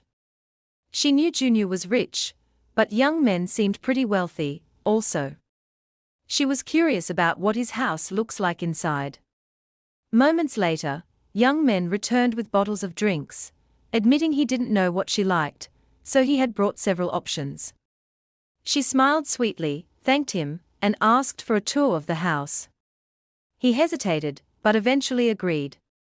Before he could start, some friends called out, asking for drinks too. Jung-minute went around handing out drinks and laughing awkwardly with his friends. In the midst of the distraction, Chai quietly slipped away through the hallway, eager to find a private spot with Junyu. She paused when she heard faint voices coming from one of the rooms, curiosity sparking immediately. Slowly, she peeked through the small gap of a half-open door. Her eyes lit up. Junyu was there. He sat on a swivel chair with his phone in hand. He was watching something on his phone. A smirk curved her lips, so he had been here all along. Composing herself, she pushed the door open gently and stepped inside, pretending to be casual. She told him young men had said she could rest in his room for a while. Meanwhile, downstairs, Jung-minute was exhausted from entertaining everyone. Hosting, he realized, was far more tiring than he had imagined. As he caught his breath, he suddenly remembered that Choi had asked for a drink also. He looked around for her, wondering where she had gone. Then someone mentioned that she went inside. Inside, he shouted in alarm. Panic flashed across his face. A girl beside him winced at his loud voice, covering her ears and asking why he was yelling. Upstairs, Choi leaned closer to Junyu, her tone soft as she asked about his arm. Junyu's patience snapped. He pulled his arm away sharply, asking her not to touch him. Then, standing firmly, he said they needed to talk. Choi only smiled, pretending to be calm, and asked lightly what he wanted to talk about. Junyu's tone grew darker, as he told her that the bullies who had broken his hand had mentioned her name. Choi froze, her face stiffening as unease flooded her chest. Questions spun through her mind. Why was he bringing this up? And what exactly did he know? He met her eyes sharply, asking why she had done it. The air between them turned heavy, tense enough to choke on. Trembling, she stammered out that it didn't matter if they knew her name. She had nothing to do with those people. Her voice quivered as she tried to defend herself, insisting that she had no connection to the bullies he spoke of. Junyu's eyes narrowed as if piecing together a truth he already knew. Then he asked why she locked a Jin in the art room. Her eyes widened in horror as panic flickered across her face. She hadn't been caught on the security camera. How could he possibly know? Outside the doorway, Jung Minute stood frozen as he overheard every word. He could still hear Jun's voice as he told Kai that he didn't care what she was up to, but she should leave a Jin out of it. He tried to process what he had just heard. Why would Kie ever do something so cruel to a Jin? Hearing his name being called by the guests downstairs, Jung Minute turned abruptly. If he stayed any longer, others might overhear their argument. Reluctantly, he walked away, leaving behind the storm brewing inside that room. Back inside, Choi began to sob, her voice cracking as she cried that she would never do such a thing. Between sniffs, she glanced up at Junyu with tear-streaked cheeks, trying to look innocent, repeating that she hadn't done it. Junyu stood still, cold and unyielding, his eyes burning with quiet anger. His silence spoke louder than any words. Seeing his expression, she realized he didn't believe her.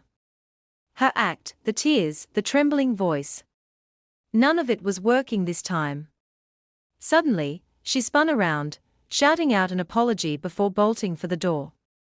She ran outside, leaving the house, realizing she had ruined everything. She slowed down, her steps growing smaller.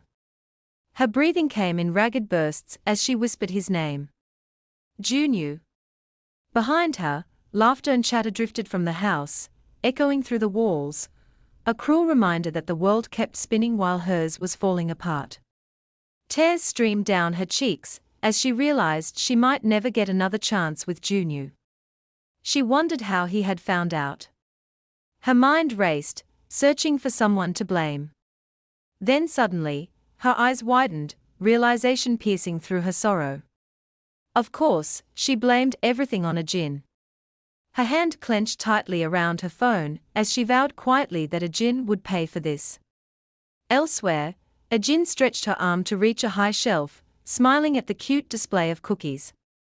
She couldn't decide between the lemon-flavored bear cookies and the cat-shaped ones. Both were so adorable that it felt wrong to pick one over the other. She sighed, realizing that if she kept wandering around the shop like this, she'd end up spending all her money before even getting the ingredients she came for. Turning toward the baking section, she walked down the aisle, scanning the shelves. When she reached the powdered sugar section, she stopped abruptly. The shelf was completely empty. Another customer nearby noticed her confusion. "My powdered sugar," a Jin mumbled helplessly, glancing at the lady. The lady smiled kindly and explained that the shop owner had gone to bring more from the back. Noticing a Jin's flustered expression, a Jin immediately felt grateful. The lady's soft tone carried warmth, and a Jin thanked her sincerely. As she waited, she pictured herself sprinkling powdered sugar like snow over her strawberry roll cakes. The image was so pretty that it made her smile unconsciously. The lady, intrigued, asked if a Jin also baked and what she planned to make with the sugar. "Strawberry roll cakes," she replied, and coincidentally she was making the same thing. Just then, the owner returned holding a single pack of powdered sugar. Apologetically, the owner explained that it was already reserved for the lady beside her. Agent sighed softly and scratched her cheek in frustration. Her schedule was already tight, and she couldn't afford to mess up now. She had already promised her followers a new baking video. Understanding the situation, she smiled politely and said she'd find powdered sugar somewhere else. The owner nodded sympathetically, saying her fans would have to wait just a little longer for her next Sweet Honey video. The lady looked starstruck when she heard Sweet Honey. The shop owner chuckled softly, explaining that Ian ran a small baking channel online, one so popular that her featured ingredients often sold out overnight. The comment made Ajin blush in embarrassment. The lady's eyes widened with delight as she quickly pulled out her phone and confessed excitedly that she was a big fan. Ian and the owner stared at her in surprise. Caught completely off guard, she added that she actually came to buy the powdered sugar because of the post she made. She gently placed the pack of powdered sugar into Ajin's hands. She asked her to please take it and make sure to upload the strawberry roll cake video. On the bus ride home, Ajin sitting by the window thought back to the lady from the shop and their brief, cheerful conversation. A faint smile crossed her lips as she remembered how flustered she had been and how they ended up exchanging numbers before parting ways. Resting her head against the cool glass, she thought to herself that she still had a lot to learn and needed to keep growing. But she was so grateful. Just then, her stop was announced. When she arrived at the city library, banners fluttered in the air, announcing the 30th anniversary celebration. Ajin with a determined look whispered to herself, "Time to study." The building buzzed with life. Crowds filled the lobby, maybe because of the anniversary event, so she decided to borrow a book and go home. A boy from one of the stands waved, calling for her to join his event. She smiled politely and declined, saying she was only there to borrow a book. But as she started walking away, another guy suddenly turned, his eyes widening in recognition. "Ajin," he called. She blinked in surprise. It was her teacher, Gwong Hyun. He stepped closer with a smile on his face. He said her voice still sounded just like it did back in the old days. Turning toward the counter, he asked the librarian for a book while Ajin stood behind, unsure what to say. When he returned, he held out a small trinket in his palm. A tiny keychain that jingled. He handed it to her, explaining that he got it from one of the anniversary events and thought she might like it. Ajin accepted it, admiring the delicate design. It was cute and glittery, too pretty not to smile at.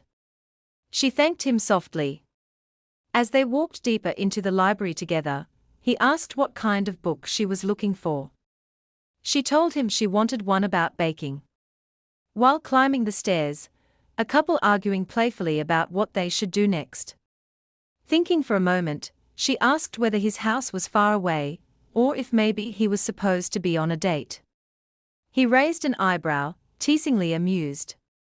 He came to borrow some materials he needed, then asked what she meant by a date. Realizing what she had just implied, Ajin covered her mouth and quickly apologized, saying she didn't mean it like that. He bent slightly to meet her eyes. He said he wasn't mad. The question was just unexpected, then mentioned he didn't have a girlfriend. He asked if she had a boyfriend and if he was a good guy. Ajin blurted out quickly that she was still in high school, didn't have a boyfriend, and no one would like her that way anyway. Flustered by her own honesty, she pushed his arm lightly and told him to forget the topic altogether. As they climbed further up, he mentioned that he needed to stop by the old archive room. Her hand brushed over her chest as a faint memory surfaced. How she had cried so hard a year ago, when she found out he had a girlfriend. So why didn't she feel happy now that he didn't? Her thoughts were interrupted when he called her name, asking how school had been. Pointing to herself, she smiled and said everything was fine, although she didn't like studying, and that she was looking forward to sports day. He nodded, acknowledging that she didn't seem like someone who lied, then added in a gentle tone that if something ever bothered her, she could always talk to him. They continued chatting as they walked together. Auden asked if he was attending sports day, and he laughed, saying he was in charge of running the games. But just a few steps behind them, a phone camera followed their every move. Hidden in the corner, Choi stood silently, her phone raised, recording, her lips curved into a cold smile. She had come here intending to confront Jin to slap her across the face. But now she had stumbled upon something far more useful. Zooming in, the photo Choi captured looked far too intimate, as though Jin and Mr. Kim were about to kiss.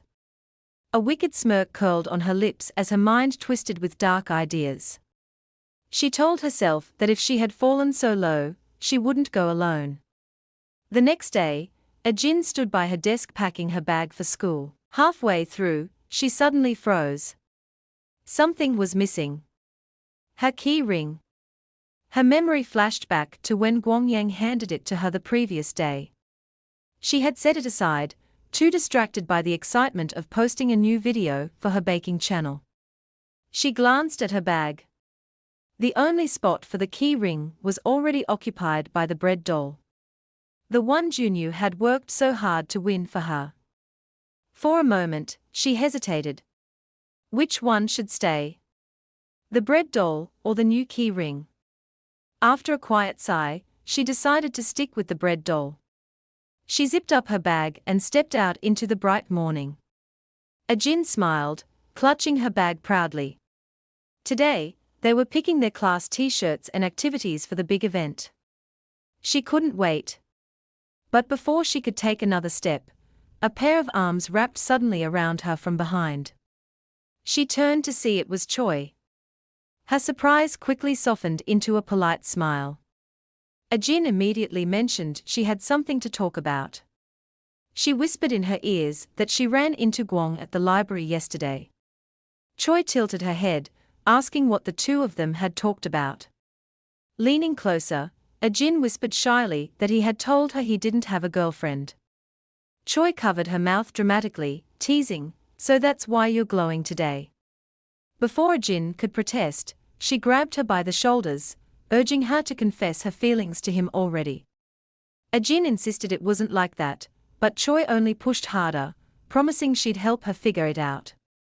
Neither of them noticed Junyu standing at a distance, watching quietly. His gaze fixed on them with a hint of coldness in his eyes. Inside the classroom, Sports Day was written boldly across the board with t-shirts and activities highlighted underneath. Young men stood at the front. He announced it was time to choose their team shirts and plan the games. His first suggestion, a prisoner-style t-shirt, was immediately rejected by the class. Undeterred, he proposed hospital gown-style shirts next. Jin liked the idea while Junyu sat silently, lost in thought. He couldn't stop replaying what he'd seen earlier. Jin and Choi seemed closer than he had thought. Still, he reminded himself that she didn't know the truth about Choi yet. He needed to warn her someday. At the back of the class, a boy suddenly asked if they should get a matching t-shirt for Mr. Kim, too, since he was their class teacher. The class erupted into chatter, as they agreed to get for him also. Jin looked up instinctively. Then her gaze met Junyu's. For a moment, neither of them spoke. She broke the awkward silence and asked quietly if he had something to say. Junyu shook his head, indicating he didn't. Then asked her if she had. Jin seized the moment, saying she had something to tell him since they were already talking about Mr. Kim. Junyu's shoulders tensed as he asked her to go ahead. Almost in a whisper, she told him that Mr. Kim had mentioned he didn't have a girlfriend. A strange mix of emotions stirred inside Junyu. Relief, confusion, even a trace of jealousy he didn't want to admit. Trying to sound casual, he said lightly, "Oh, really?" So Arjun scratched her head with an awkward laugh, saying that was all. She had told him earlier that Mr. Kim had won, so she was just clearing things up. Junyu's voice stiffened as he asked if she was planning to ask him out now. Ajin rested her chin on her hands, chuckling softly. She said her crush on Mr. Kim was old news, and she had already moved on from that. Junyu nodded slowly. As he turned toward the board again, his eyes softened. Ever since Ajin had confessed that Mr. Kim was her first love, the thought had bothered him more than he liked to admit. But now, hearing that she no longer felt that way, he couldn't help the small warmth blooming in his chest. At the front of the class, young men wrapped up the t-shirt discussion and moved to the next big topic, the sports day main event. He announced that the teacher wanted their class to win this year, and that the best performing student would receive a special prize, a 4DX movie ticket. Junyu's mind flashed instantly to Ajin. If he won, it would be the perfect natural excuse to ask her to the movies. The classroom erupted into noise. Everyone began shouting which activities they wanted. Dodgeball, jump rope, basketball. Young men called for everyone to calm down. Suddenly, Junyu stood up, screeching his chair against the floor as young men raised a brow, half jokingly, asking if he needed to use the bathroom. But Junyu raised his hand and declared he'll be participating in all the events. Later that day, the teacher's voice echoed through the classroom. She encouraged the students, saying she believed in them. They just had to give it their all. Moments later, the announcement for the basketball match came through. The teacher told everyone to get ready and the classroom burst into motion. Students poured into the hallway, laughing, adjusting their uniforms and cheering. Some girls stayed behind, touching up their makeup, hoping to look cute for the boys on the court. One of Arjuan's friends waved her over, offering to help her with her hair. Arjuan hesitated, mumbling that she was a bit embarrassed. Her friend teased her, saying that this was her one chance to shine. She promised to make her look perfect. After a bit of convincing, Arjuan gave in and sat down. The teacher, already heading out, glanced at them. She told them they were pretty just the way they are and reminded the girls not to be late and to lock the classroom door when they finished. Ajin bit her lip nervously as her friend styled her hair. When she finally looked into the mirror, she wasn't sure if the new hairstyle suited her. But when her friends gasped and told her how pretty she looked outside the school, a massive banner fluttered across the schoolyard. The 20th Surin High School One Heart Sports Meet. The basketball court was alive with noise. Boys warmed up on the court, bouncing balls against the polished floor while students filled the stands. The announcer declared the match between Class 1 versus Class 2 was starting as the players, including Junyu, stretched. Mr. Kim clapped his hands, asking if everyone was ready, and said the game would begin as soon as he blew the whistle. The players stretched, joked, and sized up their opponents. Junyu rolled his shoulders, scanning the other side of the court, wondering who Class 2's ace might be. At the stands, Agent and her friends finally arrived, a little late from fixing her hair. They found seats in the corner, close enough to see everything. As Junyu glanced toward the crowd, he spotted Agent. She had arrived just in time. On the court, Mr. Kim stepped forward with the whistle between his lips. The crowd began chanting, alternating between Class 1 and Class 2. Students from both classes cheered their respective teams on, but Junyu barely noticed the noise. His focus narrowed to a single goal: to win the MVP prize. He was determined to win it no matter what it took. The whistle blew and Junyu jumped high, grabbing the ball midair before his opponent could reach it. The game ignited. Sneakers squeaked against the floor. Voices shouted plays and the ball zipped back and forth between hands. Ajin gasped, watching Junyu move with a speed and precision she hadn't expected. Her friend cheered beside her. Go Class 1. The sound of dribbling filled the court. Pass. Defense. Shoot. Echoed across the gym. Jung Minute caught the ball, but a defender charged at him. Without hesitation, he tossed it toward Junyu. Junyu caught the ball and dashed forward. Jung Minute blocked the path, just long enough for Junyu to get a clean shot. Junyu ran back, breathing hard as opponents admitted he was on another level. The crowd cheered. Go Junyu! Arjuan's eyes sparkled as she watched, unable to look away. Just then, Junyu's eyes meet hers. For a moment, it felt like it was just the both of them. Ajin's cheeks burned red, her heart pounding with a strange mix of excitement and confusion. She was about to whisper something to her friend when the girl beside her suddenly squealed that Junyu had just locked eyes with her. The girls around them screamed in delight, shouting that he was handsome. And Ajin blinked, realizing with a sting of embarrassment that he might not have been looking at her at all. Down on the court, Junyu and Jong Minute bumped shoulders, grinning at each other in celebration.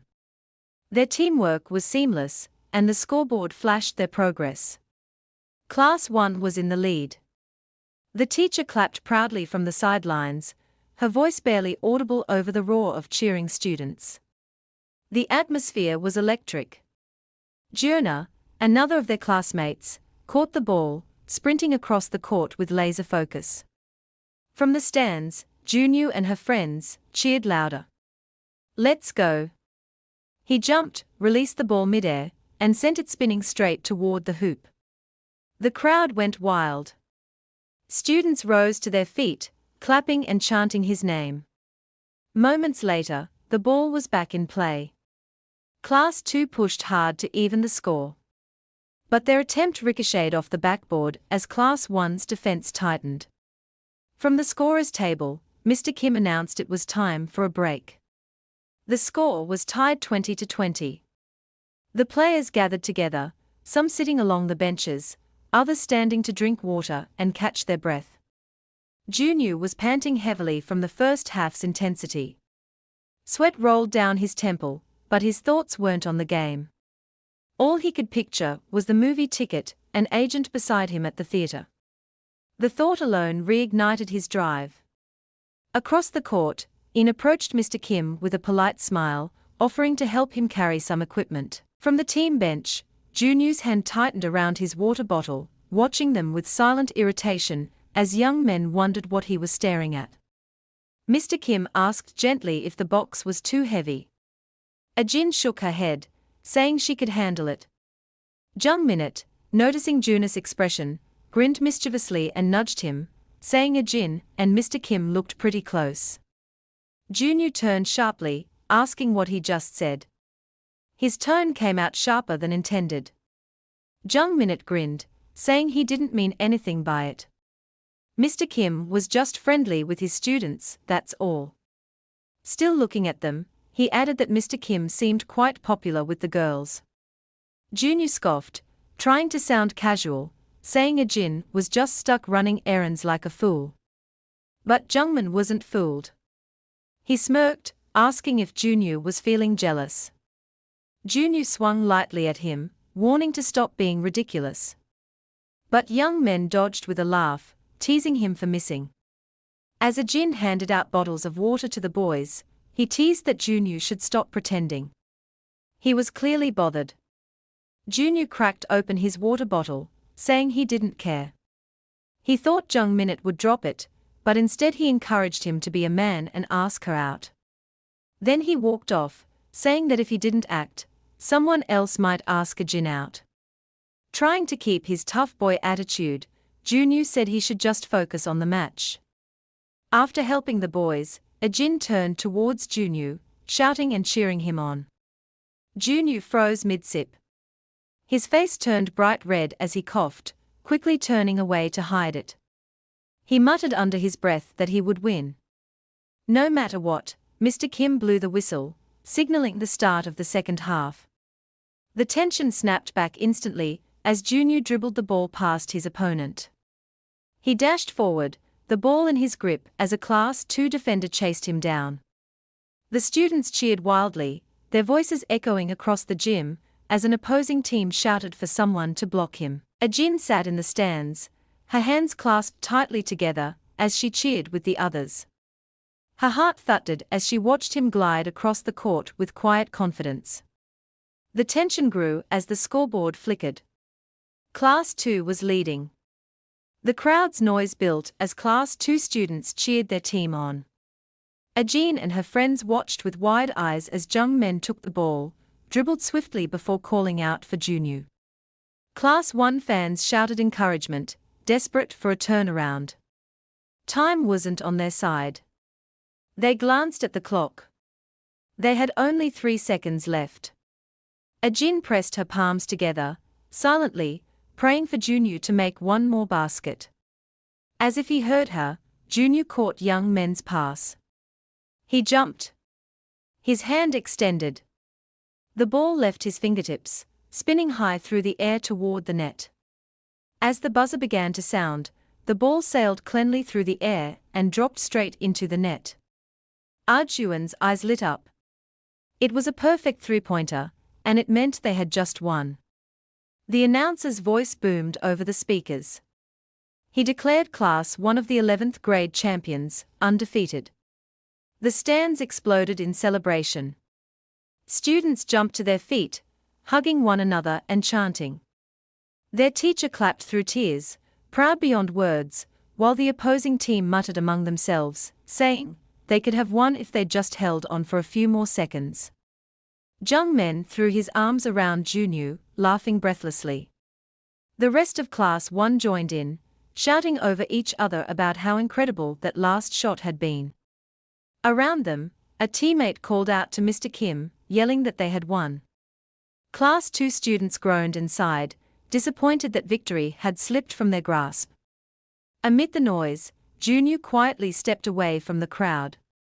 Ajin noticed first, her gaze followed him instinctively, her heart still racing. When Junyu turned, sweat glistening on his skin, their eyes met across the distance, and he smiled softly at her. Ajin's breath caught, her face flushed pink. For a moment, time stood still. At the cafeteria, everyone was talking about how amazing Junyu had been, how rare it was to see him score from that far away. Standing in line with her tray, Agent remembered watching him play. He had seemed different from his usual quiet, grumpy self.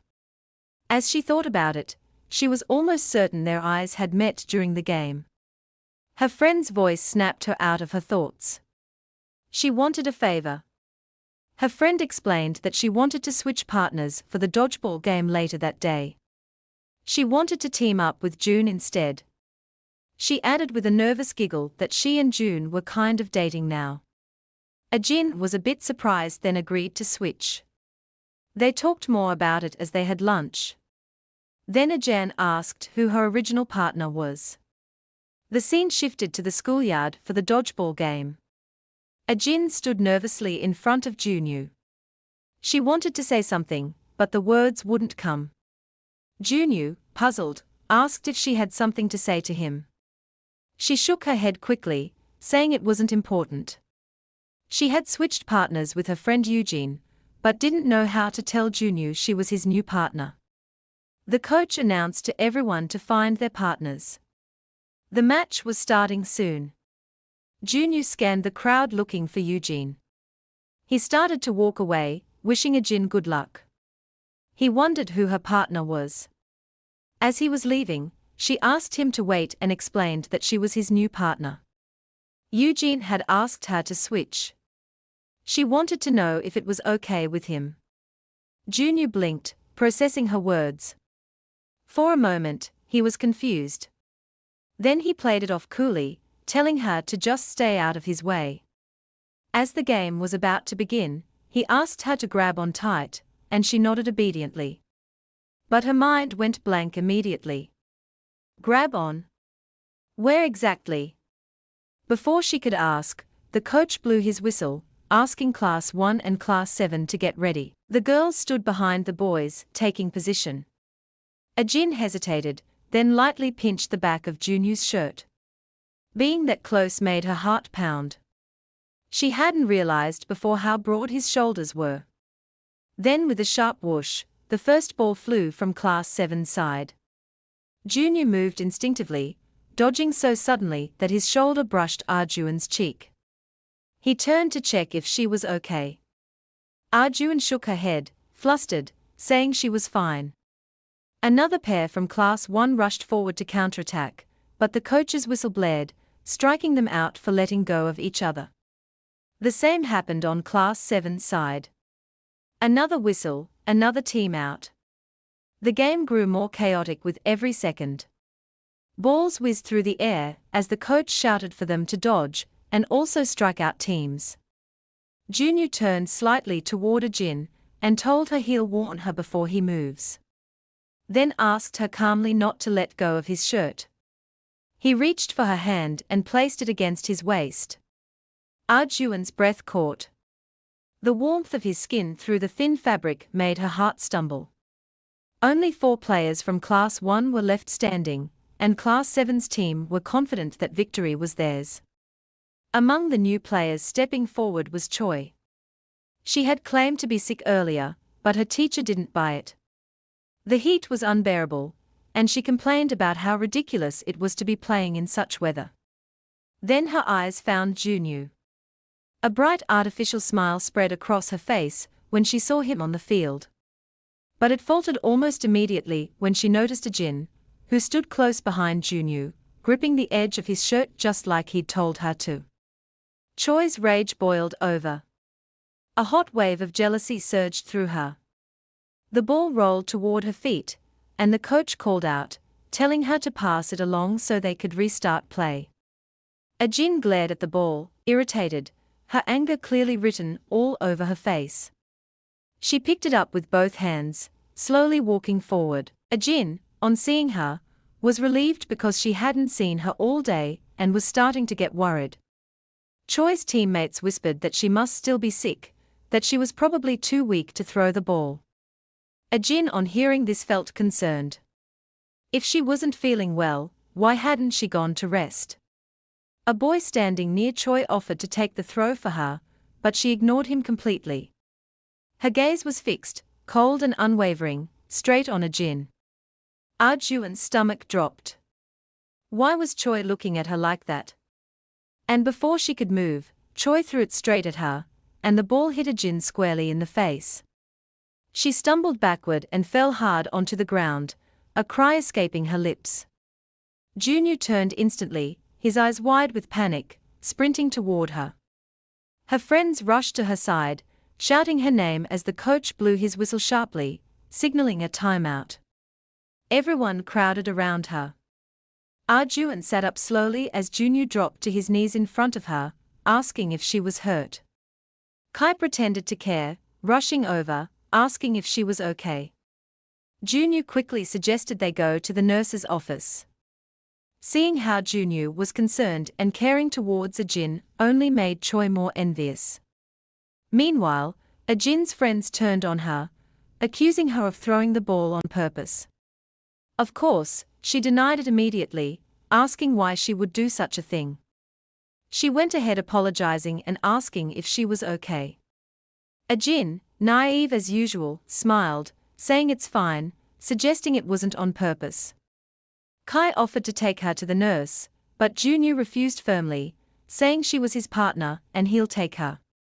Jin, oblivious to the tension, waved at her, smiling weakly, saying she'll be right back and she was okay. As Junyu helped Jin walk toward the stairs, Choi stood rooted to the spot. Her plan had failed completely. Juan's friends exchanged knowing glances behind her. They'd seen it. They knew Choi's throw hadn't been an accident.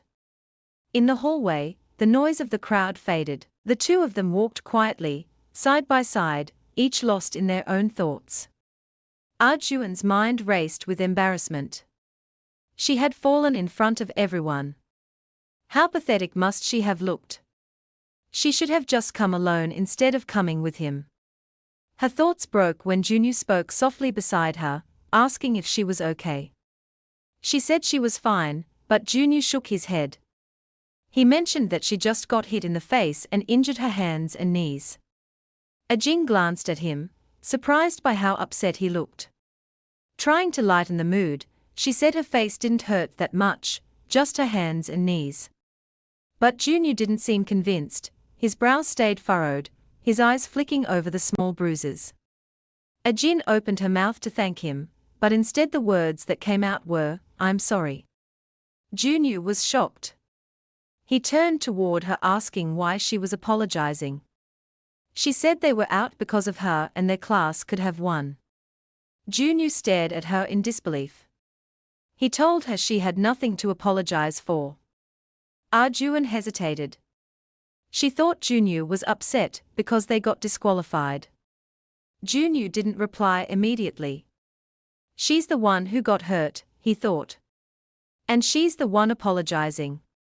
She really is an innocent fool. Junyu turned away, his voice dropping to a quiet murmur. He wanted to become MVP, but that ship has already sailed because of someone. Ajin froze. Because of someone? Did he mean her? She opened her mouth to ask, but before she could speak, he had already lowered his gaze to a letter resting on the nurse's desk. Ajin, he said suddenly, making her flinch. He picked up the note explaining that the nurse wasn't around so he would handle her first aid himself.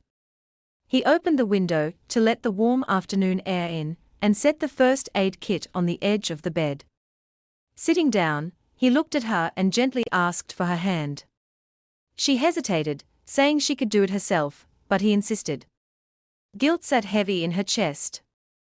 Everything about the day felt like her fault. She opened her mouth to apologize again, but he stopped her immediately. Her face flushed pink. She didn't know if it was his words, his closeness, or the way his hand gently enclosed hers, but her heart began to race uncontrollably. Carefully, Junyu cleaned her wound, dabbing medicine over the scraped skin. Ajin gripped the hem of her shorts tightly, torn between the sting of antiseptic and the warmth spreading through her chest. He murmured that her injuries looked pretty bad, as he pressed the cotton ball gently against the cut. Ajin flinched, squeezing her eyes shut from the sudden sting. When she opened them again, she blinked away the small tears that had gathered and whispered, "Thank you. It just hurts a little." Junyu apologized. He didn't mean for it to hurt. His words made Ajin stare at him, surprised by how gentle he sounded. He admitted it was his first time doing this, and he was trying his best to be gentle. Ajin was so nervous, her palms were sweating. She couldn't tell if it was from the pain or the way he was holding her hand. Just then, he asked for her other hand, setting the first one down. When she hesitated, he tilted his head slightly and said it looked worse than the other hand, and he needed to treat both hands. "Oh, right," she blurted. Her cheeks flushed even deeper, as she wondered if he could feel how much she was sweating. Junyu noticed her nervousness and gave a small, reassuring smile, promising to make sure it doesn't hurt. That promise spoken so simply made her heartbeat stumble. She turned her face away, too flustered to meet his eyes, then him quietly.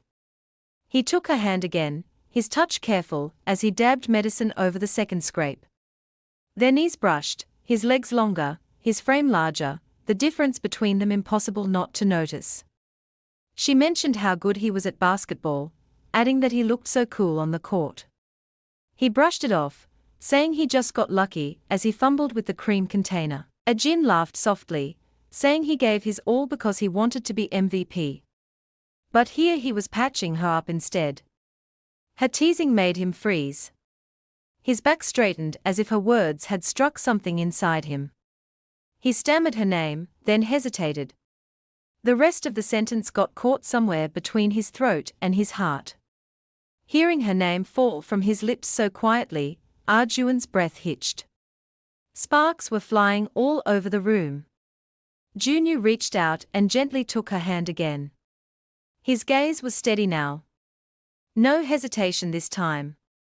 He asked if she would go to the movies with him if he became MVP. Finally, our boy grew some balls. Ajin was confused at first. She pointed to herself, asking if he was referring to her. Her voice wavered. But why her? Not like she did anything for sports day.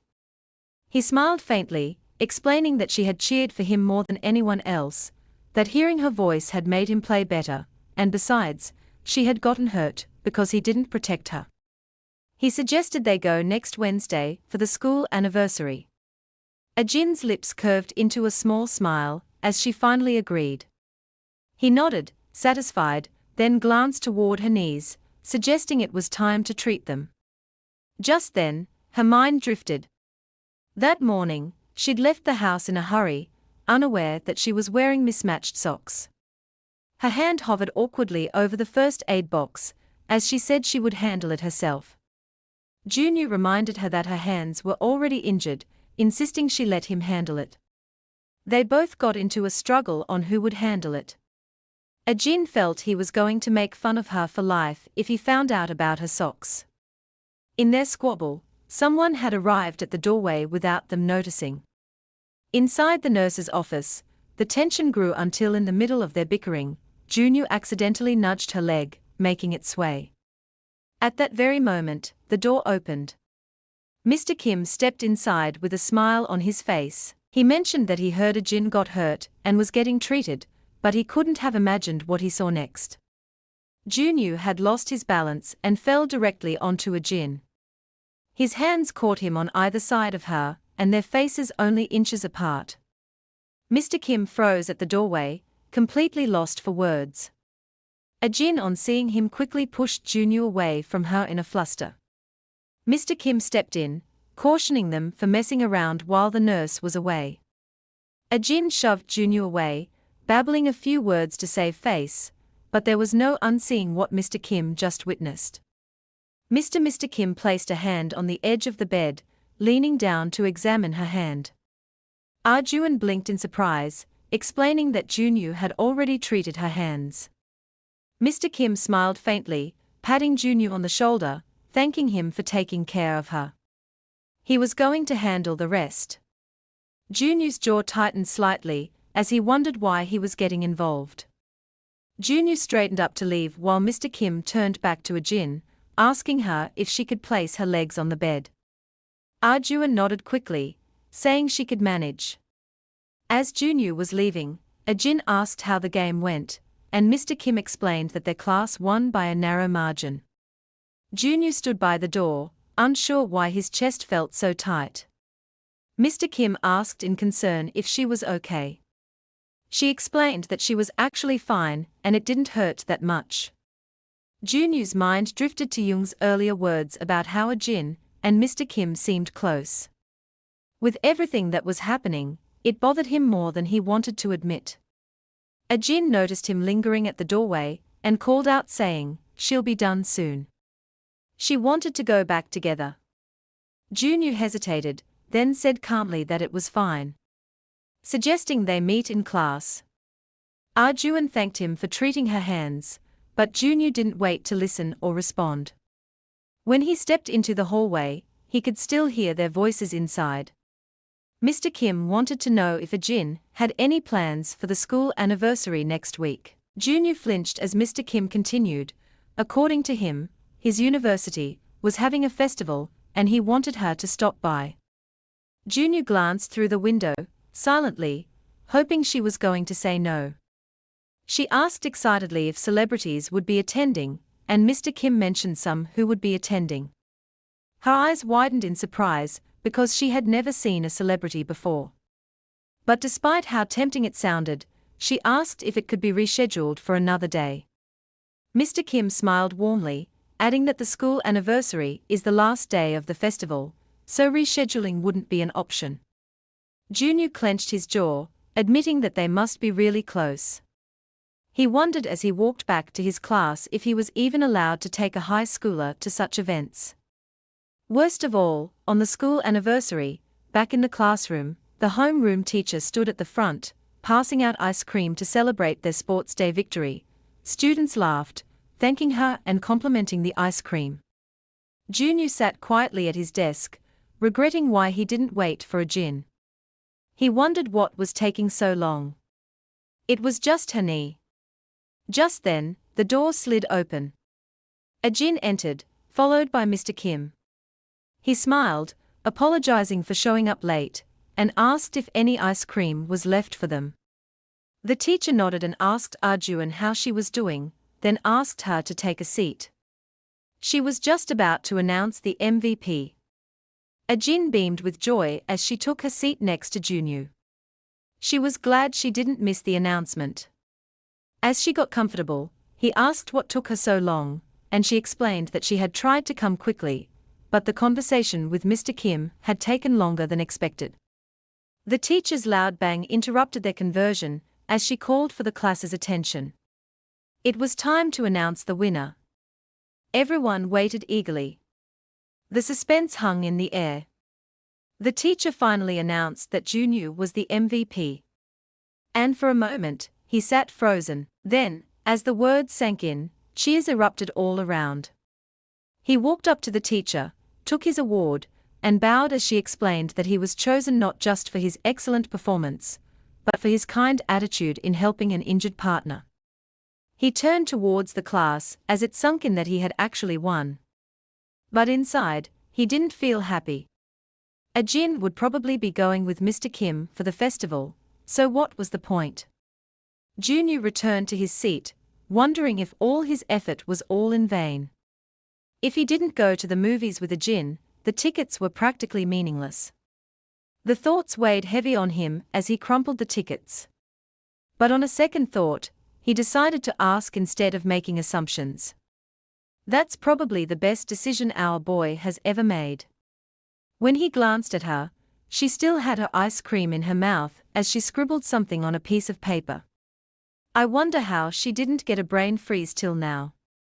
She slid the note across to him as his eyes widened in surprise, wondering what she was up to this time. The note read, "I'm so glad you got the MVP award. We are going to the movies together, right?" She stared at him as he read it, unsure of how he would react. When he was finally done, he glanced at her and was met by her ever-affectionate smile. And just like that, all the anger, worry, and jealousy melted away. Then with a small relieved smile, he said, "Of course, they'll be going together."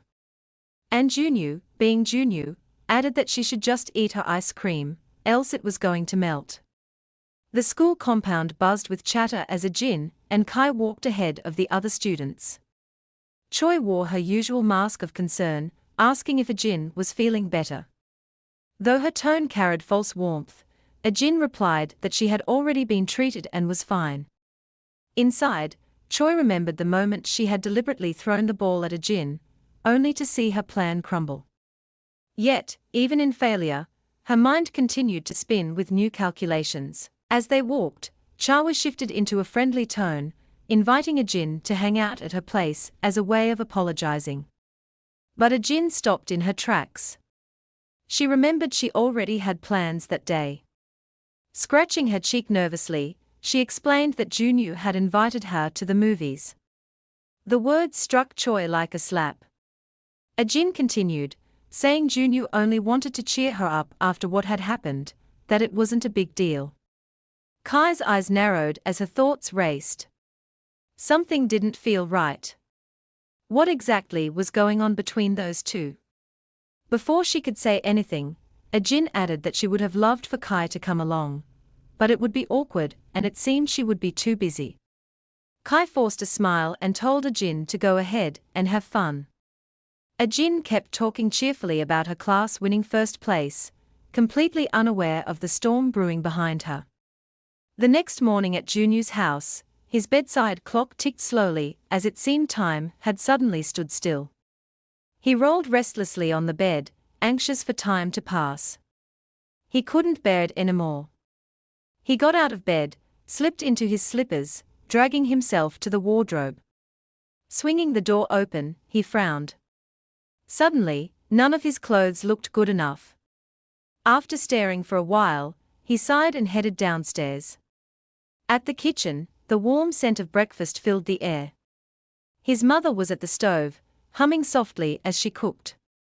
Junyu greeted her and pulled out a chair. She smiled over her shoulder, commenting that he was up earlier than usual and that breakfast would be ready soon. As she set the table, Junyu scratched the back of his neck and asked if she could buy him some new clothes. His voice was casual, but his tone carried a hint of nervousness. Meanwhile, across town, Arjun was facing a dilemma of her own. Standing in her room, she stared helplessly at the clothes spread across her bed. Every outfit she imagined herself wearing for the day seemed either too plain or too much. She stood there in her pajamas, debating silently which would look best. Then her phone rang. She reached for it, and it was the little devil Choi. She answered the phone and Choi asked if she was busy. Ajin said she was getting ready for her movie date and asked what was wrong. Kai claimed she had a photo shoot scheduled that day, but couldn't make it because her period pain was unbearable. Ajin immediately expressed sympathy, asking if she was okay. Kai, with a devious smile on her face, asked if Ajin could fill in for her, and went on to say the shoot only required hand modeling for an accessory ad and that it couldn't be postponed. Her voice trembled just enough to sound convincing. Ajin hesitated. She had promised to meet Junyu for the movie. Would it be possible to delay it? The thought made her uneasy. Choi continued to plead, saying she could go see the movie some other time. Ajin's heart twisted in indecision. She clenched the phone tightly, torn between keeping her promise to Junyu and helping her friend. Finally, after a long silence, she agreed. A slow, satisfied smile curled across Choi's lips, the kind that hid malice beneath sweetness. Her plan had succeeded. I don't know about you guys, but this girl makes my blood boil. Meanwhile, at Jung's house, Junyu had just arrived. Jung Minute and another guy were gaming, so Junyu settled in on the couch beside them. The friend commented on his outfit, prompting Jung to ask about his plans, but he said he still had time before leaving. Every few minutes, he glanced at his phone, checking for messages. Nothing yet. Earlier that morning, he had gone shopping with his mother for new clothes. He could still remember her pointing to a shirt and saying it would suit him. While shopping, he received a text. At first, he thought it might be young men texting, but then he remembered young men already knew he had plans. Pulling out his phone, he saw it was actually from Ajin. She asked if they could push their movie date, because she had to help Choi. Junyu placed his hand on his chin, a troubled frown crossing his face. He had a gut feeling. Choi couldn't be trusted. Still, he made sure to ask for Jin's address, just in case something went wrong. Jung Minute slid the game controller toward him, asking if he wanted to play, but Junyu waved him off, declining. Jung Minute sighed, remarking that Junyu's attention was obviously somewhere else.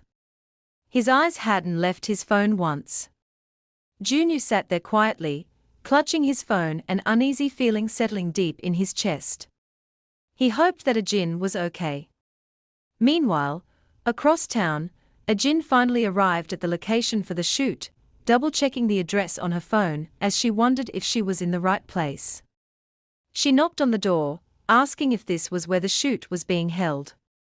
A man inside opened the door slightly and gestured for her to come in. As soon as she stepped inside, the door closed behind her.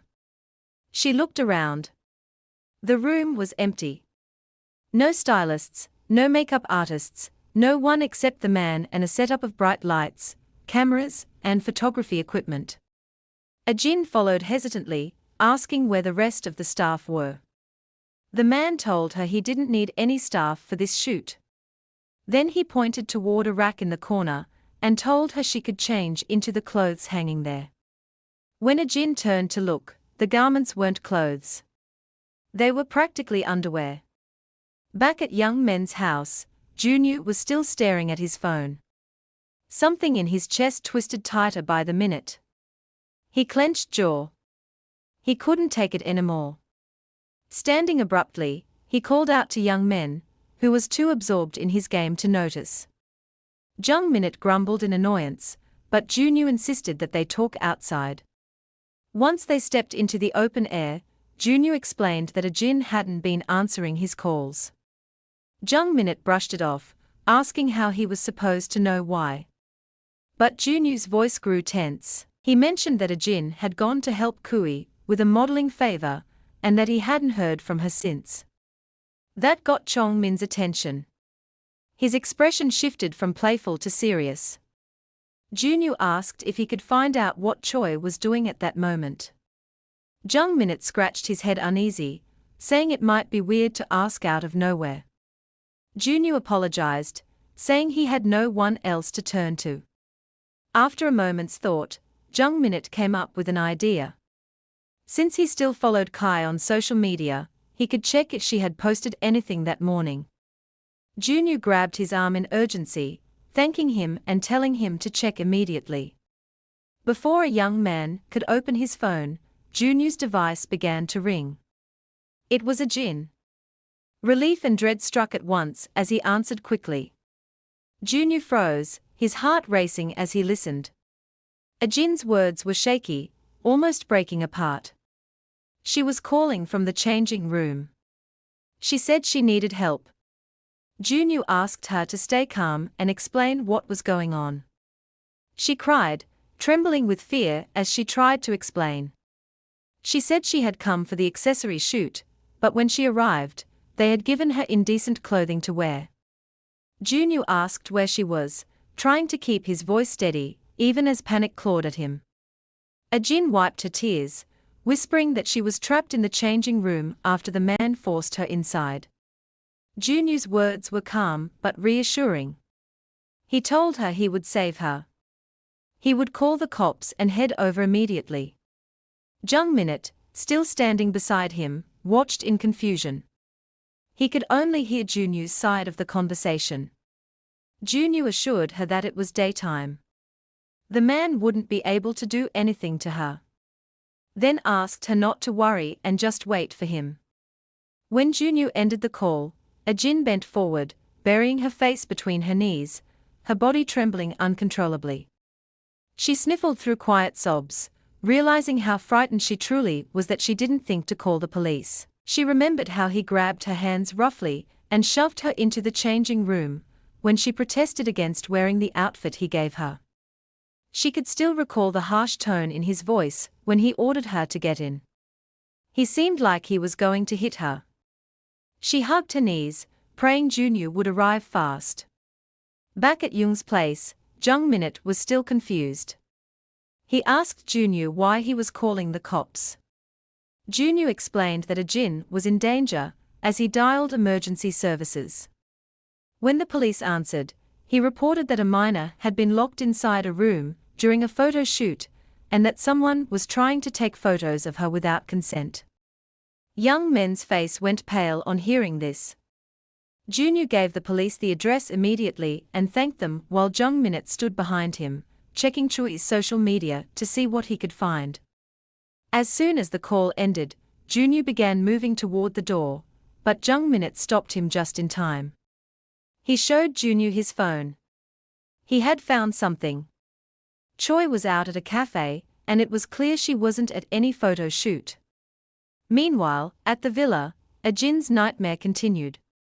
The man outside the changing room began banging on the door with increasing force. His voice thundered through the room, accusing her of wasting time. Inside, Ajin trembled, frozen in place as her heart pounded, summoning every bit of courage she had left. She finally opened the door. The man's glare met her instantly, demanding to know why she hadn't changed yet. Arjuan's hands shook as she stretched the outfit toward him and said she wouldn't wear it. He stepped closer, his presence suffocating, demanding to know what she thought she had agreed to when she signed the contract for the shoot. Ajin tossed the clothes to him, saying that she hadn't signed any contract, so whatever agreement he thinks they had was void. The man's hand tightened around the clothes as he called her rude.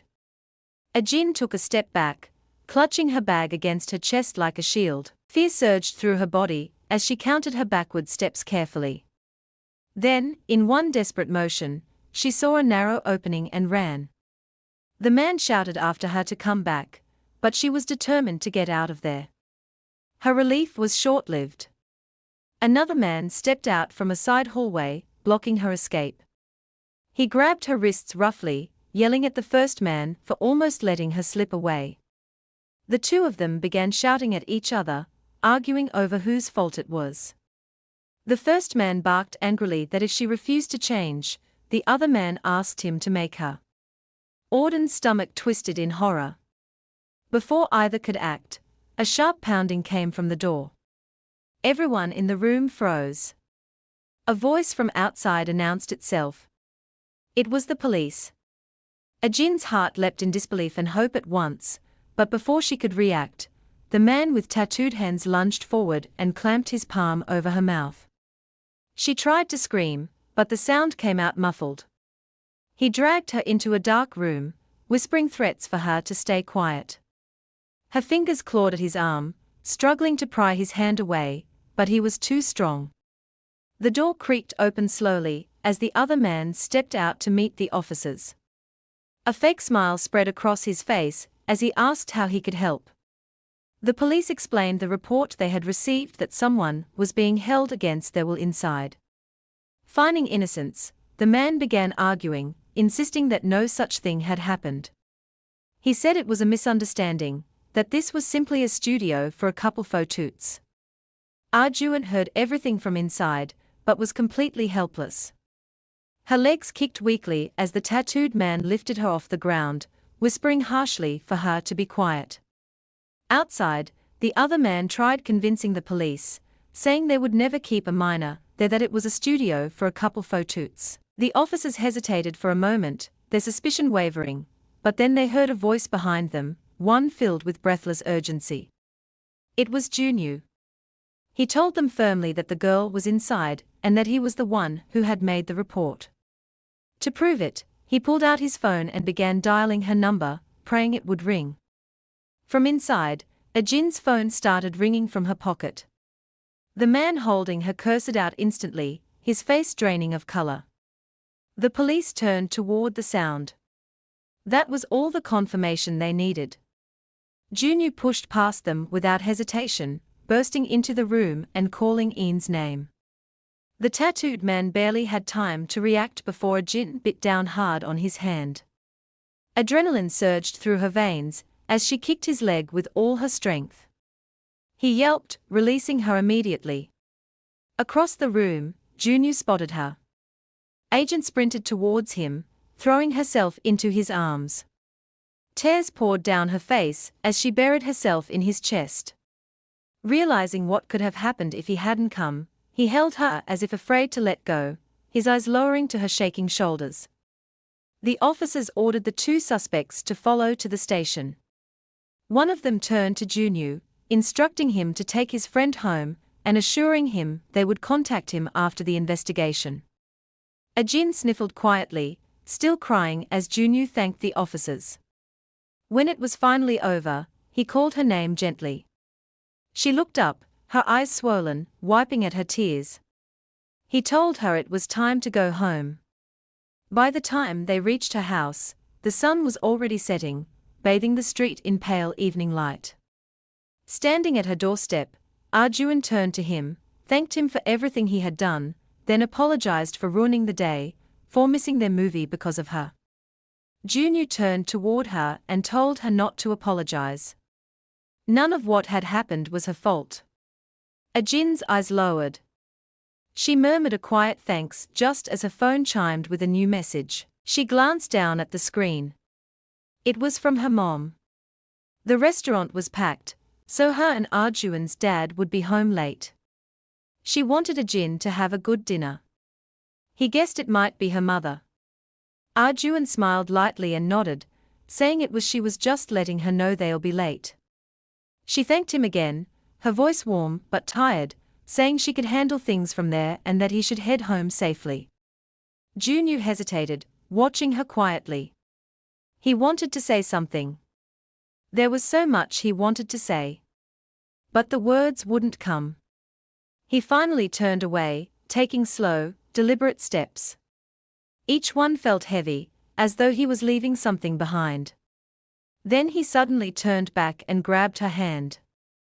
Ajin turned back in surprise, wondering what was wrong. Junyu's voice came low and hesitant, his courage wrapped in restraint. He asked if he could stay with her for a while. Soon after, they were inside Ajin's house. She hurriedly slipped off her shoes and warmly invited Junyu inside. He hesitated for a brief moment, but Arjun turned back with a bright smile and explained that aside from Kai, he would be the very first friend to ever visit her home. Hearing that, Junyu scratched the back of his head, feeling oddly pleased, and followed her inside.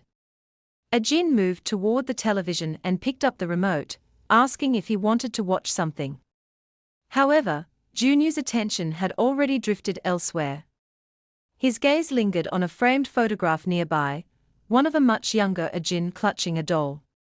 He hastily looked away, coughing under his breath, silently, thinking that she looked incredibly cute. He then went to sit down while Arjun flipped through channels, searching for a decent show to watch. Noticing her indecision, Junyu suggested that they watch a movie instead since series take a while to finish, adjusting himself as he settled in. Arjun turned to him with a smile and agreed that it sounded like a good idea since they were going to watch anyway. However, just as she was about to put one on, Junyu suggested that they save the movie for another time.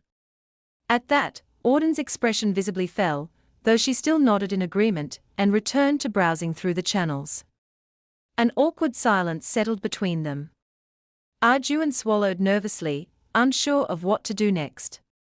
Suddenly, she sprang to her feet and asked if he was hungry. Startled by her abruptness, Junyu admitted that he hadn't eaten lunch yet. Her face immediately lit up and she cheerfully told him that she would cook something for him. Meanwhile, at Kai's house, her phone rang while she was lying on her bed. When she answered, she was informed that the call was regarding the OO studio case. The caller explained that an incident involving the illegal filming of minors had occurred earlier that day. Choi stiffened and quickly sat up, her heart sinking as she realized it was the same place Jin had gone to. The caller continued, explaining that they had contacted her because her resume had been found there, and they wanted to confirm whether she had been a victim. Choi barely registered the question. Her thoughts were all over the place. The little demon was actually worried about Jin. When the caller repeated her name, she snapped back to attention and clarified that she had not been present. Clenching her hands tightly in her lap, she anxiously asked whether the minor involved was safe. The caller reassured her that the girl was fine and that there was no cause for concern. Choi released a long, shaky breath in relief. Then, almost as an afterthought, the caller added that a young man had arrived to pick the girl up. Choi's eyes widened instantly. The call ended shortly after, leaving Choi in a state of panic. If that young man was Junyu, then everything would look suspicious. She feared that he would assume she had orchestrated the entire situation, and that Jin might have already told him she was the one who suggested going there. Holding her head, she spiraled into anxious thoughts, wondering how she could possibly explain herself. It wasn't truly her fault, she reasoned. Then, all at once, an idea struck her. Her worry slowly faded, and she began typing on her phone. She felt there was actually a way out of this. And just like that, her usual evil smirk was back. Back at Jin's place, the food was finally ready. She smiled brightly as she and Junyu sat at the dining table, urging him to eat before it grew cold. Junyu wasn't sure what to expect. Yet, he picked up his chopsticks and took a bite. When Jin asked how it tasted, he said that the food made him feel like it was washing away all the exhaustion from that day. Her face instantly lit up with delight, and she excitedly asked if he truly meant it. However, her cheerfulness quickly faded and she scratched the back of her head, apologizing for dragging him into her mess. Junyu responded with a gentle smile. He thanked her for the meal and continued eating. Jin lowered her gaze, her cheeks warming as she murmured that it was nothing. Then, out of nowhere, Junyu suddenly asked how much Kai had been involved in the incident earlier that day. Jin looked up at him in surprise. He wasn't trying to say her bestie was involved with what happened, was he? Noticing her reaction, Junyu casually reached for his cup and drank from it. Then explained that Choi had been the one who suggested Jin go there while she herself stayed somewhere safe. Ajin immediately defended Choi, insisting that she had only gone in her place because Choi was sick and that she was certain her friend could not have known something like that would happen. Junyu lowered his gaze, quietly, thinking that if Ajin ever discovered Choi had not been sick at all and had gone somewhere else instead, she would be deeply hurt. Just then, Ajin's phone chimed on the table, signaling a new message. As she picked it up, Junyu reminded her that she needed to be more careful in the future. Instead of replying, Arjun turned the phone toward him and asked him to look. Junyu frowned when he read the message. It was from Choi checking if Ajin was all right and apologizing after receiving a call from the police. Ajin said Choi wasn't a bad person and explained that she had been worried about her. Junyu chose to accept the explanation without further comment and returned to his meal. They ate quietly for a while until Ajin spoke again, mentioning that she had been using the charger Junyu had given her and that it worked really well. Junyu wiped his mouth and replied gruffly that all chargers were basically the same. Ajin quickly insisted that she was being serious, explaining that it was the best one she had used so far, and that it charged her phone much faster than the others. Junyu let out a small chuckle and told her to calm down, but she felt he still did not understand what she meant. Suddenly, she jumped up and told him to wait. She disappeared briefly, then returned with her bag and happily showed him the bread doll he had won for her. Junyu was visibly surprised to see that she still had it. He told her that he understood and urged her to sit down and continue eating. Smiling contentedly, she did as told and the rest of the meal passed in silence. After eating, the two of them sat together watching a movie. However, neither of them was truly focused on the screen. Ajin had already fallen asleep while Junyu found himself unable to look away from her. He felt that she must have been exhausted and that everything she had gone through that day would not be easy to process. He watched her closely as she held tight to her pillow, then noticed the length of her eyelashes. Without realizing it, he leaned closer before abruptly pulling back, thinking that he had gotten too close. Resting his hand on his knee, he tried to dismiss his thoughts, but Cupid wasn't done with our boy. He turned to look at her again, and I can't even lie. She looked like an angel. She looked so at peace. Junyu had lost control of his emotions at this point. Acting on impulse, he reached out and lightly touched her lips. But at that exact moment, Arjun's eyes slowly opened. Startled, Junyu quickly withdrew his hand. Fully awake now, Ajin sat up, her fingers brushing her lips as she stared at him, silently taking in the situation. Arjun's mind was in turmoil as she processed what had just happened. She realized that Junyu had touched her lips. Junyu, equally flustered, began sweating nervously. He moved closer, trying to explain himself, but before either of them could gather their thoughts, the sound of the door unlocking echoed through the house. The sudden noise startled them both. Ajin's dad stepped inside, calling out to ask if she was home. He noticed the unfamiliar pair of shoes by the entrance and asked if she had a guest. He also asked why the lights were off and immediately turned them on. He walked into the living room, where he found Ajin and Junyu already standing stiffly. He asked who the young man was and Junyu quickly bowed in greeting, introducing himself politely.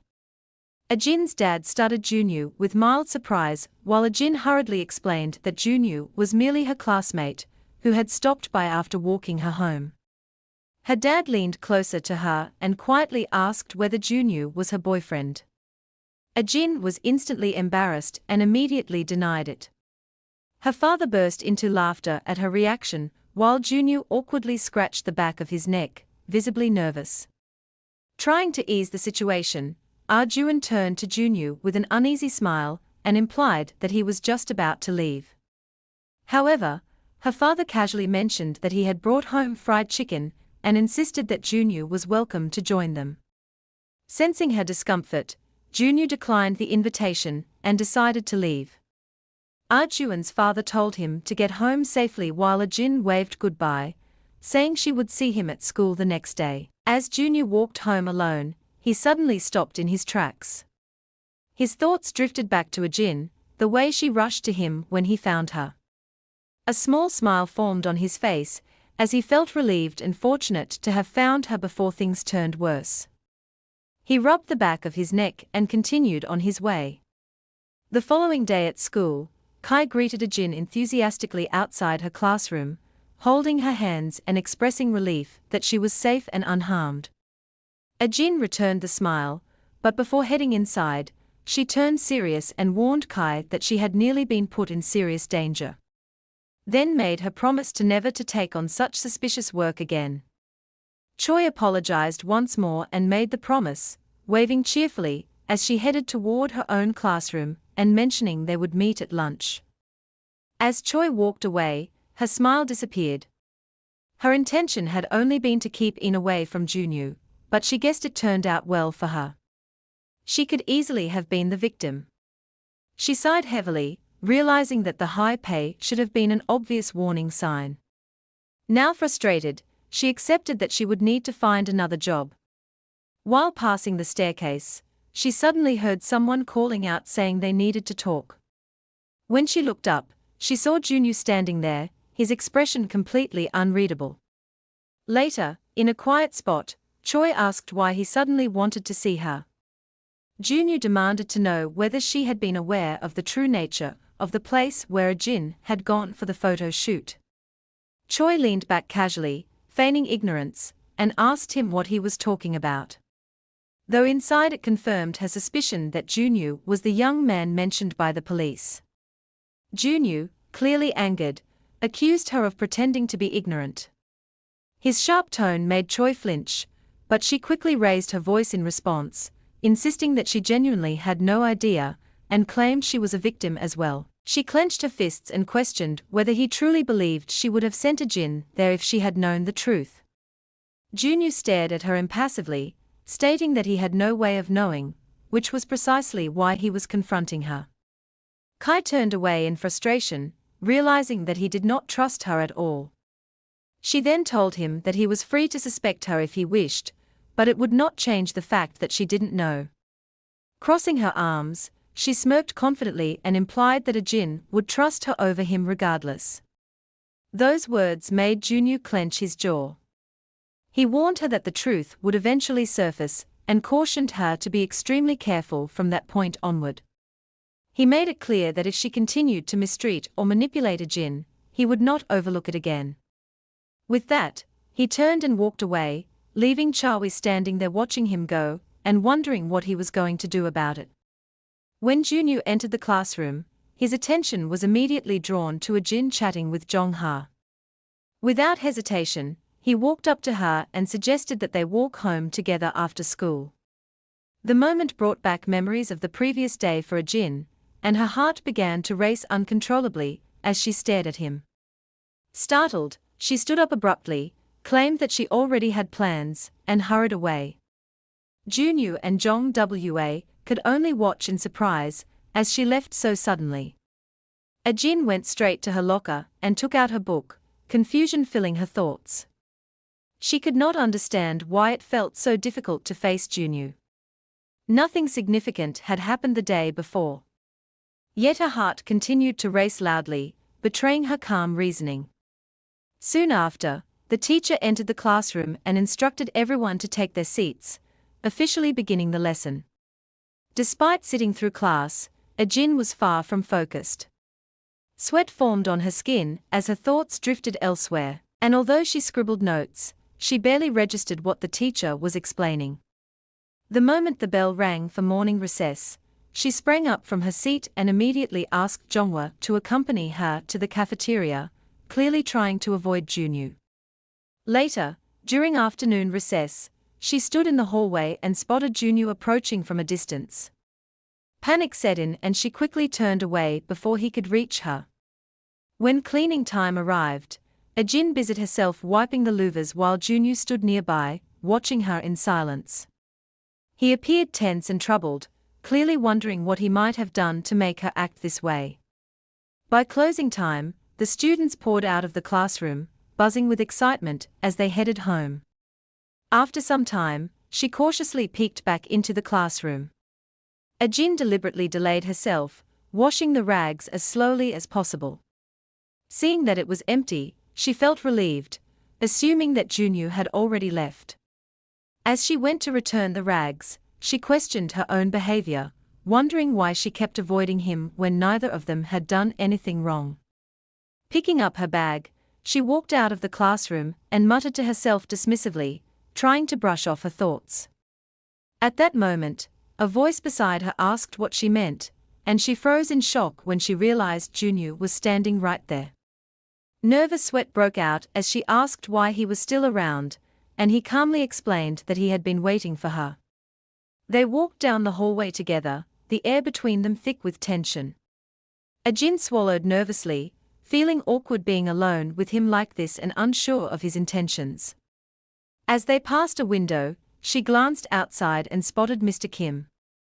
Seizing the opportunity, she let out a small laugh and mentioned that she had not properly completed her art assignment and needed to ask him something before leaving. Without waiting, she hurried off. Junyu remembered the other day at the clinic when Ajin was smiling alongside Mr. Kim. The memory unsettled him, and a faint frown formed on his face. He called out to Ajin, making her stop in her tracks. She turned back to face him, waiting for what he had to say.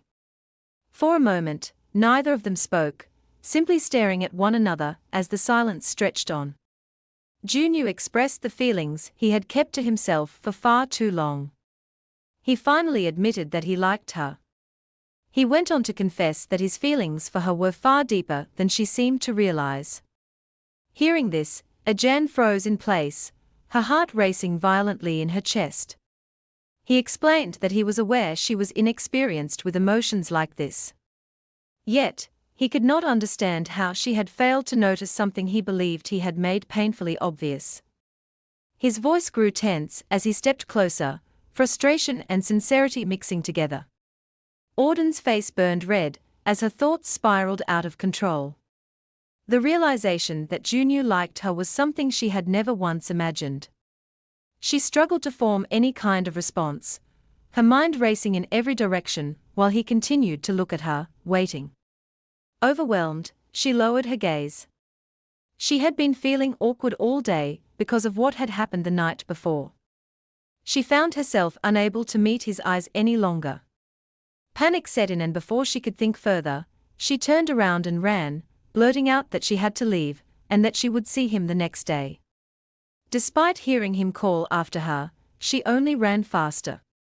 Left behind, Junyu stood still, clenching his jaw as he watched her disappear. A heavy feeling settled in his chest as doubt crept into his thoughts. He wondered if he had acted too hastily, replaying the moment over and over as disappointment weighed on him.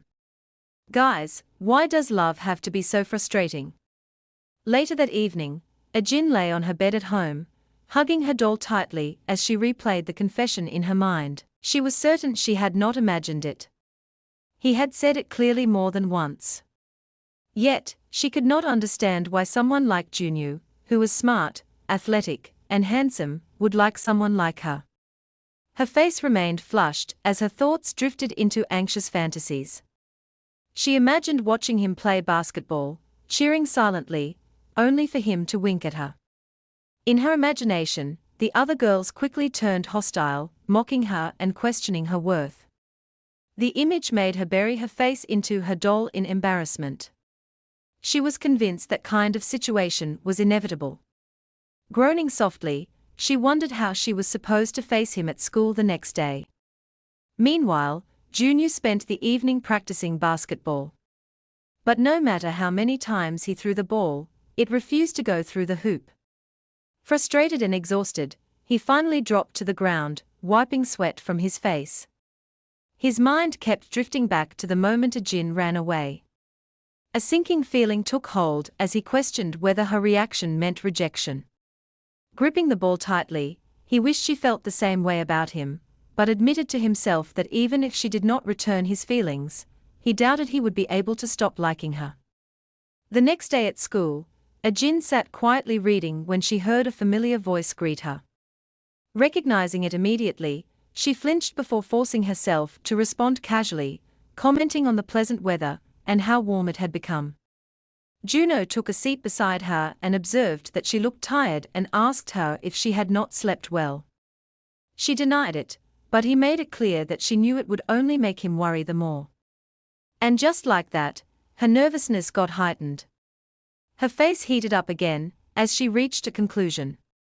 She could not remain beside him like this.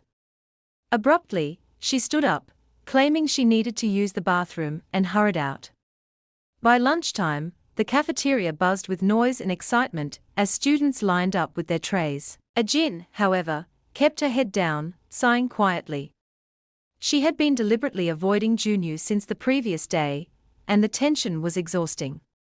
Suddenly, she felt a flick against her hair and turned to see him standing there. He said he wanted to talk and suggested they eat together. The girls nearby immediately noticed, their excitement barely contained. One of them nearly spoke up, but the other stopped her, urging Ajin to go. Her face flushed intensely, and she lifted her tray slightly to hide it. Eating alone with him would only draw attention. Frozen by indecision, she groaned inwardly, unsure of what choice to make. Later on, the two of them finally sat down to eat together. Junyu called Arjuan's name, prompting her to lean closer and quietly warn him that whatever he was about to say, he should keep his voice low.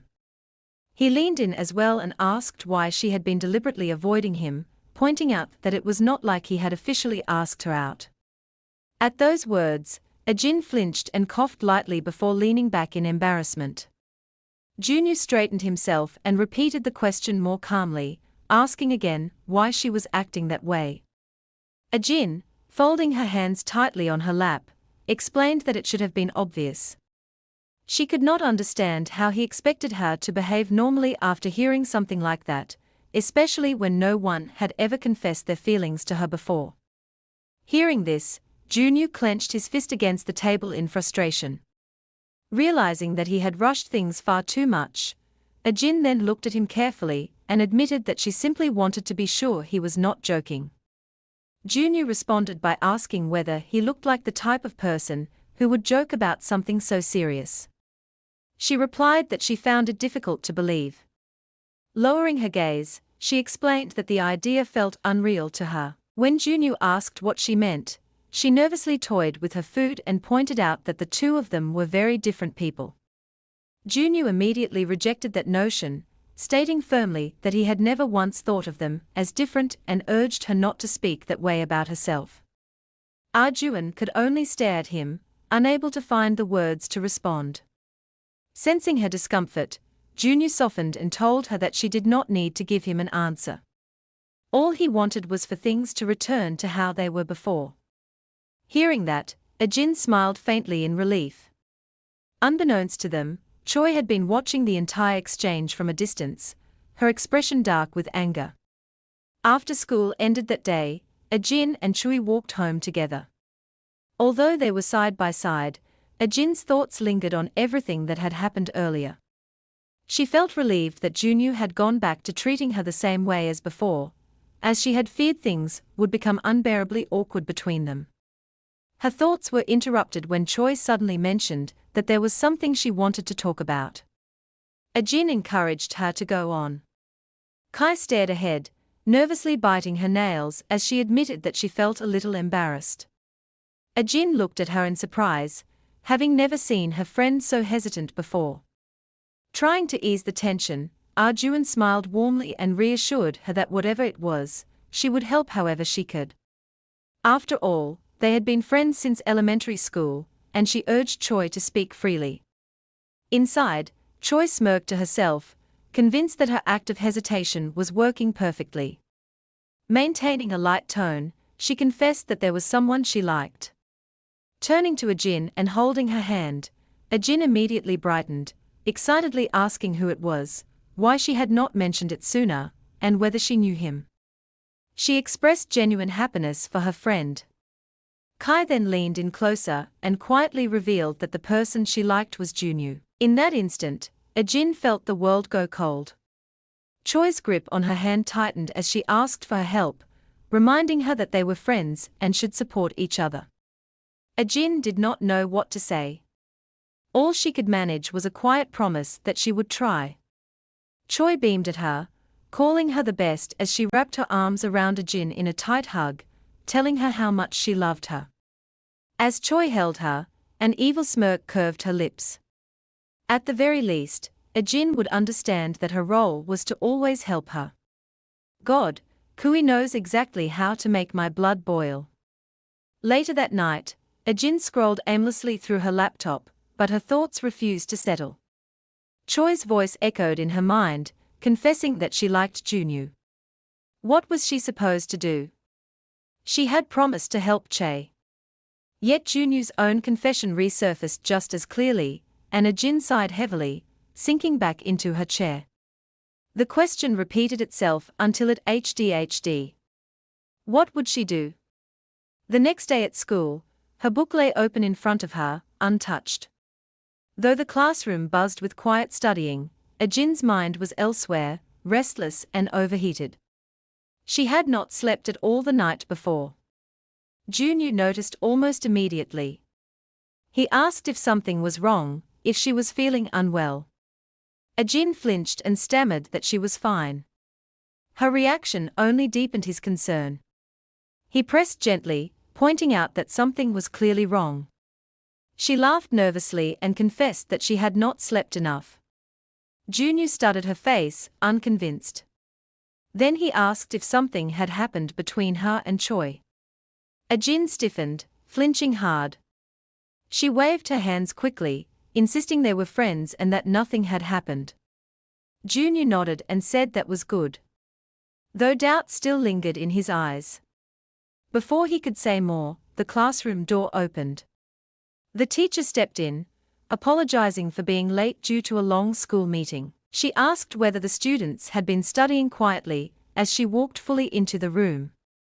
Then she casually suggested switching seats before the lesson began. The class erupted in protest. Some students groaned, and a few even pretended to cry. The teacher laughed, amused, and teased that she thought they wanted to change seats. She asked if they had already grown attached to their partners.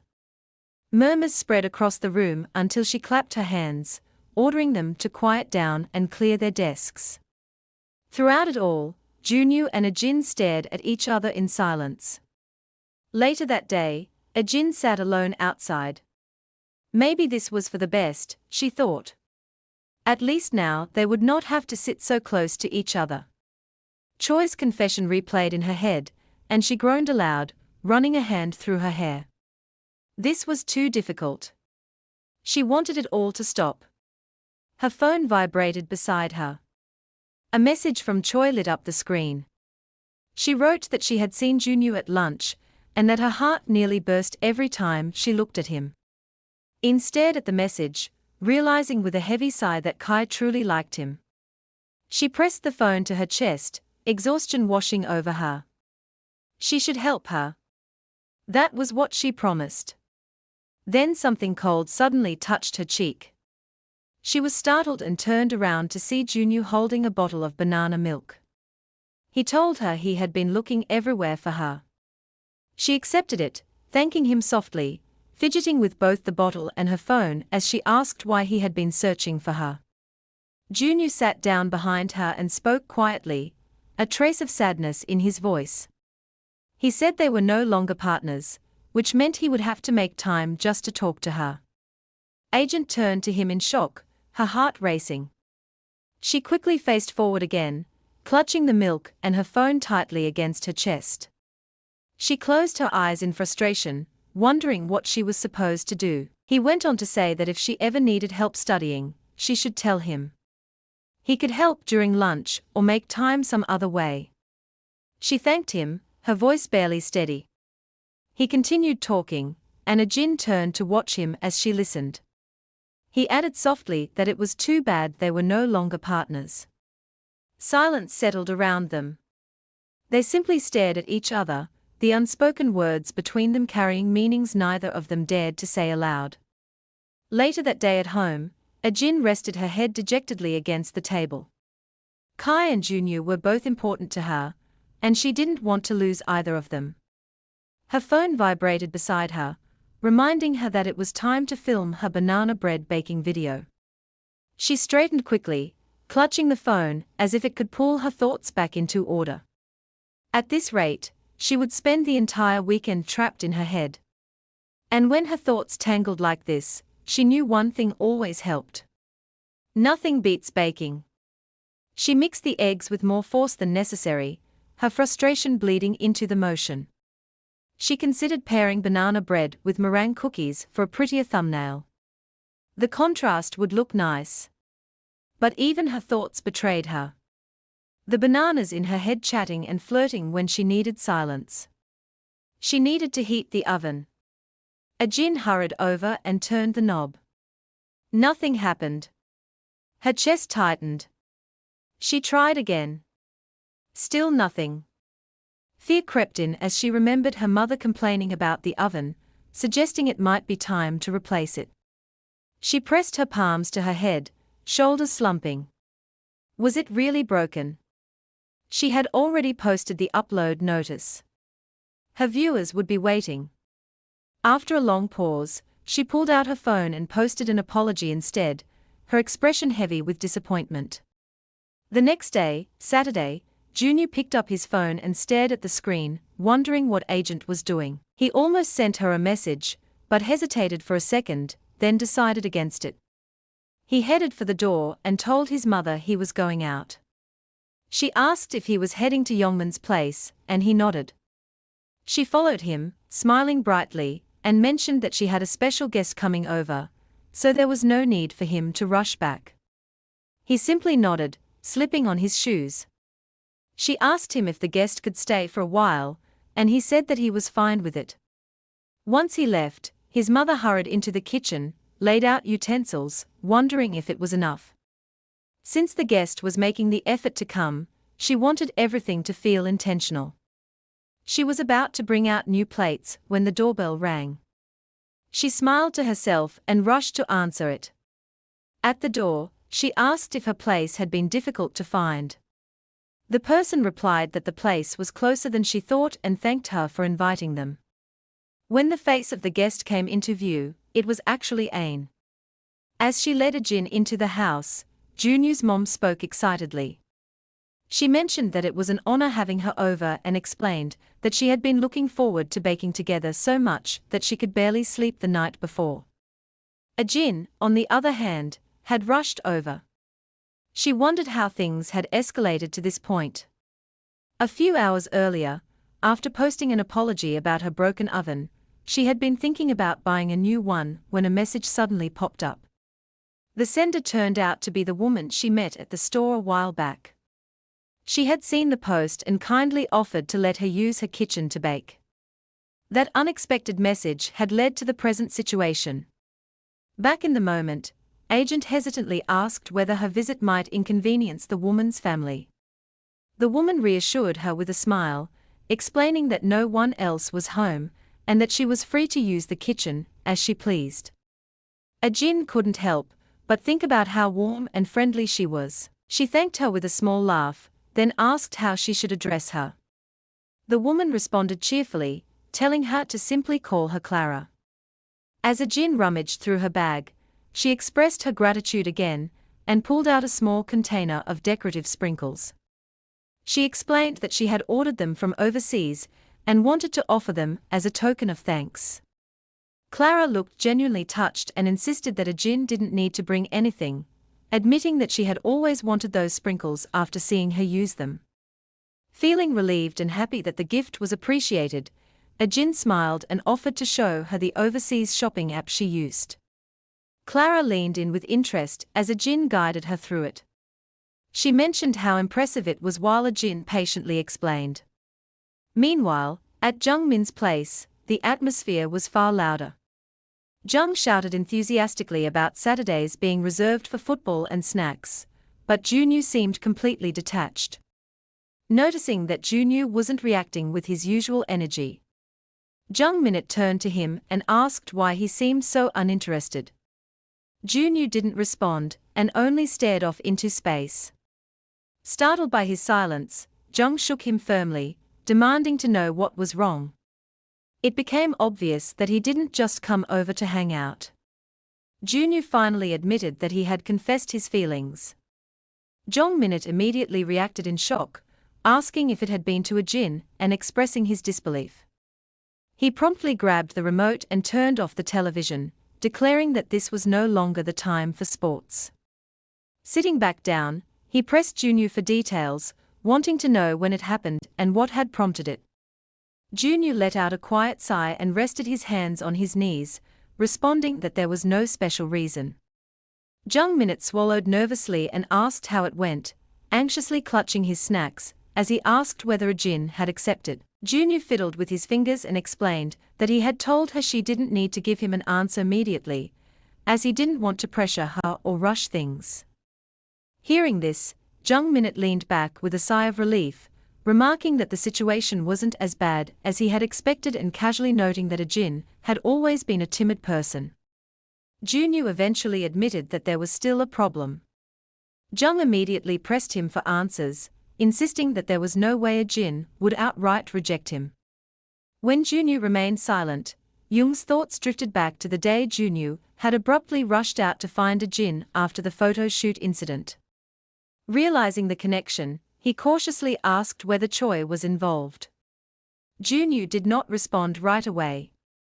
Sensing his hesitation, Jung reassured him, explaining that he was fine now and that Junyu didn't need to hold anything back. After a moment of hesitation, Junyu finally spoke, admitting that it was only a suspicion, but he strongly believed that Choi was behind everything that had been happening to a jinn. The room fell quiet as Junyu leaned back against the chair, visibly drained. He confessed that deep down he was almost certain of it, but he had no idea how to handle the situation. A jinn still trusted Choi completely, and telling her the truth would only hurt her. Sensing the heaviness of the moment, Jung tried to lighten the mood by joking that with that much tension, it sounded almost like fate tying Junyu and Choi together. Junyu immediately shut that down. Clearly not in the mood for humor. Jung laughed it off and reassured him that even if Junyu chose not to interfere, a jinn would eventually see Kai for who she truly was. Junyu rubbed his temples tiredly, admitting that he hoped so since a jinn was far too trusting for her own good.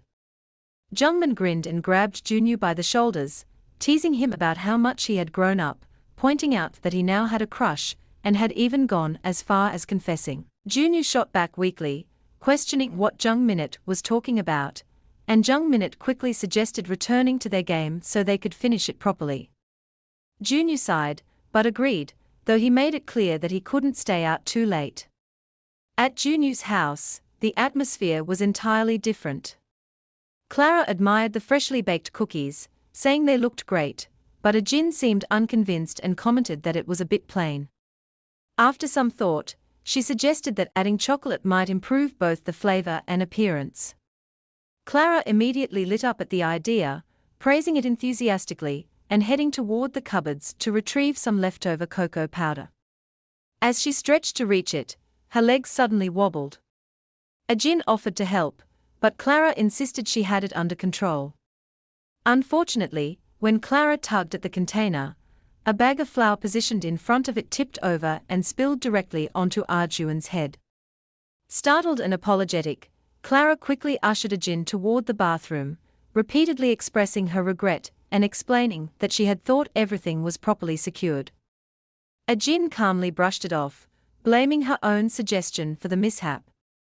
Clara promised to leave a fresh set of clothes outside the bathroom door and encouraged a jinn to take her time. A jinn thanked her with a small smile before closing the door. While Clara still looked guilty. At that very moment, Junyu returned home.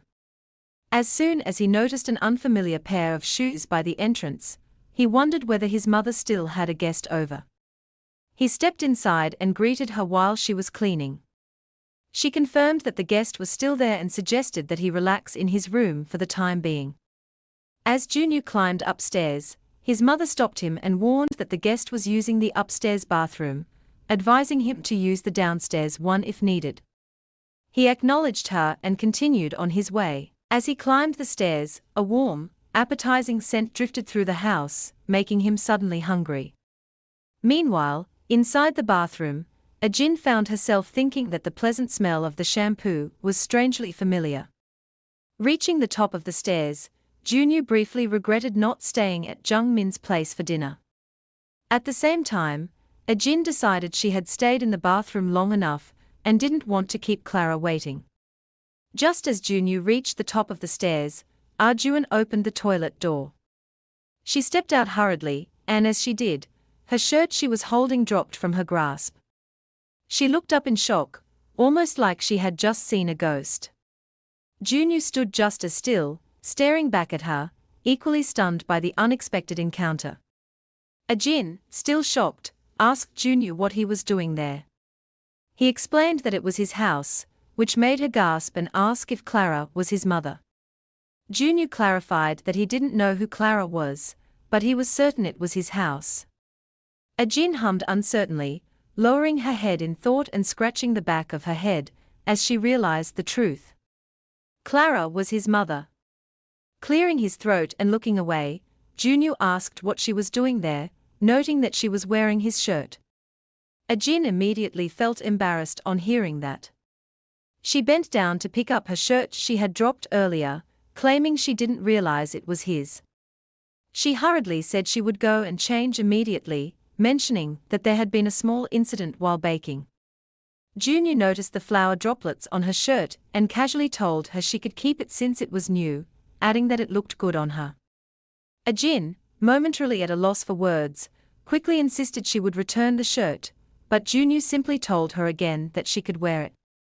At that moment, Clara interrupted, explaining that she had come upstairs after hearing something. Seeing how close Junyu and Ajin were standing, her eyes sparkled with excitement as she asked if they knew each other. Both remained silent, staring at each other while Clara squealed loudly, her happiness clearly evident. Later that night, Choi sat on her bed at home, fuming as she stared at her phone. Ajin had promised to give her an answer, yet she hadn't sent a single message.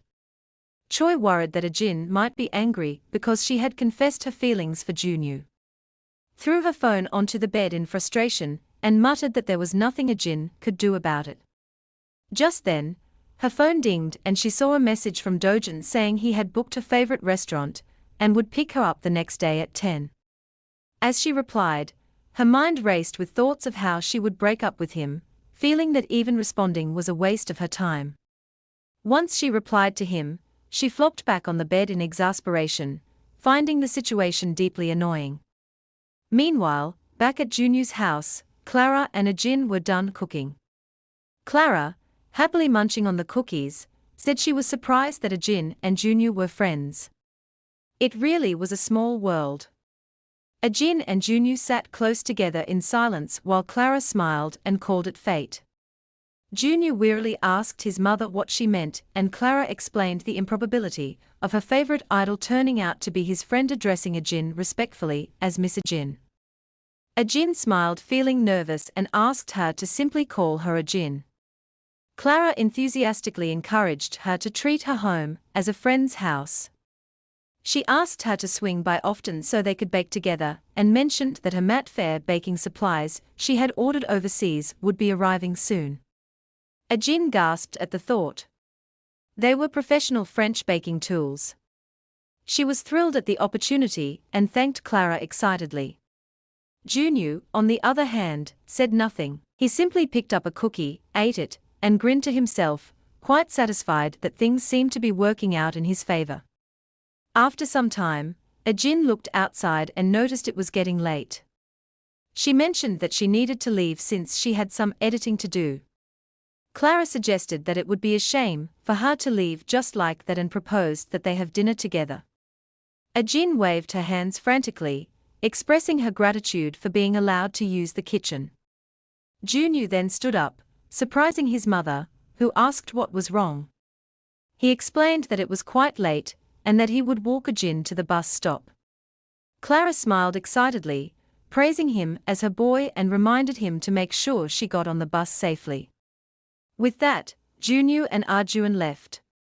As they walked, Ajin told Junyu that he didn't need to accompany her to the bus stop, but he replied that it wasn't far, and that friends could see each other off and there was nothing wrong with it. Arjun agreed, acknowledging that he was right. The walk was quiet, and Ajin thought she should say something. She mentioned that while baking, his mother had told her that her son was gruff, and she guessed that must have been him. Junyu responded casually with a simple yes, which made Ajin feel awkward. She realized he really was gruff, and she could understand why his mother might feel a little hurt. Feeling bold, Ajin walked faster and lightly grabbed his shirt. When he turned to her, she asked if he could take his mother out once in a while, suggesting that even a simple lunch would make her happy. Junyu faced her fully and she laughed sheepishly, telling him to thank his mother on her behalf for letting her use the kitchen.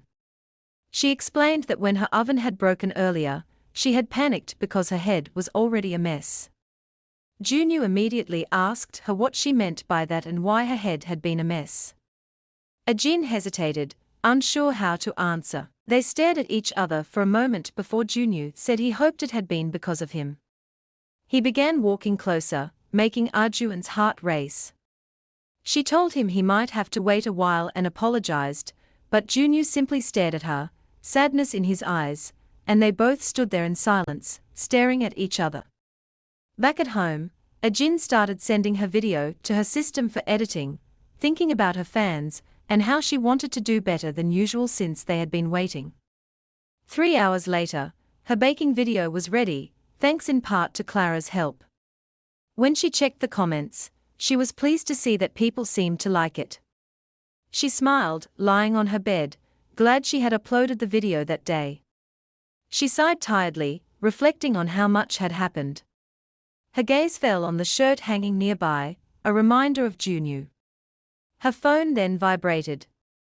When she opened it, she saw a message from Choi. Ajin gasped, realizing she had forgotten to reply earlier amidst the hectic day. She began typing a response, but froze as she remembered Junyu's words from earlier. She quickly deleted the message she had been writing and composed something else instead. The next evening, Junyu and his mother sat at a restaurant. His mother was genuinely smiling, surprised that he had invited her to dinner, something he had never done before. Junyu, meanwhile, mumbled quietly to himself while looking at the menu, his thoughts drifting to Ajin, and the moment she had suggested he take his mother out more often. He mentioned to his mother that Ajin said she'd like it, and she looked taken aback. After processing his words, she gasped, covering her mouth and leaned closer, asking if there might be something between him and Ajin. Junyu quickly cut her off, returning his attention to the menu and insisting that it wasn't what she was thinking. His mother smiled sheepishly, commenting that his denial made it sound even more suspicious, which made him insist again that it wasn't like that. She laughed, saying, "Not yet," and Junyu called her out loudly, which made her laugh even more. Later, Choi and Dojin entered the same restaurant. The host greeted them warmly and led them to their table after Dojin mentioned that he had reserved it in his name. Dojin asked what she thought about the place, adding that getting a window seat was difficult, but he pulled it off.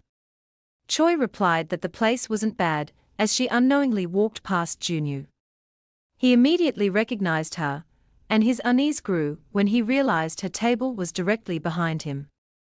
Kai and Dojin sat down and Junyu could hardly believe he had run into her there. While browsing the menu, Choi felt Dojin's hand touch hers, and he mentioned that he would take some good photos of her with the food when it arrived. Choi removed her hand, joking that he needed to let go or she wouldn't be able to choose a dish, though inwardly she was fuming, feeling disgusted and anxious that someone she knew might see her. Dojin then ordered lobster for himself and asked Kai what she wanted. She sighed angrily, wishing he would stop using her name, and told him she would have the same. After placing the order, Dojin asked her about Ajin. Chawi rummaged through her bag and asked him why he was bringing that up, saying she didn't want to discuss unpleasant memories in a nice place. Junyu flinched on hearing Ajin's name mentioned.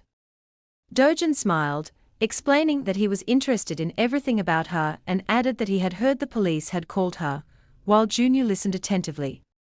Kai waved it off, saying it didn't matter, and quickly changed the subject by reminding him about a concert he had invited her to.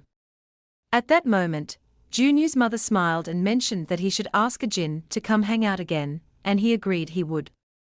Kai froze at the mention of Ajin, and recognizing the voice, glanced back nervously and saw Junyu, who was still eating casually. She faced forward, hoping he hadn't overheard their conversation, and wondered how his mother knew Ajin. Junyu's mother then showed him her phone, noting that the banana bread they had baked together had been posted, and that Ajin's Instagram account was popular among bakers. Choi's hands trembled violently as she processed the information.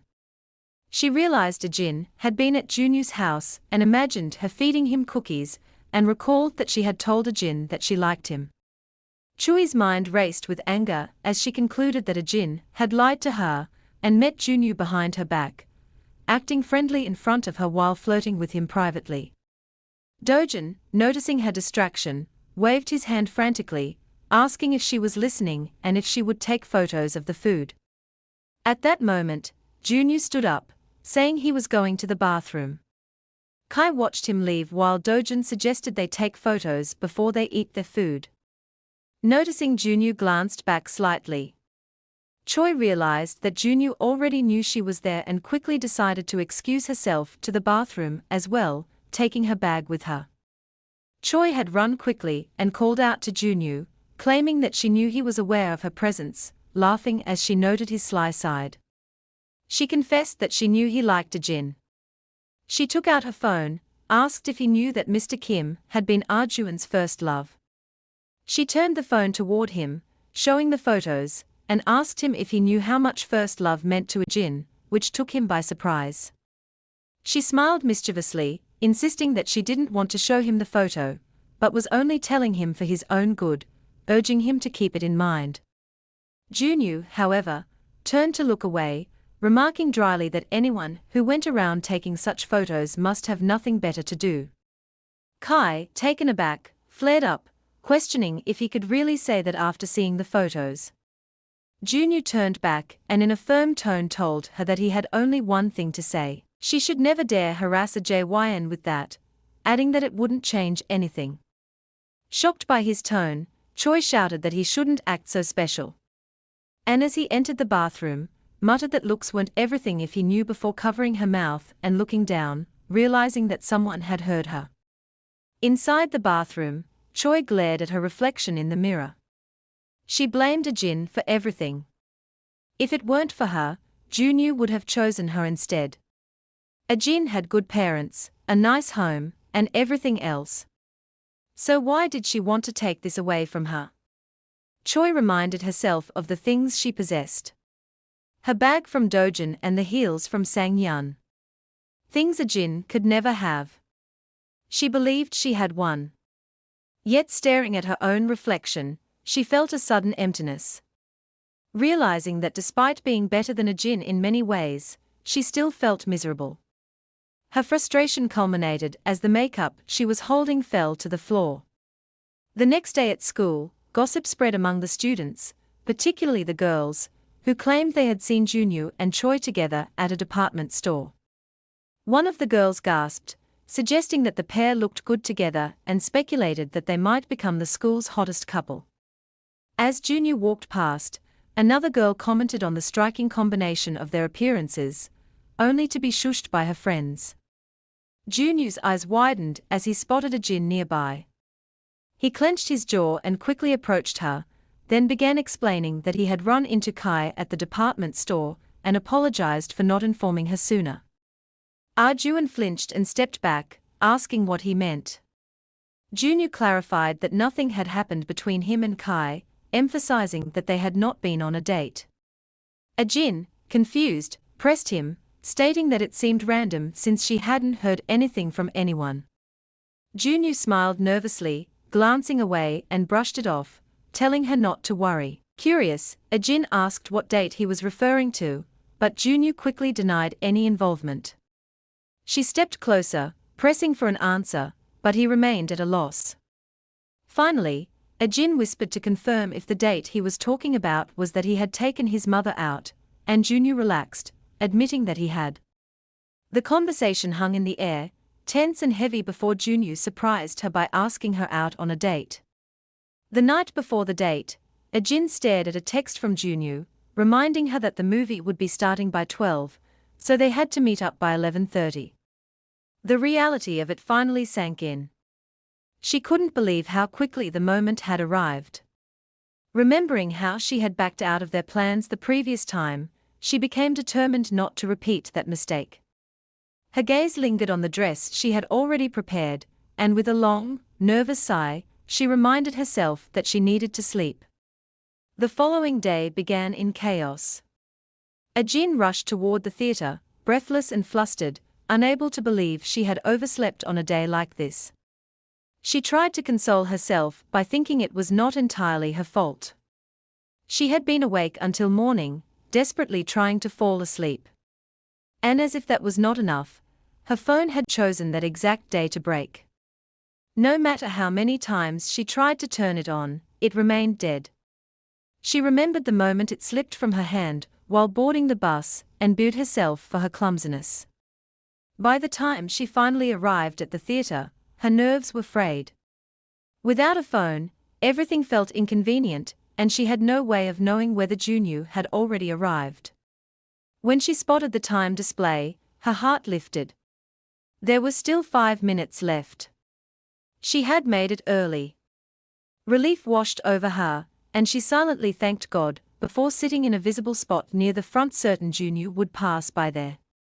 Looking down with a shy smile, she let herself feel excited. Elsewhere, Junyu was having a very different kind of morning. At the hospital, he repeatedly tried to call Ajin, only for each attempt to fail. After yet another unsuccessful call, he leaned his head back against the wall in frustration. He wondered why she wasn't picking up. He checked the time and realized the movie had already started. Without the tickets, Agent would not even be able to enter. With a tired sigh, he walked over to his mother and tried to reassure her, reminding her that the doctor had described the surgery as simple. His mother, however, was barely holding back tears, admitting that she had feared the worst when his father collapsed. When she asked about his plans that day, he hesitated. Leaving her alone did not feel right, especially with his father still in surgery. Although the doctors had said it would not take long, and that they could see him by early afternoon, Junyu decided to stay. He told his mother that his plans had been cancelled and promised to remain with her until his father woke up. Grateful, she squeezed his hand and expressed how glad she was to have him there. Back at the theater, time dragged on mercilessly. By 12:45 p.m., Agent was still alone. Around her, people reunited with those they had been waiting for. Laughter and relief filling the space. She remained seated, feeling small and forgotten. Her lips pressed together, as her earlier excitement slowly dissolved, leaving only uncertainty behind. At the hospital, Junyu's father finally regained consciousness. Both Junyu and his mother called out to him at once, their voices filled with relief. His father reached for his wife, asking if she was all right and whether he had frightened her. She clung to his hand, assuring him that everything was fine now and admitting how worried she had been. Junyu smiled at the sight, but there was a distant urgency in his eyes. When his parents noticed his expression, he explained that now that his father was awake, he needed to step out briefly. His mother was surprised, reminding him that he had said his plans were cancelled. But before she could say more, Junyu rushed off, explaining that he had made new ones. By the time it was nearly 1:30 p.m., Agent was still sitting in the same spot. The movie was almost over, yet she had not moved. She wondered why she was still waiting, but a stubborn part of her believed Junyu would still appear. Her eyes stung as tears threatened to fall, and she felt rooted to the seat. She felt that something must have happened to him. Leaving now felt impossible, especially since he would not be able to reach her with her broken phone. She decided to wait just a little longer. When someone suddenly stopped in front of her, her heart leapt and she looked up with fragile hope, only for it to collapse when she realized it was not Junyu, but Mr. Guang. Meanwhile, Junyu ran through the streets, lungs burning as he checked the time again. It was already 1:40 p.m. Logic told him she would be gone. Yet, he refused to give up. He scanned the area, changing direction again and again, searching every place he could think of. Gripping his phone tightly, he continued to look around, unwilling to stop, driven by the hope that he might still find her. Elsewhere, Ajin found herself seated across from Mr. Guang, who said that running into her there had been unexpected. She responded lightly, agreeing that it was indeed a coincidence. When he asked why she was at the theater and whether she had come alone, she visibly stiffened. After a brief moment of hesitation, she fidgeted and explained that she had been waiting to meet a friend. Mr. Guangan looked taken aback by that answer and asked why she was sitting by herself if she had plans to meet someone. Ajin was just about to clarify when she suddenly felt a gentle tap on her shoulder. At the same time, her name was called and she immediately recognized the voice. Her heart skipped as she lifted her head and saw Junyu standing there. He looked at her with clear relief and concern, asking whether she had been waiting long, and offered an apology for arriving so late. Junyu took a seat beside Ajin as she finally began eating, her earlier tension easing as she focused on the food in front of her. Mr. Guang glanced between the two of them and asked whether they had been planning to meet, and if his presence was an interruption. Ajin immediately denied that, explaining that he was not bothering them at all and adding that they were grateful, especially since he had treated them to such a good meal. Junyu remained silent and Ajin shot him a brief sideways glance. Noticing this, Mr. Guang laughed lightly and suggested they all eat while the food was still warm. He added that it was nice seeing Ajin again now that his student teaching period was almost over, admitting that he had been genuinely surprised to run into her at Surin High. Ajin smiled and replied that she was happy to see him, too. When he asked whether she still had the portable charger, Junyu visibly stiffened. Ajin sighed and explained that the charger had worked really well, but had eventually reached the end of its lifespan, so she had let it go. Mr. Guang simply smiled, commenting that it had lasted quite a long time. Arjun agreed, saying she had used it for a good while. While the conversation flowed easily between them, Junyu simmered quietly, gripping his glass of juice tighter than necessary. His thoughts drifted back to the time Ajin had been so insistent about the importance of that charger, demanding he bring it to her the very next day. Unwanted memories followed, including the photo Choi had shown him.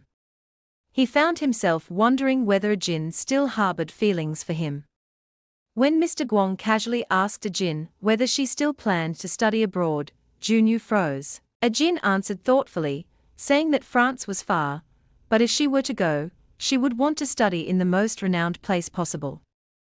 Junyu interrupted, saying that he had thought studying abroad was merely a hobby. Caught off guard, Agent explained that for aspiring pâtissier, studying abroad was almost a given. She dropped her fork in her urgency, emphasizing how serious she was about it. Realizing how his words had come across, Junyu clarified that he had not meant to belittle her ambition and added that she was already quite popular online. Ajin responded firmly that popularity was not her goal. She wanted to be truly skilled at what she did. The two of them locked eyes, neither backing down until Mr. Guang stepped in with an easy smile, commenting that they seemed to get along very well. Only then did they both remember his presence. Ajin hastily explained that they were just friends, a description Junyu found himself strongly disliking what she had just said. Outside, Mr. Guanghan returned to join them. Junyu and Ajin had been waiting for him. He apologized for the delay and revealed that he had gone to pick up a few things for them. Ajin told him it wasn't necessary, but both she and Junyu accepted the bags, thanking him. He said his goodbyes, mentioning that he would see them on Monday, and reminded Junyu to walk Ajin home before waving and leaving. Once they were alone, Ajin turned to Junyu and apologized again, saying that they had missed the movie because of her, and that if her phone hadn't broken, they wouldn't have missed each other in the first place.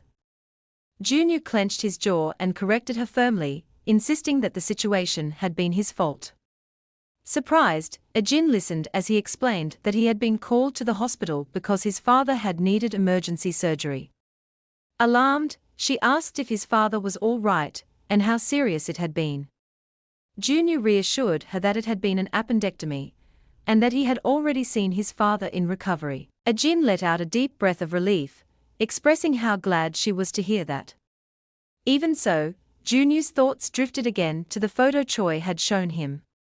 He reasoned that even if Ajin still had lingering feelings for Mr. Him, it didn't change how he felt about her. It wasn't something that could make him stop liking her. Suddenly, Ajin grabbed the side of his shirt, concern clear on her face. It took him a moment to realize she had been calling his name. His heart raced as he admitted that he had been worried something might have happened to her when he couldn't reach her. Still, he had come rushing over, driven by the feeling that she might be waiting. Ajin continued to look at him, her hand still clutching his shirt. When he added that he hadn't wanted to keep her waiting, she smiled softly and told him that she was glad she had waited. As they walked home together, Ajin mentioned that they had still ended up missing the movie. Junior responded by calmly asking what she meant. Arjun kept her eyes forward and didn't answer, but inwardly she felt disappointed. To her, it felt like a missed chance, and the silence between them made it heavier. Junior quickly caught up to her and poked at her gently. He pointed out that it wasn't the only movie available, and that they could always watch something else. Ajin nodded in agreement, though she didn't want to just go straight home just like that. As they continued walking, Ajin noticed a dessert shop along the way. She stopped and turned toward Junior, asking if he wanted to get dessert. Her face lit up as she added that she would treat him. The wide smile she gave made it clear that she genuinely wanted to spend a little more time together. Meanwhile, somewhere else, Chow was holding a man's phone while he asked her whether she didn't trust him. She asked if there was something on the phone that she wasn't supposed to see.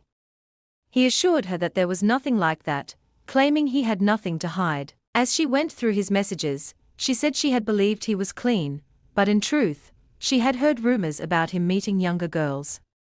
He laughed nervously and repeated that there was nothing suspicious. As Choi continued checking the phone, she noticed that all the blocked accounts belonged to girls.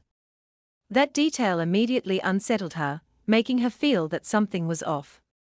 Her attention was drawn to one particular woman, and she held up the phone to ask who the person was, casually commenting on how pretty she looked. He let out a loud sigh and explained that she was someone he had met the previous year, but that she had suddenly changed and caused him trouble. He added that it had been a long time since they last met, and claimed that all he wanted now was to spend time with his Princess Choi. Choi handed the phone back to him, apologizing and saying that there didn't seem to be much on it. She then excused herself, saying she needed to use the bathroom. Once inside, Kai scrolled through her own phone endlessly. The woman she had seen earlier looked young, and curiosity pushed her to check her recent posts. She froze when she came across a photo of the woman holding a scholarship certificate, with a caption revealing that she was a freshman. A slow smirk spread across Choi's face as the realization settled in. To her, it was now clear that the rumors she had heard were true after all. Later that night, a car stopped near a mall and Choi stepped out. She thanked the man for the shoes he had bought for her, lifting the bag while forcing a polite artificial smile. The man told her that he would call her, and after she shut the car door, the vehicle sped away. The moment it left, the smile dropped from her face and a frown returned. She groaned softly, still staring at the shoes as she began walking home, deciding that she would wear them to school the next day. Unbeknownst to her, 3 girls seated nearby had been watching her closely, quietly questioning among themselves if she was really Choi. As she continued walking home, she kept glancing anxiously at her phone, wondering if the woman had seen her messages, and why there had been no reply yet. When a new notification suddenly appeared, a satisfied smirk slowly formed on her face. The woman had finally replied, and the message confirmed exactly what Choi had already suspected. The next day in class, as Jin stood up to leave, she lowered her gaze and a faint smile appeared on her lips. Her mind drifted back to what she remembered as their outing together. She recalled the moment before they started eating when she had nervously insisted on taking a picture first while Junyu had simply stared at her quietly. She remembered the time they played a game together, and the moment she had accidentally fallen asleep on his shoulder on the bus. She had tried to straighten up out of embarrassment, but he had gently indicated that she should rest instead. Back in the classroom, her heartbeat grew louder, and she wondered if it had been too much for her to think of it as a date. The thought startled her, and she quickly straightened, mentally questioning herself. At that moment, her friend Eugene rushed into the classroom, calling out to her urgently. Eugene asked if she had heard the rumors spreading around school. Caught off guard, Jin asked what the rumors were about, though her thoughts were already drifting elsewhere. Eugene then revealed that people across the school were saying that Kai had a sugar daddy. The shock left Jin momentarily speechless, as she processed the information. Elsewhere, Chawa stood partially hidden behind a wall, quietly listening to students gossip about her. One student remarked that she was much lamer than they had expected, while another said they had always assumed she was extremely rich. Hearing this, Choi let out a quiet, almost hysterical laugh to herself. She convinced herself that they were simply jealous, deciding that they could continue talking as much as they wanted without affecting her. Soon after, she heard someone calling her name. Jin came running toward her, slightly out of breath, explaining through strange breathing that she had been searching everywhere for her. Kai, wearing a small smirk, asked why Jin had been looking for her so urgently and whether something had happened. Jin approached her and indicated that nothing serious had happened. Standing beside her, she gave Choi a genuine smile and suggested that people often like to gossip about others, especially when the person in question seemed to be doing well. Choi leaned closer, seeking confirmation that Jin truly believed she was doing well. Jin responded with a wider, reassuring smile and a small nod, encouraging her not to worry too much about what others were saying. Choi stared at her silently for a moment, her face unreadable before suddenly pulling Jin into a tight hug. The sudden movement caught Jin off guard, her body stiffening slightly in surprise. Still holding on to her, Choi admitted that she had been worried Jin might believe the strange rumors about her. Jin, steadying herself in the embrace, reassured her that she would not believe such things. She told Jin that she was grateful to have her. After a short pause, something seemed to occur to her, and she mentioned that she hoped Junyu would not misunderstand anything, adding that she genuinely liked him. Pulling Jin slightly away from the hug, while still holding on to her arms firmly, she warned her not to break her heart since they were friends. When she noticed the shift in Jin's expression, she reminded her quietly that she was the only friend she had. Jin, caught off guard by the weight of those words, could only respond with a small, quiet agreement. As Jin walked back toward the classroom, she released a soft, heavy sigh. She thought about the promise she had made to help Choi get together with Junyu. Pressing her palm tightly against her face, she felt regret creeping in for the first time since making that promise. Suddenly, someone called out to her, startling her out of her thoughts. It was Junyu, who quickly reassured her not to be frightened after noticing her tense expression. Seeing that it was him, Jin relaxed slightly. Junyu then extended a banana milk drink toward her. While scratching the back of his head in a slightly awkward manner, he asked when she would like to go watch the movie. Hearing this, Jin stiffened and looked away, her cheeks warming. She told him that she would check her schedule and let him know later. Junyu's gaze dimmed slightly as he watched her, noticing the faint beads of sweat forming on her face. He gently patted her head and told her not to feel pressured, explaining that there was no time limit or urgency. Jin let out a small startled sound as she clutched the banana milk tightly, fully aware that he was affecting her emotions more than she wanted to admit. Later that day, it was time for PE class. The teacher explained that they would be timing a long-distance run. He instructed that the boys would run first, followed by the girls. Noticing the reluctant expressions on some of the boys' faces, he added that even walking would earn them points as long as they finished, encouraging them not to give up. Some of the girls waved and cheered for the boys, wishing them luck before the race started. Before the run began, young men suggested to Junyu that they run together and match their pace, and Junyu had agreed. However, the moment the final whistle blew, Junyu sprinted forward without hesitation. Young men shouted for him to slow down and wait, but Junyu continued running ahead of everyone.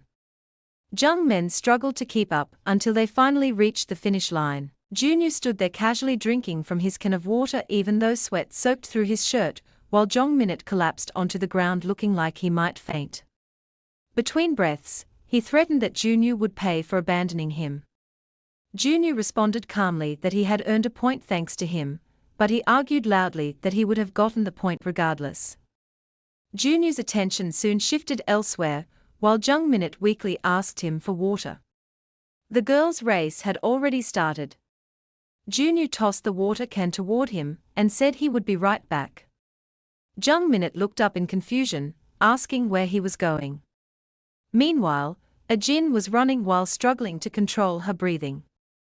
Suddenly, Junyu appeared beside her and called out to her. Surprised, but still focused on running, she said she thought he had already finished. Junyu glanced at her and explained that he assumed she might take a while, so he decided to run beside her. Ajin turned toward him in surprise, though part of her wondered how he could still run after already finishing the race. Facing forward again, she wiped sweat from her face and told him she could run faster, and had only been catching her breath. Trying to increase her speed, she insisted that she could manage on her own.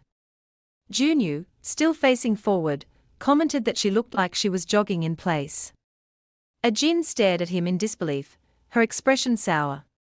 Junyu turned to her with a small smile and asked if she planned to keep staring at him the entire time. Embarrassed, she quickly looked away as they continued running. After a while, she asked if he was not tired, and he responded that he was not particularly tired. Then he moved ahead slightly and commented that she was very slow. Arjun sighed and tried to run faster, explaining that she was only pacing herself. Junyu replied that it was a good strategy. Arjun shot him an annoyed look and asked if he was just there to tease her. He responded casually that he was. She stared at him in shock as he ran ahead, while she called after him already feeling irritated. In Kai's classroom, the bell rang loudly while her classmates busied themselves with other activities. Choi stood near the window, her posture stiff and unmoving. She watched Ajin and Junyu running together outside, her fingers slowly curling into a tight fist. Her thoughts turned bitter as she questioned what Ajin was doing. To her, this was typical of Ajin, acting kind and supportive in front of her while getting close to Junyu behind her back.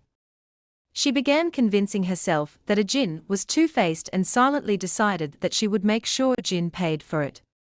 After PE class ended, the students dragged themselves back into the classroom, exhaustion visible on every face. Jin lowered herself into her seat with relief, silently grateful to finally sit down. Her legs felt extremely heavy and sore.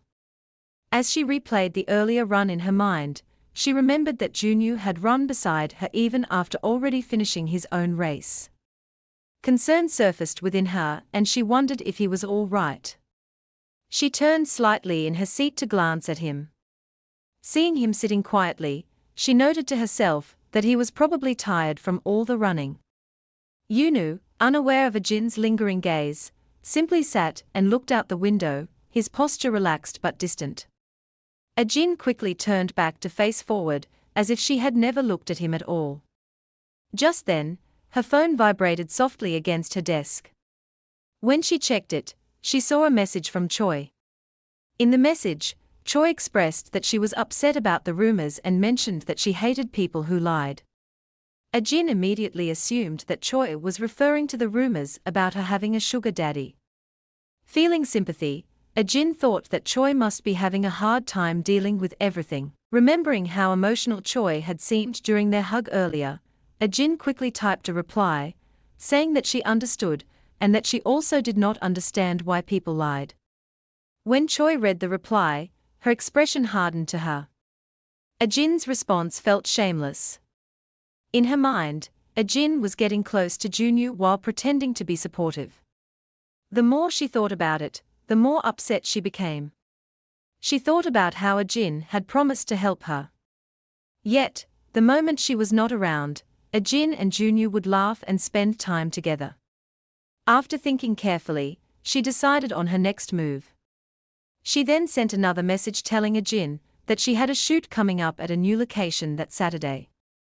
She added that she felt she would perform better if Ajin was there to support her, and asked her to come along. After sending the message, Choi felt satisfied with herself. In her mind, this would ensure that Akjin would not be able to meet Junyu during the weekend. Saturday arrived faster than expected. The camera shutters clicked repeatedly as Choi posed, moving her body exactly as instructed by the photographer. At one point, the photographer even commented that Choi seemed to be in an unusually good mood that day. Standing off to the side, Ajin watched Choi with a soft smile. To her, seeing Choi so focused on something she loved was admirable. It almost felt like she was watching a completely different side of her. Quietly, Ajin hoped that one day people would look at her the same way. She held the box of macarons tightly in her hands, careful not to drop them. Before long, Choi was given a short break. Hearing this, Ajin called out to her excitedly and waved slightly. Choi immediately rushed toward her. The moment she reached her, Ajin praised her enthusiastically, saying that she had been amazing. She then extended the macarons toward her, explaining that she had made them for her to give her strength. Unnoticed by both girls, a man nearby had been observing them. After a short moment, he walked toward them and asked Choi if Ajin was her friend. His first remark was that Ajin was pretty, which immediately caused Choi's expression to dull slightly. Choi confirmed that Ajin was her friend while Ajin politely greeted the man. The man then told Ajin that she could easily become a model. Hearing that, Ajin felt her face grow warm with embarrassment. The man handed his business card toward her, telling her to contact him if she was interested. Meanwhile, Choi's emotions were boiling beneath her calm exterior. She could not understand how the man could make such a comment about Ajin becoming a model.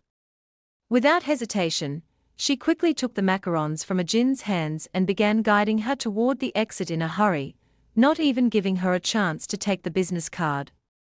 She told Ajin that outsiders were not allowed inside and explained that since she would be busy there for a while, Ajin could go ahead and leave first. As Ajin stepped outside, Kai thanked her for coming and mentioned that she would text her later. Still flustered from everything that had happened earlier, Ajin could only mutter a small acknowledgement. A voice then called out to Choi from inside the studio. Kai gave Ajin a final goodbye and Ajin offered a few words of encouragement before Choi turned and hurried back inside. After Choi left, Ajin's shoulders dropped slightly and she began to sulk. She had really wanted to watch Choi shoot. Preparing to leave, she slipped her hand into her pocket, but froze when she couldn't find what she was searching for. Panic quickly set in. She pulled both pockets inside out. Her movements growing frantic, but her wallet was nowhere to be found. With no other choice, she decided to go back into the studio area.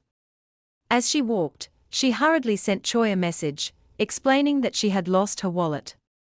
Anxiety continued to build as she wondered what she would do if the wallet wasn't inside the studio. Then, she remembered Choi mentioning that outsiders were not allowed inside. Her expression soured as she hesitated, unsure if it was okay to enter. She didn't want to interrupt the shoot. Just then, she noticed that the studio door was slightly open. Seeing an opportunity, she carefully approached and peeked inside. When she spotted Choi, she started to call out to her as quietly as possible. However, Her voice caught in her throat as the scene unfolding in front of her froze her in place. Choi opened the macaron box that Ajin had given her and dumped every single macaron into the trash bin. Ajin had not expected that at all. Standing nearby was the same man who had earlier tried to give Ajin his business card. He commented that the macarons looked perfectly fine. Kai replied firmly that while they might look fine on the outside, they were rotten inside. With a dramatic sigh, she added that Ajin had been practicing baking and had probably just dumped the leftovers on her without caring whether she got sick or gained weight from eating them. The man reacted with exaggerated surprise, saying that it was mean, especially since Ajin had seemed nice on the outside. Chawi then said that even though Ajin was her friend, she didn't know when the macarons were made, so throwing them away was safer. The man agreed, saying it was better than risking a stomach ache and adding that it must be difficult having a friend like Ajin. Meanwhile, Ajin heard every single word. There were no clear words to describe how she felt at that moment. But Choi still wasn't done. She continued by saying that Ajin didn't have any friends, which was why she had spent time with her in the first place. She added that since then, Ajin had become overly attached, even going as far as giving her useless trash. And she kept going, continuing to speak badly about her without stopping. Later, Ajin sat quietly on a bench at a bus stop, staring blankly at her phone. The message thread between her and Shu was still open, showing Choa thanking her for the macarons. Ajin remembered how hard she had worked to make them. A sad thought crossed her mind. If she had known, she would have simply shared them with her family instead. Slowly, she pressed the side button and locked her phone. At that exact moment, someone approached and called her name, asking what was wrong. When she looked up and saw Junyu, she sniffed loudly and softly called his name. Sometime later, the two of them sat inside a small espresso shop. Ajin asked what he was doing in that area, and he reminded her that his father's dental clinic was nearby. She let out a quiet sigh. Junyu then gently asked what was really going on. Ajin paused for a long moment before finally speaking. With clear pain in her voice, she explained that she had seen Kai throwing away the macarons she had given her. She added that Choi had called them useless trash. Lowering her head, she quietly wondered aloud if Choi hated her, admitting that she had truly believed they were friends. Junyu, however, reacted differently. Instead of looking surprised, he seemed almost relieved by this development. He called Ajin's name, lightly tapping on the table to get her attention. After clearing his throat, he prepared to tell her things about Kai that he felt she deserved to know. After some time, Junyu finished explaining everything he knew. Ajin could only stare at him, her eyes searching his face, as if silently hoping he would suddenly say it was all a lie. Her hands trembled slightly around the cup she was holding, the faint shaking betraying how overwhelmed she felt. The realization that everything had been Choi's doing felt impossible for her to fully accept. Junyu let out a low groan, admitting that he felt uncomfortable sharing all of it. To him, it felt like he had been tattling. Ajin slowly thanked him, a sad, restrained smile forming on her lips. She wondered how she had failed to notice any of it when Kai had been her closest friend. Then another thought surfaced. Maybe she had noticed, but had chosen to ignore it because she had been afraid of losing her. Later, as they walked home together, Ajin quietly admitted that she guessed she had been the only one who truly believed that she and Kei were real friends. Hearing this, Junyu stopped walking immediately, his body going still as Ajin continued a few steps ahead. She felt foolish for believing so strongly in something that now seemed one-sided. Junyu's jaw tightened as he instinctively reached his hand out toward her, wanting to stop her or comfort her. However, Ajin stated that she would walk the rest of the way alone. He slowly pulled his hand back, rubbing the back of his neck as he stood there, silently watching her figure grow smaller as she walked away. That night at home, Ajin lay on her bed, her thoughts twisted and tangled. Just then, her phone vibrated, signaling a new message. She picked it up and opened it, only to find a message from Chui thanking her for the macarons and assuring her that her wallet had been found. Her fingers loosened around the phone and she dropped it back onto the bed before turning to the other side, rustling frantically against the sheets. A dull ache pulsed through her head, making her squeeze her eyes shut as she pressed her face into the pillow. Her head really hurt. At Junyu's house, he tried his best to focus on the study video playing in front of him. The bright screen reflected in his eyes, but his attention kept drifting back to Ajin and the way she had left earlier. After a while, he slowly raised his head, a frustrated sigh leaving him as he felt like the one who had been stupid. He leaned back into his chair, running a hand through his hair as he stared blankly. The next day, Sunday, the weather forecast predicted clear skies and bright sunshine. But Ajin's mind was anything but clear. She sat moodily on a chair at home, her shoulders slightly slumped, lost in thought. Her phone vibrated again. When she checked it, she saw a message from Choi asking what she was doing. Immediately, her mind flashed back to the moment Choi had thrown away the macarons she had given her, along with every harsh word she had said about her. Her grip tightened around the phone unconsciously. The sound of her mother's voice pulled her out of her spiraling thoughts. Her mother asked if she could help pick up a bottle of bulgogi sauce since she planned to make bulgogi for dinner. The request seemed to snap something inside Ajin back into place.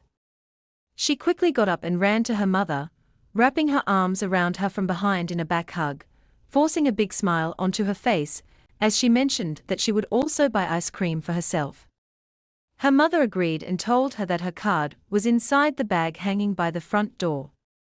As Arjun prepared to leave, her mother reminded her to be careful while crossing the road. Arjun replied that she would be back soon. She deliberately left her phone behind. After buying everything she needed, Ajin stood by the roadside, preparing to cross. Her mind drifted again, replaying memories of her friendship with Choi. It had felt so beautiful back then. A groan slipped out of her as the emotional pain hit harder than she expected. Lost in thought, she almost stepped onto the road without checking. A bike sped past her at full speed, the wind from it pushing against her body. She wobbled, nearly losing her balance, when a hand suddenly grabbed her wrist and pulled her back. A voice asked if she was okay. It was Junyu. She turned quickly, surprise spreading across her face as she saw him standing there. She asked what he was doing there, noting that the place was very close to her house. Junyu stared at her for a moment, seemingly unsure of what to say. After a pause, he explained that since she had not been answering, he became worried and decided to come by. Ajin clenched the shopping bag tightly in her hand and asked what he would have done if he had not run into her. Junyu responded casually that he would have simply gone back home.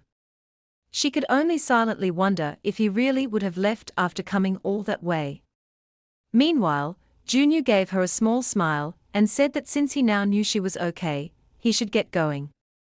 As he turned to leave, Ajin quickly reached out and grabbed his shirt, stopping him. She lifted the shopping bag slightly and asked if he wanted to have some ice cream with her. After a while, both of them were seated on a swing at the town's playground, each holding ice cream in their hands. The metal chains creaked softly as the swing moved slightly under their weight. Ajin began explaining that she had not wanted to look at her phone. She admitted that after hearing everything Choi had said, she did not want to deal with anything related to it. Junyu turned slightly to glance at her, his brows faintly furrowed as she continued speaking. She said that she knew Kie must have had her own reasons for doing what she did, but no matter how much she thought about it, she simply could not understand those reasons. The ice cream in Ajin's hand had already started melting, dripping slowly down her fingers, but she did not seem to notice. She kept talking, explaining that she kept replaying memories from the past in her mind. Yet, all she could think about was what Choi had said the previous day. She admitted that she had considered asking Kai directly why she had done those things, but she just could not bring herself to do it. After that, silence settled between them. When she did not hear Junyu say anything, she let out a soft sigh and told him that he probably thought she was stupid. Junyu immediately responded that he did not think she was stupid at all. He told her that no matter what she did, he would always be on her side. Hearing that made Jin's heart beat faster. At that moment, something inside her shifted. That was the exact moment her feelings for him changed. Even if she could not be sure about anyone else anymore, she knew one thing for certain. Junyu would not let her down. Nearby, children ran into the playground, laughing loudly as they chased each other around. The lively noise seemed to pull Jin back into the present. She broke into a wide smile and suddenly stood up from the swing. With sudden excitement, she told Junyu that she was going to push him on the swing. Junyu looked surprised, but she quickly walked over to him and told him to hold on tightly. She pushed with all her strength, her arms straining slightly, but the swing barely moved. Junyu commented that he was not moving and laughed lightly, telling her not to worry about it. Instead, he stepped down from the swing and told her to sit so he could push her instead. Jin insisted that it was fine. But Junyu remained persistent and eventually she sat down on the swing. He told her to hold on tightly before pushing her forward. He pushed her so high that Jan felt her stomach drop, thinking she might fall. As the swing came back toward him, Juna reminded her that he had told her to hold on tight. Before she could protest, he pushed her high again. She screamed loudly that she was scared, squeezing her eyes shut tightly. But when she finally opened them again, her gaze lifted toward the sky where a beautiful sunset stretched across the horizon. Maybe it was the beauty of the sunset. Or maybe it was the way Junyu believed in her without hesitation. But somehow in that moment, she found courage. The next day at school, Jin stood firmly outside Choi's classroom. Her posture was tense, her fists lightly clenched at her sides. She swallowed hard before finally stepping inside and calling out to Choi. Choi glanced at her briefly and asked what she wanted, pointing out that Jin had been ignoring her texts. Jin responded instead that she had heard everything she had said about her at the photo shoot the other day. Jin added that she wanted to understand why Chow had said those things, and whether she had truly meant them.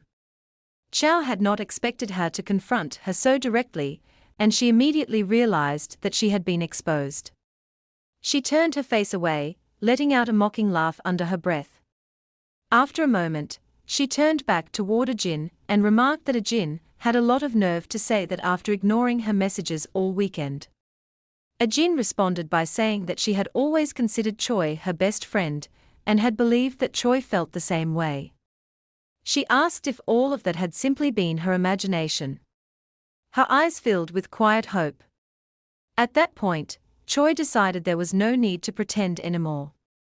She burst into loud, hysterical laughter and confirmed that it had all been Arjuan's imagination. She asked why it had taken Jin so long to realize it. Growing visibly irritated, Chawa slowly stood up from her seat and walked closer to Jin. Leaning toward her ear, she whispered that Jin was extremely easy to manipulate, which was why people kept playing her. She described her as painfully oblivious. With a smeared, almost cruel tone, she added that Jin had believed every lie she had told and had even gone out of her way to be kind to her. She admitted that she had intended to keep using her, but it was unfortunate that Jin had found out so soon. Pulling back, she told Jin that since she now understood the truth, she should stop acting clingy. Arjuan stood frozen, unable to believe what she was hearing. She had not expected much, but this was far worse than anything she had imagined. Still, she continued speaking. She told Choi that she had liked everything she did, and had enjoyed every moment they spent together, because she had truly considered her a dear friend. Choi flinched slightly at those words. For a brief moment, she wondered if Jin truly understood what had just been said. Then irritation returned, and she questioned why Arjuan sounded so confident when, in her mind, Jin was still a loser. 5 years earlier, back then, Jin had been surrounded by a group of girls who were bullying her when Kai suddenly appeared.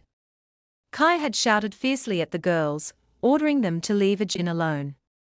The bullies, recognizing Chui, quickly scattered. As they ran, Choi continued shouting after them, warning them never to mess with Jin again. She then ran toward Jin and asked if she was okay. Jin had given a small nod, but almost immediately she had broken down into loud sobs, thanking Choi over and over again. At that time, to Choi, she had been such a loser. A few years later, while still friends, the two of them had been walking together at school when another student had commented that Jin looked very cute without her glasses. Two boys behind them had started whispering. One had asked if Jin was not cuter than Kai, while the other had agreed, adding that Jin was beautiful and even had a cute name. To Kai, Jin was supposed to stay beside her and make her look better by comparison. So why had Jin started becoming beautiful and standing out? Looks were the only thing Choi believed she had. She could not afford to lose that. Back in the present, Jin told Choi that she finally understood how she truly felt and thanked her for being honest. Choi hated that response. To her, Jin's calmness was unbearable. She told Jin bluntly to stop acting nice and naive. Just then, more students began entering the classroom. Noticing this, Choi suddenly raised her voice, asking if Jin thought she did not know all the things Jin had been doing behind her back. She pulled out her phone and began tapping quickly before turning the screen toward Jin. The color drained slightly from Jin's face as she looked at it. Kai then announced that she knew Jin had been flirting with the teacher. The statement immediately caught the attention of the girls who had just entered the classroom. Kai then showed the phone to them. On the screen was a photo of Jin and the teacher standing in what looked like a compromising position. With a cold expression, Kai added that Jin was the real there. The girls moved closer to get a better view of the photo, and one of them asked what was happening. Choi smirked, noticing that she had already captured their attention, and explained that she and Jin had grown close because of a guy. Turning toward Jin, she accused her of thinking that no one would notice her constant flirting with boys. Juan's face tightened and she looked as though she might cry on the spot. Jin asked if Choi had taken the photo herself, but Choi brushed it off, saying that what mattered was that the photo was real. She looked at Jin with satisfaction, questioning if she would still pretend to be better than everyone else, and implying that she should just cry to show how much of a loser she really was. Jin, however, responded calmly, suggesting that someone must have taken the photo deliberately, and argued that if the person had truly seen what happened at the time, they would know she was innocent, so she didn't care. Kai, refusing to relent, raised her voice and accused Jin of knowing that she liked Junyu Park yet stealing him from her. The other girls in the classroom murmured among themselves. One said she had seen Jin spending a lot of time with Junyu, while another claimed she had seen Kai and Junyu on a date at the department store, which made it appear as though Jin had flirted her way into taking her friend's boyfriend. Meanwhile, other students entering the classroom noticed the commotion. Kai sat back in her seat, finding sobs, and declared that she didn't want to talk to Jin anymore. One of the boys who had just come in asked one of the girls what had happened.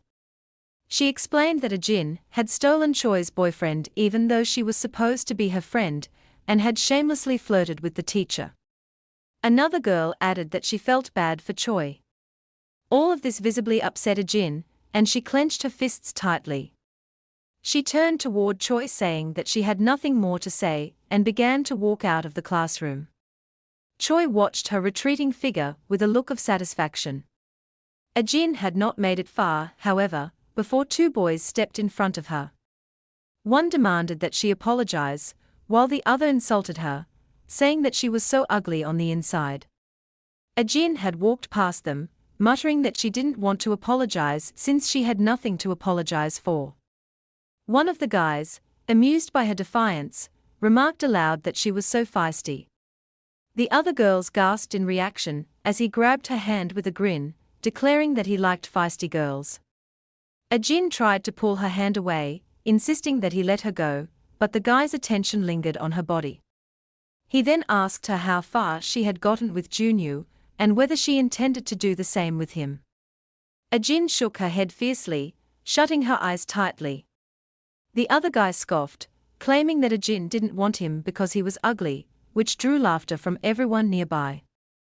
The moment of mockery was abruptly cut short when someone grabbed the first guy's hand and squeezed it tightly. It was Junyu. He had wasted no time, pushing the guy back with full force and slamming his back hard against the board.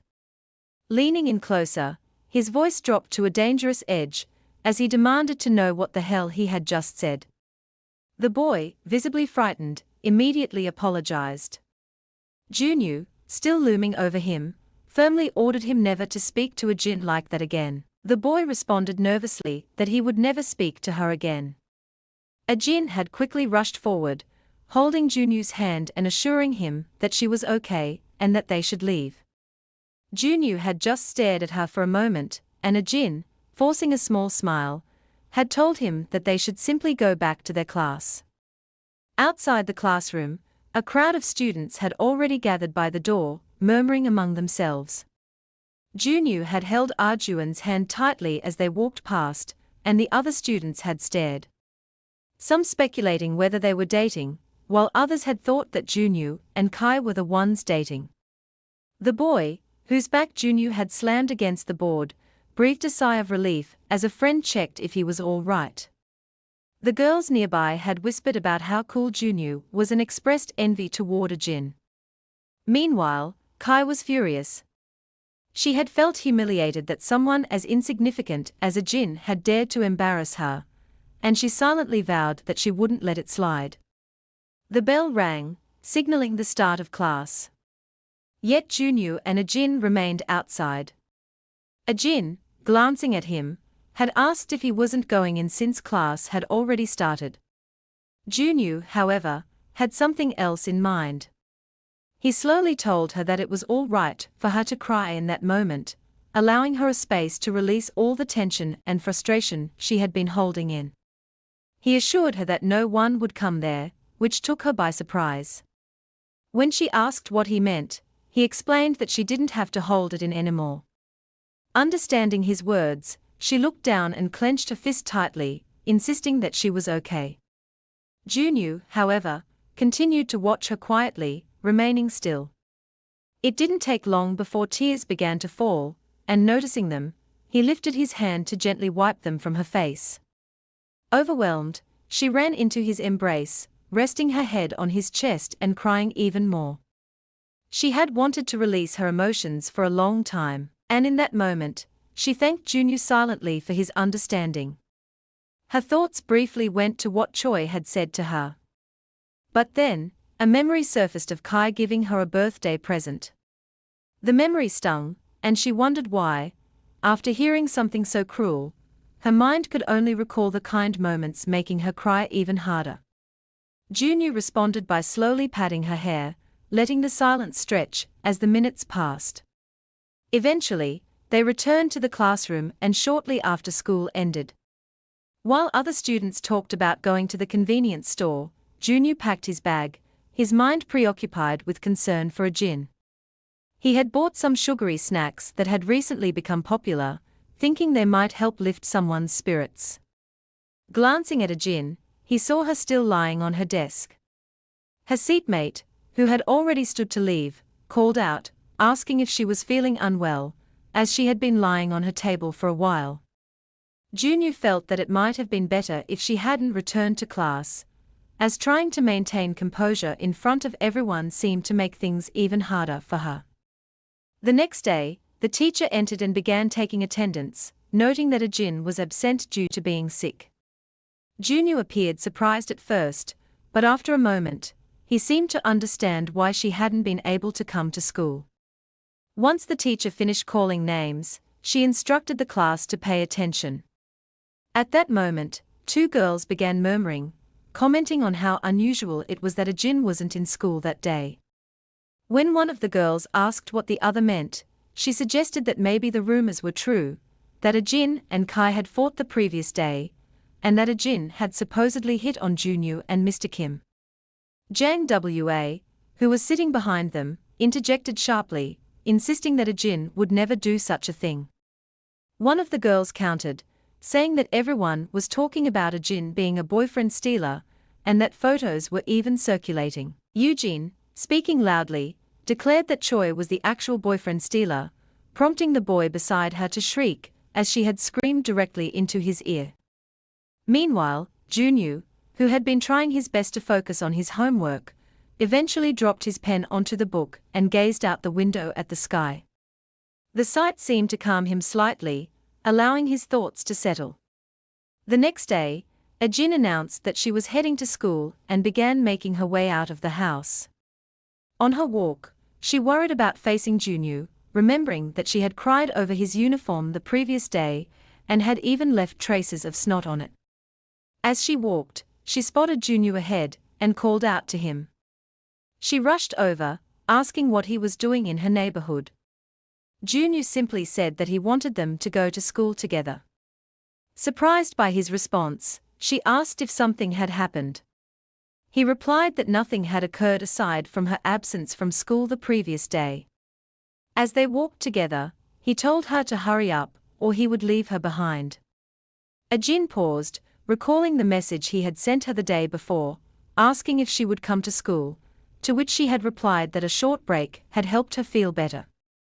She quickly caught up to him and asked cheerfully if he had come, because he was worried about her. Junyu, however, continued walking faster ahead, repeating that she should hurry, or they would be late. Watching him move ahead, Ajin paused, taking a deep gulp, probably wondering why his behavior seemed to have changed so suddenly. As they arrived at school, Ajin cautiously asked Junyu if he wouldn't come to pick her up the next day, as he had that morning. Junyu replied that he didn't know. Just then, 3 girls passed by and began whispering among themselves. One asking who she was, another asking if it was really her, and the third asking if they had seen the photo of her kissing Mr. Kim. Ah Juan's expression immediately dulled. Noticing the change, Junyu quickly shifted the conversation, asking if she had tried the new snack that was all the rage at the moment. Mala chocolate chip cookies with cilantro flavor. Interested, Ajin admitted that she had heard people talking about it some time ago. Junyu let out a small sigh and looked away. Seeing this, Ajin laughed softly, telling him that she always enjoyed trying new snack flavors and hadn't realized he liked that kind of thing, too. Junyu simply replied that he had only checked them out. As they continued walking, Jong Wa standing ahead called out to Ajin, asking if she was all right, while Jung beside her waved at them. Seeing Yoonghwa, Ajin rushed forward, exclaiming that she had missed her. As they embraced, a voice behind them whispered that she was talking to boys again. Junyu's eyes narrowed and he cast a deadly glare toward the whisperers. The girls behind them immediately flinched at his look. Later, Junyu was seen sitting alone in an empty classroom. As he gazed ahead, a figure appeared at the door. Quickly locking his phone and putting it away, he watched as Mr. Kim entered.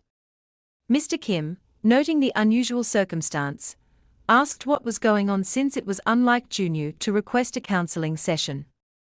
Without hesitation, Junyu told him that he needed his help. The next day, the students were in the art room where Mr. Kim reminded those who hadn't finished their work to hurry, noting that they had just 10 more minutes.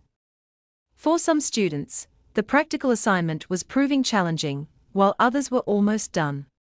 Seeing this, Mr. Kim smiled, pleased that several students were nearly finished. One of the girls sighed sadly, mentioning that it was his last day. The boy beside her asked why she felt that way, joking that there was someone else who seemed even sadder, laughing and saying, "It must be a real shame for that person." Ajin, sitting not too far away, tried to maintain a neutral expression, while Eugene glanced at her. The girl sitting opposite the talkative boy sternly told him that it was enough. When he asked if he had said something wrong, Mr. Kim clapped his hands to get the students' attention. Once the room quieted, he reminded them that it was indeed his last day and thanked them for always paying attention in his class. All the students listened intently, and Junyu appeared hopeful for something. Mr. Kim then mentioned that they were probably curious about his girlfriend, which immediately caught Ajin's attention. The students murmured, wondering if it was about Ajin, and if she was really his girlfriend. Ajin clenched her fist tightly on the table, as Mr. Kim explained that he was usually shy and tended to hide such things, but today he would be brave since they were curious. He picked up a book from the side and flipped to a page showing the drawing of the woman he loved. Most of the students immediately stood, eager to get a better look, asking who she was and how he had met her. Mr. Kim laughed, asking them to calm down and take their seats, assuring them that he would pass the drawing around so everyone could see it. As the students returned to their seats, he began explaining the story. She was a senior he had a crush on when he first started at the university. They shared the same major and club activities which he had followed her into. Once his training period ended, he had planned to ask her out.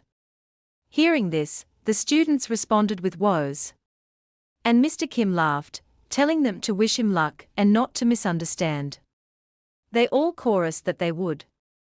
The drawing was then given to a male student to pass around carefully so it wouldn't tear.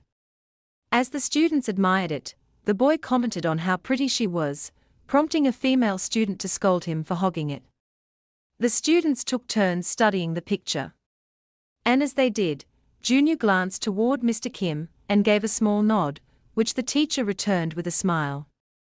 After art class, the truth was out, the rumors were fake. The talkative student approached Ajin to apologize, begging her to forget everything he had said. Arjun simply told him that she would. And as he walked away, Eugene glared at him, remarking that he shouldn't have crossed the line if he was going to apologize. Manhwa, holding onto Ajin's arm, suggested that they return to the classroom. As they walked, they discussed Mr. Kim's drawing and the beauty of the woman in it, and Ajin silently hoped that things would work out for him. After the break, they returned to the classroom. Eugene held her stomach, feeling full from eating too much, while Yonghua noticed a note on her table. Curious, she picked it up and after reading it, shared it with the others, explaining that Jung Minute had promised her snacks if he scored a goal in soccer. Ajin, who had already applied toothpaste to her toothbrush, was momentarily unsure what to do. Eugene patted her hair lightly, telling her to just brush her teeth since she doubted Jung Minute would actually score. Yongha then asked Eugene if she would accompany her. And when Eugene agreed, Ajin smiled and waved them goodbye. As Ajin walked toward the bathroom to brush her teeth, she overheard two girls talking ahead. One remarked that Choi had been the one to spread the rumor, while the other called Choi a sugar baby, yet noted that she had still spread rumors. The second girl laughed, dismissing it as immature behavior. Entering the bathroom, Ajin was relieved that few rumors were circulating about her. Though Choi's situation continued to attract attention, she felt a pang of compassion for Choi despite everything. Arjun brushed her teeth vigorously, repeating to herself that she didn't care. Suddenly, the door behind her flung open, and Choi appeared. Ajin trembled slightly at the sight of her. Choi huffed in annoyance as she walked past, colliding with Arjun's shoulder, and muttered that it was so irritating before slamming the bathroom door hard. Ajin had to lean against the sink for balance, letting out a long sigh. She realized that handling this was going to be difficult. In the evening, as Ajin and Junyu walked home, a long silence stretched between them. Finally, Ajin remarked that Mr. Kim must really like the woman, seeing that he had even announced it publicly. She smiled faintly, looking away, and added that thanks to him, the rumors about her had finally died down. Junyu smirked at her comment and asked if she wasn't sad that Mr. Kim was leaving. Ajin quickly replied, questioning why she would feel sad. Junyu suggested that it was because she was close to him, which made Ajin laugh softly, saying he was just someone who looked out for her. She turned her gaze away, taking a small step, then muttered slowly that although it was a bit sad that he was leaving, she still had Junyu. The statement shifted the atmosphere immediately.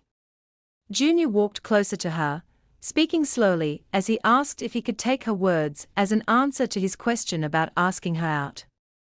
Jin fidgeted with her hands, gripping them tightly as she finally faced the truth she had been desperately avoiding. After a long pause, she slowly nodded. She realized she had only hidden her feelings out of fear. As Junior leaned closer and kissed her, she acknowledged that he had finally responded to her long-held emotions, as if it were perfectly natural. As they continued to kiss, Jin squeezed Junior's hand softly. He pulled back slightly, and they held each other's gaze, their eyes meeting with an intensity that spoke more than words ever could. After a moment, he drew her closer again, deepening the kiss with more passion than before. Eventually, the couple walked home together, their hands intertwined. Along the way, Jin told Junyu that they should keep their relationship a secret for the time being. When Junyu asked why, she explained that although the rumors about her had died down, some students still believed them. Junyu paused, looking at her attentively. In added slowly that she didn't want to risk ruining his reputation. Recalling what some female students had said in the hallway at school just days before. She gave him a small reassuring smile. Junyu responded by squeezing her hand a little tighter, and telling her that it didn't matter whether others knew. Jin felt a quiet relief at his words. Later that night, Jin lay on her bed, clasping her feet together, as she stared at her phone. She tapped gently, making small adjustments to how she had saved Junyu's name, and soon finished. The realization hit her fully. As she and Junyu had grown closer in secret, they had confirmed their feelings for each other and taken on the role of his girlfriend that so many had speculated about. Overcome with joy, she buried her face in the bed, the happiness and excitement swelling inside her. He was truly her boyfriend. The next day at school, the math teacher shouted at the students, asking if no one could solve the question on the board. He glanced toward the back and called Junyu up, giving him a thumbs up. Junyu got up and walked to the front, carefully dropping something onto Jin's desk as he passed. Curious, Jin glanced at the folded note. When she opened it, she saw Junyu had written that they should take a walk near the gym after lunch. Her cheeks flushed and she looked around nervously, wondering if anyone had noticed. As Junyu solved the question on the board, she leaned on her hands, captivated, unable to take her eyes off him. Later, as they walked together, Jin asked quietly why he had to do that during class. Turning slightly away, she murmured, wondering what would have happened if someone had seen. Junyu replied casually that it didn't matter.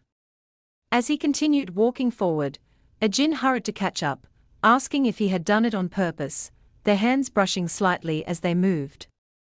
Eventually, they were both holding hands behind the storage building.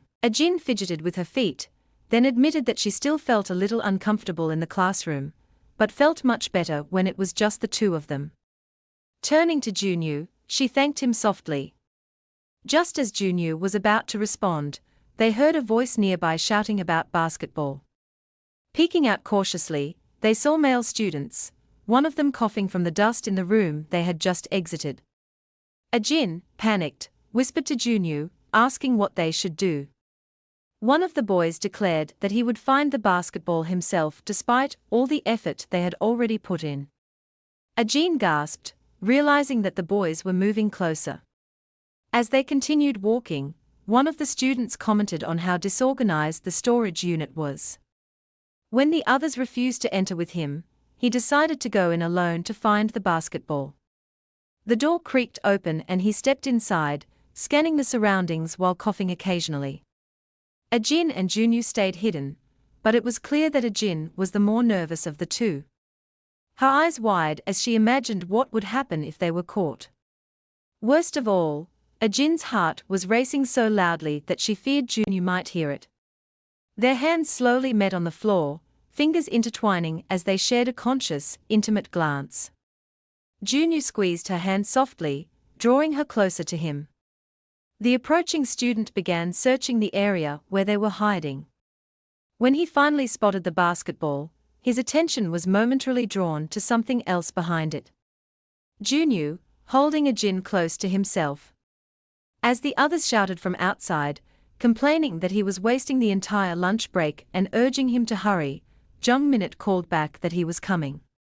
Sneaking a glance over his shoulder, he wondered what was happening in the corner.